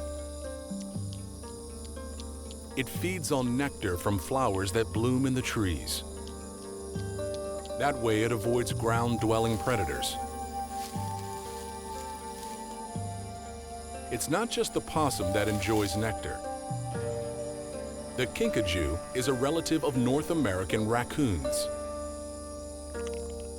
They've evolved a long, specialized tongue to extract nectar from deep inside tubular flowers, a favored alternative to their mainly fruit diet.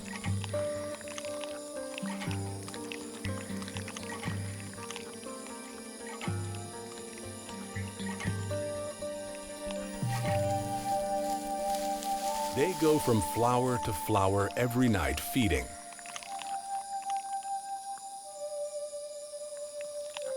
In return, they pollinate the flowers.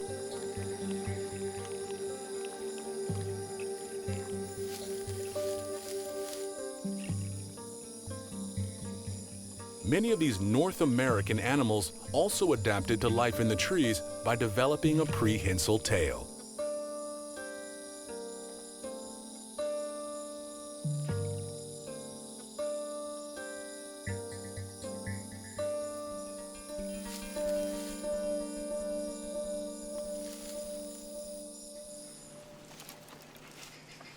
Capuchins use their prehensile tails in the most ingenious ways to help them reach tricky and inaccessible food.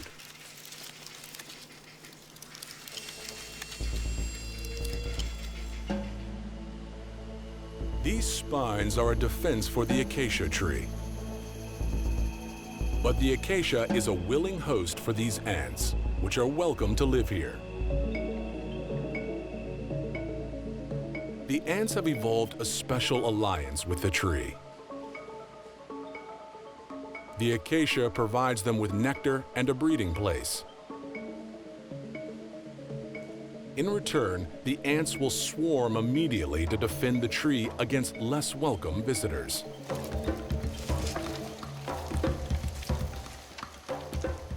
But these highly intelligent primates have figured out a way to get around this defense. This capuchin hangs from the neighboring tree by its tail so it can grab the ant larvae. That way, it steers clear of the stinging ants. Larvae are rich in nutritious protein, so it's worth the trouble and the risk to get them. Sometimes the protein-hungry capuchins turn their attention to bigger prey. This is a coati, a mammal that originated in North America. Coatis are versatile. They forage on the ground, but are also adept at tree climbing. They live in groups for safety. They need to. Capuchin monkeys are opportunistic feeders. And small mammals are fair game, especially infants and juveniles. This coati cub is in trouble.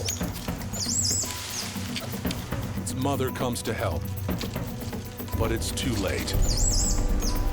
There's nothing she can do.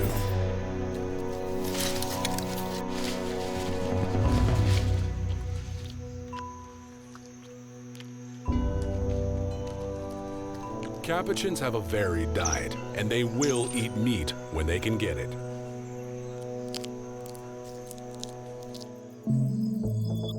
More than one animal here has taken to a bizarre and unexpected diet.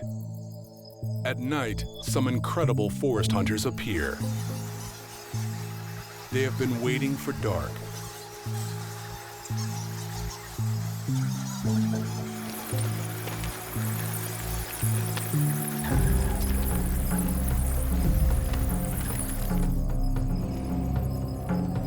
Most bats are skilled insect hunters.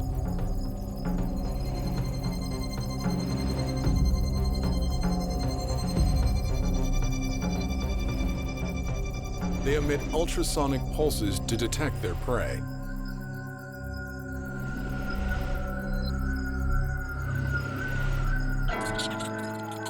This bulldog bat has a taste for very different food. It's on the hunt, but not for insects.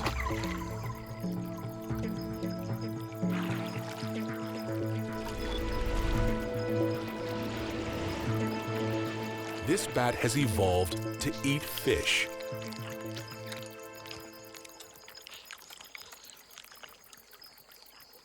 It catches the fish with its specially evolved feet. Its long fingers and sharp curved claws aren't just useful for roosting. They're great for hooking slippery fish too.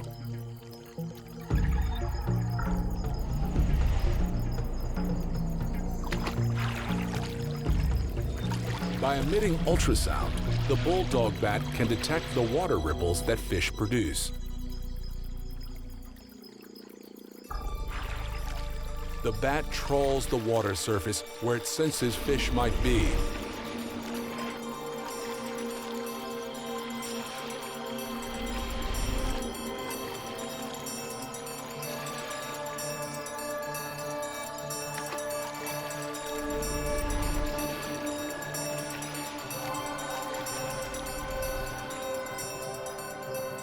A closer look reveals that it delicately skims the water surface with its feet.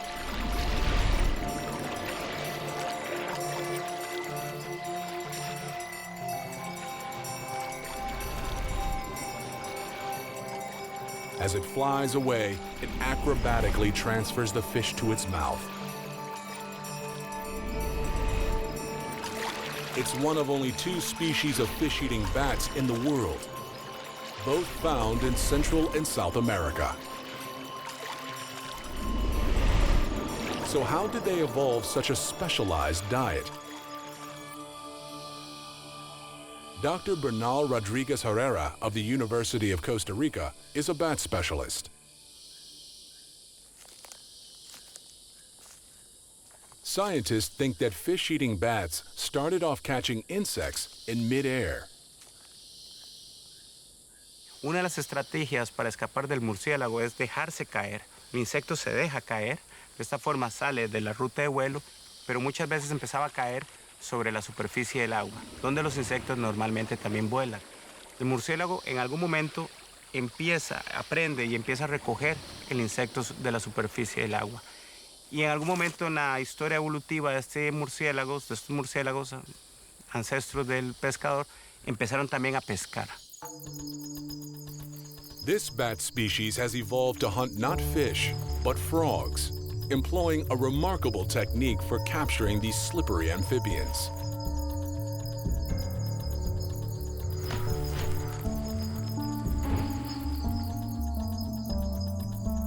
The bat flies down onto the frog and uses its wings to block its escape.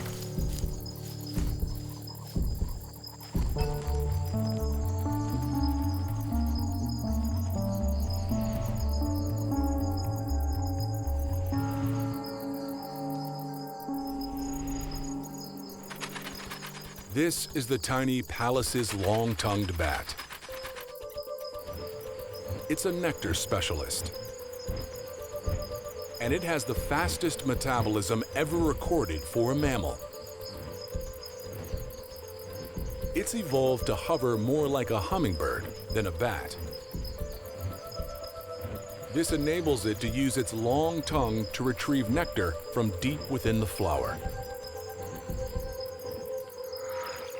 All 3 bats evolved their unusual diets in South America.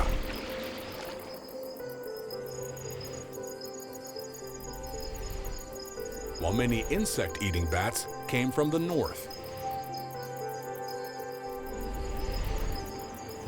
Central America became home to a vast number of bats, so that today, 15% of all bat species in the world live here. For bats, the emergence of the Great Central American Land Bridge created an unrivaled paradise.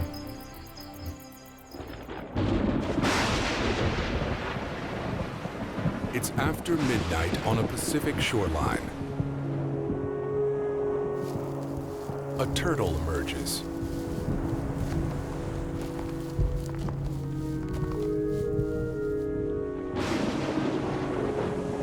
It's made an epic journey to get to this special beach.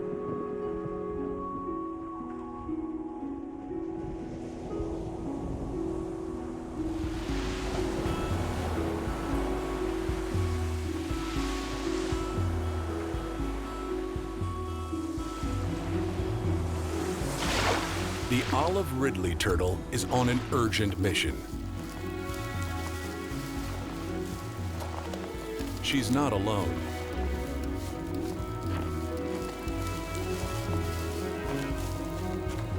Eventually, she stops and begins to lay her eggs in the sand.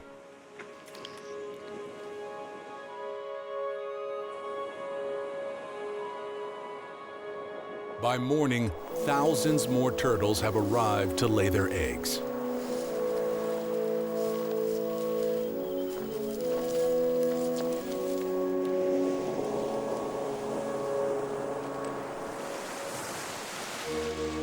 Each wave brings in more olive Ridleys to the nesting beach.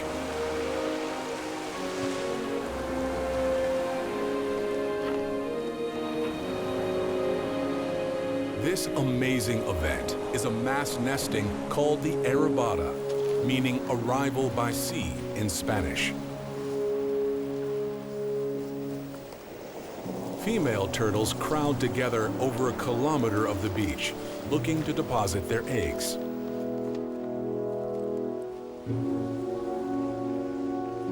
About 200,000 turtles may come to the beach in a day.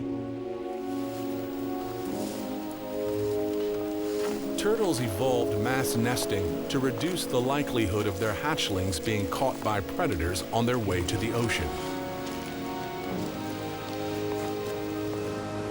This extraordinary scene plays out every month from June to November.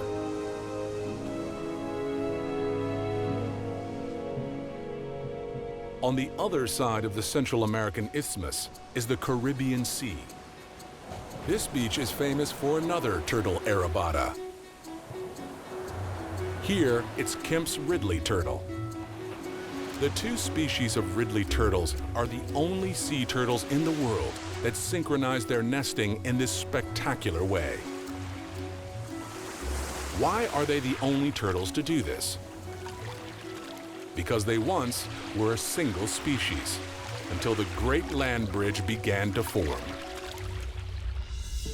Around 3 million years ago, the Central American Seaway still flowed between these two continents. Eventually, the land bridge divided the sea in two, separating populations of marine animals. Studies of turtle DNA reveal that these two species are close relatives. They diversified around the time that the Central American Seaway closed.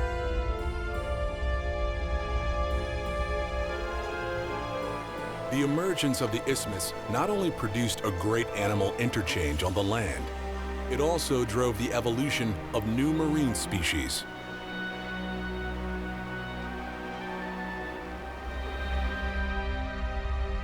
Why was the Central American land corridor not just a route for migration? What makes it such a hot spot for diversity? The answer starts with plate tectonics. These titanic forces thrust up the land bridge.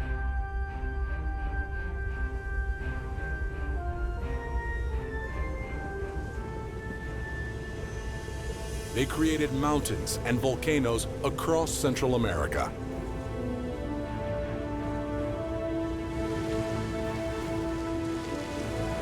Today, Costa Rica alone has at least 6 active volcanoes. These volcanoes and mountain ranges cause variations in temperature and rainfall. That in turn creates different habitats and environments.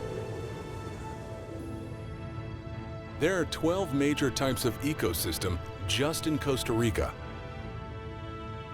Each one is home to a different range of species. The fiery-billed araucari lives in forests on the Pacific side of Costa Rica. It has a rainbow-colored bill. The collared araucari has a paler, less striking bill. It lives in rainforest on the Caribbean side. The two related species have evolved separately, living on opposite sides of the same mountain range. This geological division of species also occurs in manakins. The white-collared species lives on the Caribbean side. Its relative is the orange-collared manakin. It has a very similar dance to the white-collared species. Orange-collared manakins live in the rainforest on the Pacific side. Originally, they were the same species, but the upthrust of mountains in central Costa Rica divided their habitat and the populations in two.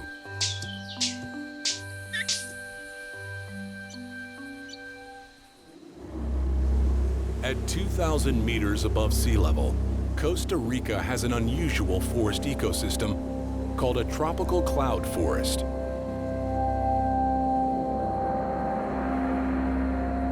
Moisture rising from the ocean shrouds it in fog for most of the year. The average temperature is about 18 degrees, exceptionally cool for the tropics. Mosses and other plants cover the tree trunks.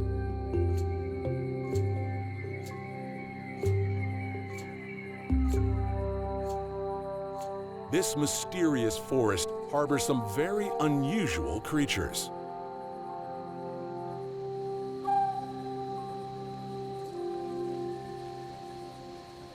Like this insect, which has armor like a mirror. It's a golden beetle. Its metallic luster can deceive predators.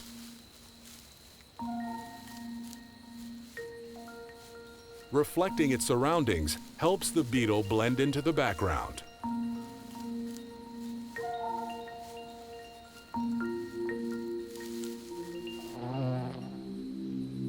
Like a jewel, a butterfly's chrysalis is attached to a leaf.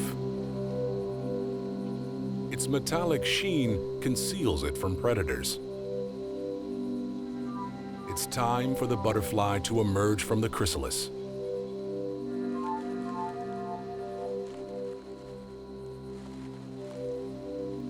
It's a stunning transformation.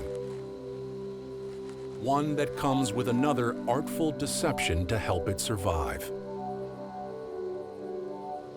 The butterfly has completely transparent wings.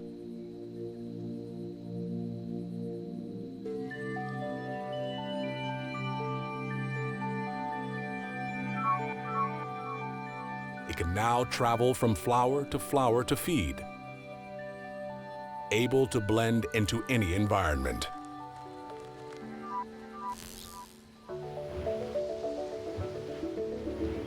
The cloud forest is also home to the dazzling quetzal.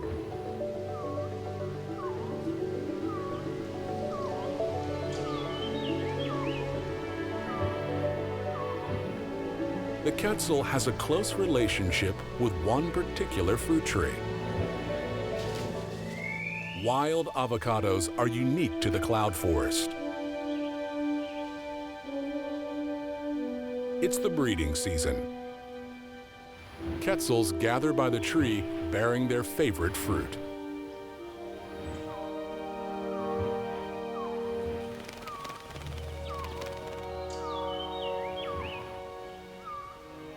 Males flutter around, showing off their gorgeous tail plumage to the females.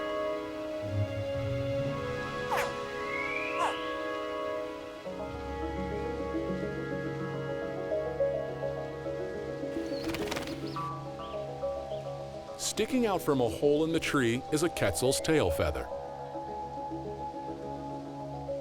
Inside, a pair is raising their chick.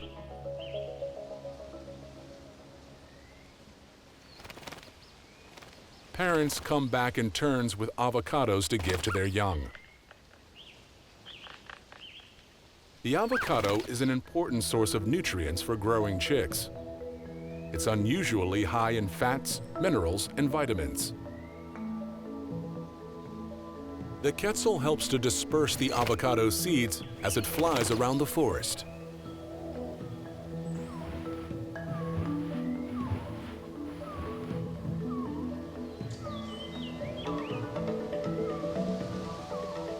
Quetzals most likely originated in South America, but evolved their unique plumage here in the cloud forests.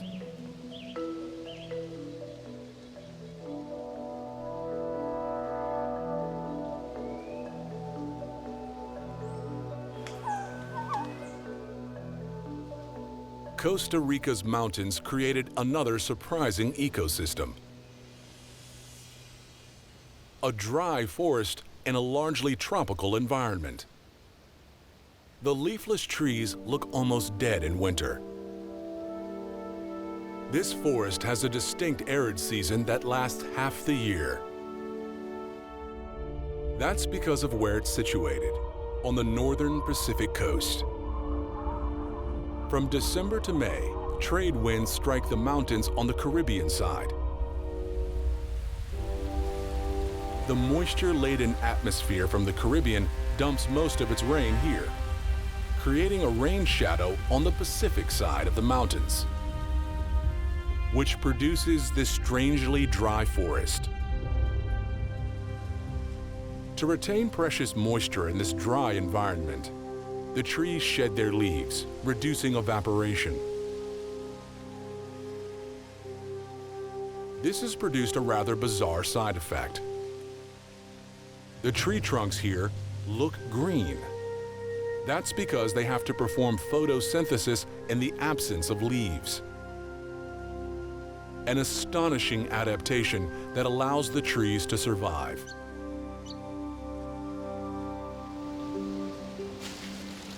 The dry season is a testing time for animals.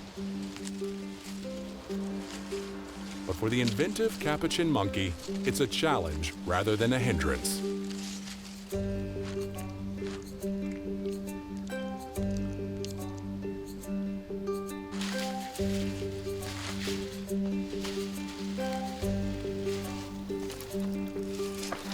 Capuchins use their dexterity and brains to access fruits that have evolved an unpleasant deterrent.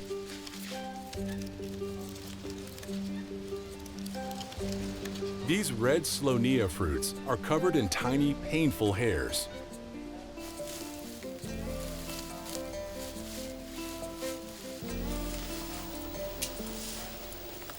To avoid being hurt, capuchins rub the fruit against a branch to remove the hairs.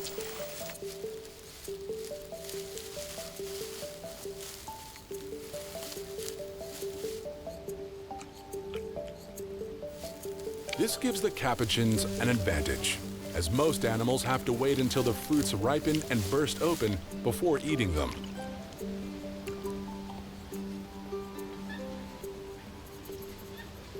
Young capuchins are continually learning how to access and eat new foods. They spend a lot of time observing others.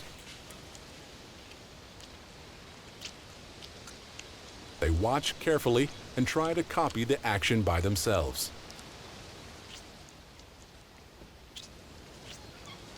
This is the best way of learning how to exploit the many different food sources in the forest.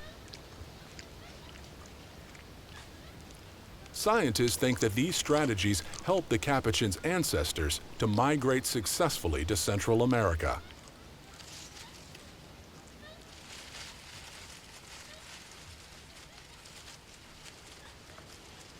Professor Susan Perry has been studying capuchin monkeys in the Costa Rican dry forest for 24 years.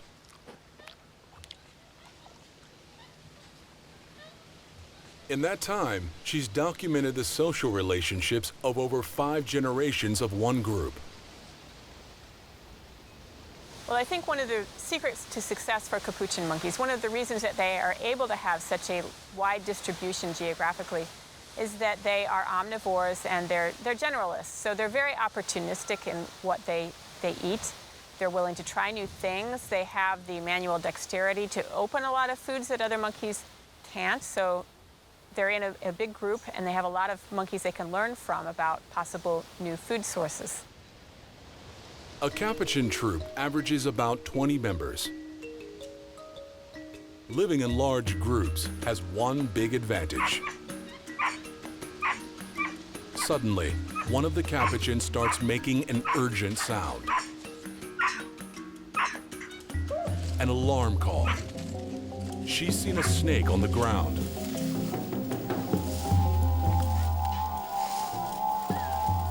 They use alarm calls extensively to warn the troop against predators, using different calls for different predators. On hearing the call, members of the group come together.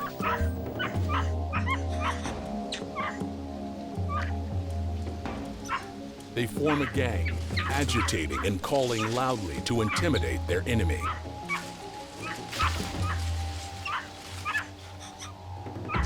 The snake beats a hasty retreat. Thanks to this very effective social communication, capuchins have a high survival rate.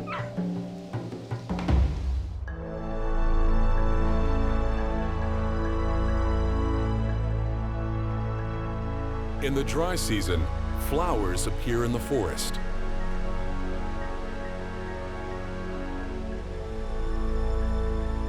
The profusion of beautiful flowers, made more visible by the leafless trees, attracts pollinators from great distances. When the flowers die, the rainy season is just around the corner.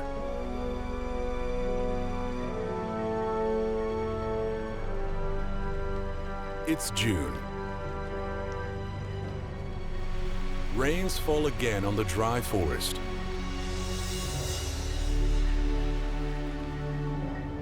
And it quickly turns a lush green.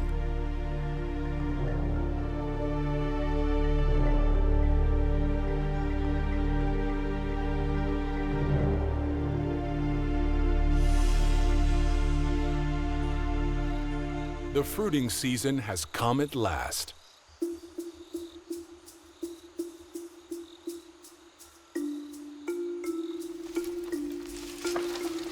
The spider monkey is usually the first to arrive.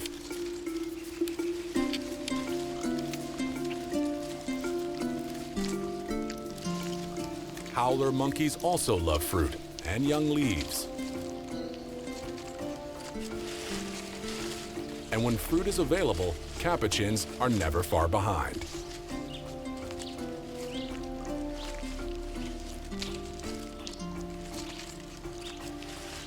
All three species concentrate on eating fruit. With a full stomach, a spider monkey starts its afternoon siesta. A capuchin carefully approaches a young spider monkey. As a peace offering, he will sometimes play with it or even groom the spider monkey. This unusually close contact between two species of monkeys has only been observed in some groups. The reason is still a mystery.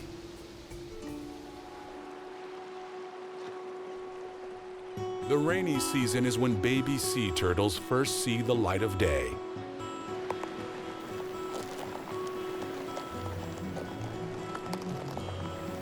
After about 50 days, it's time for the eggs to hatch.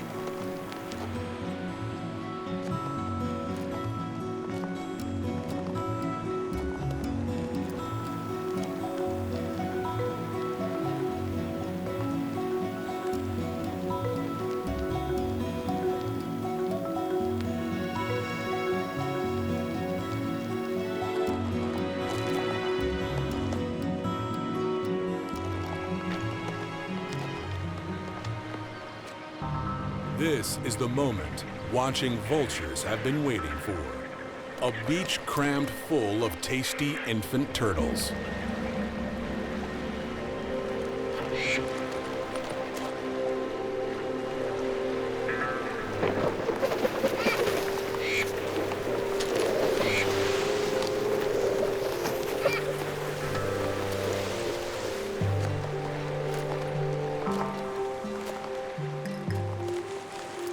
It's a bonanza for all sorts of creatures.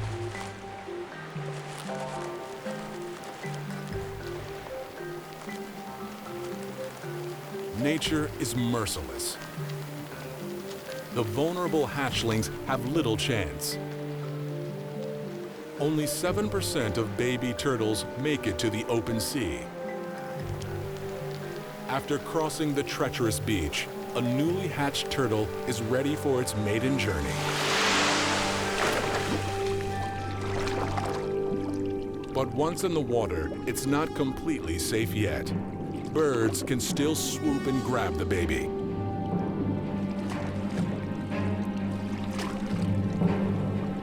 Luckily, this turtle finds a large floating leaf under which to hide.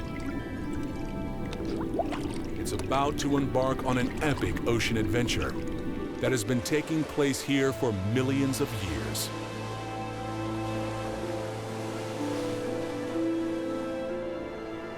Central America, a vital connection between two great continents, became the busy stage for the Great American Interchange.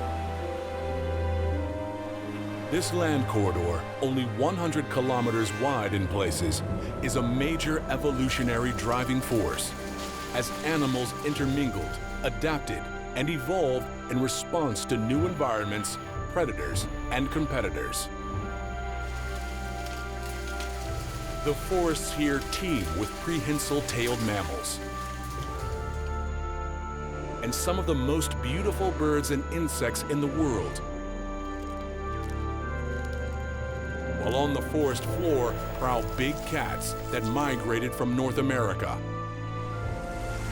And on the beaches, a magnificent marine spectacle plays out every year.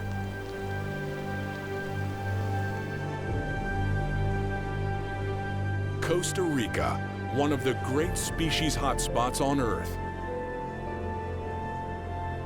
Driven by evolution, the life force of our planet.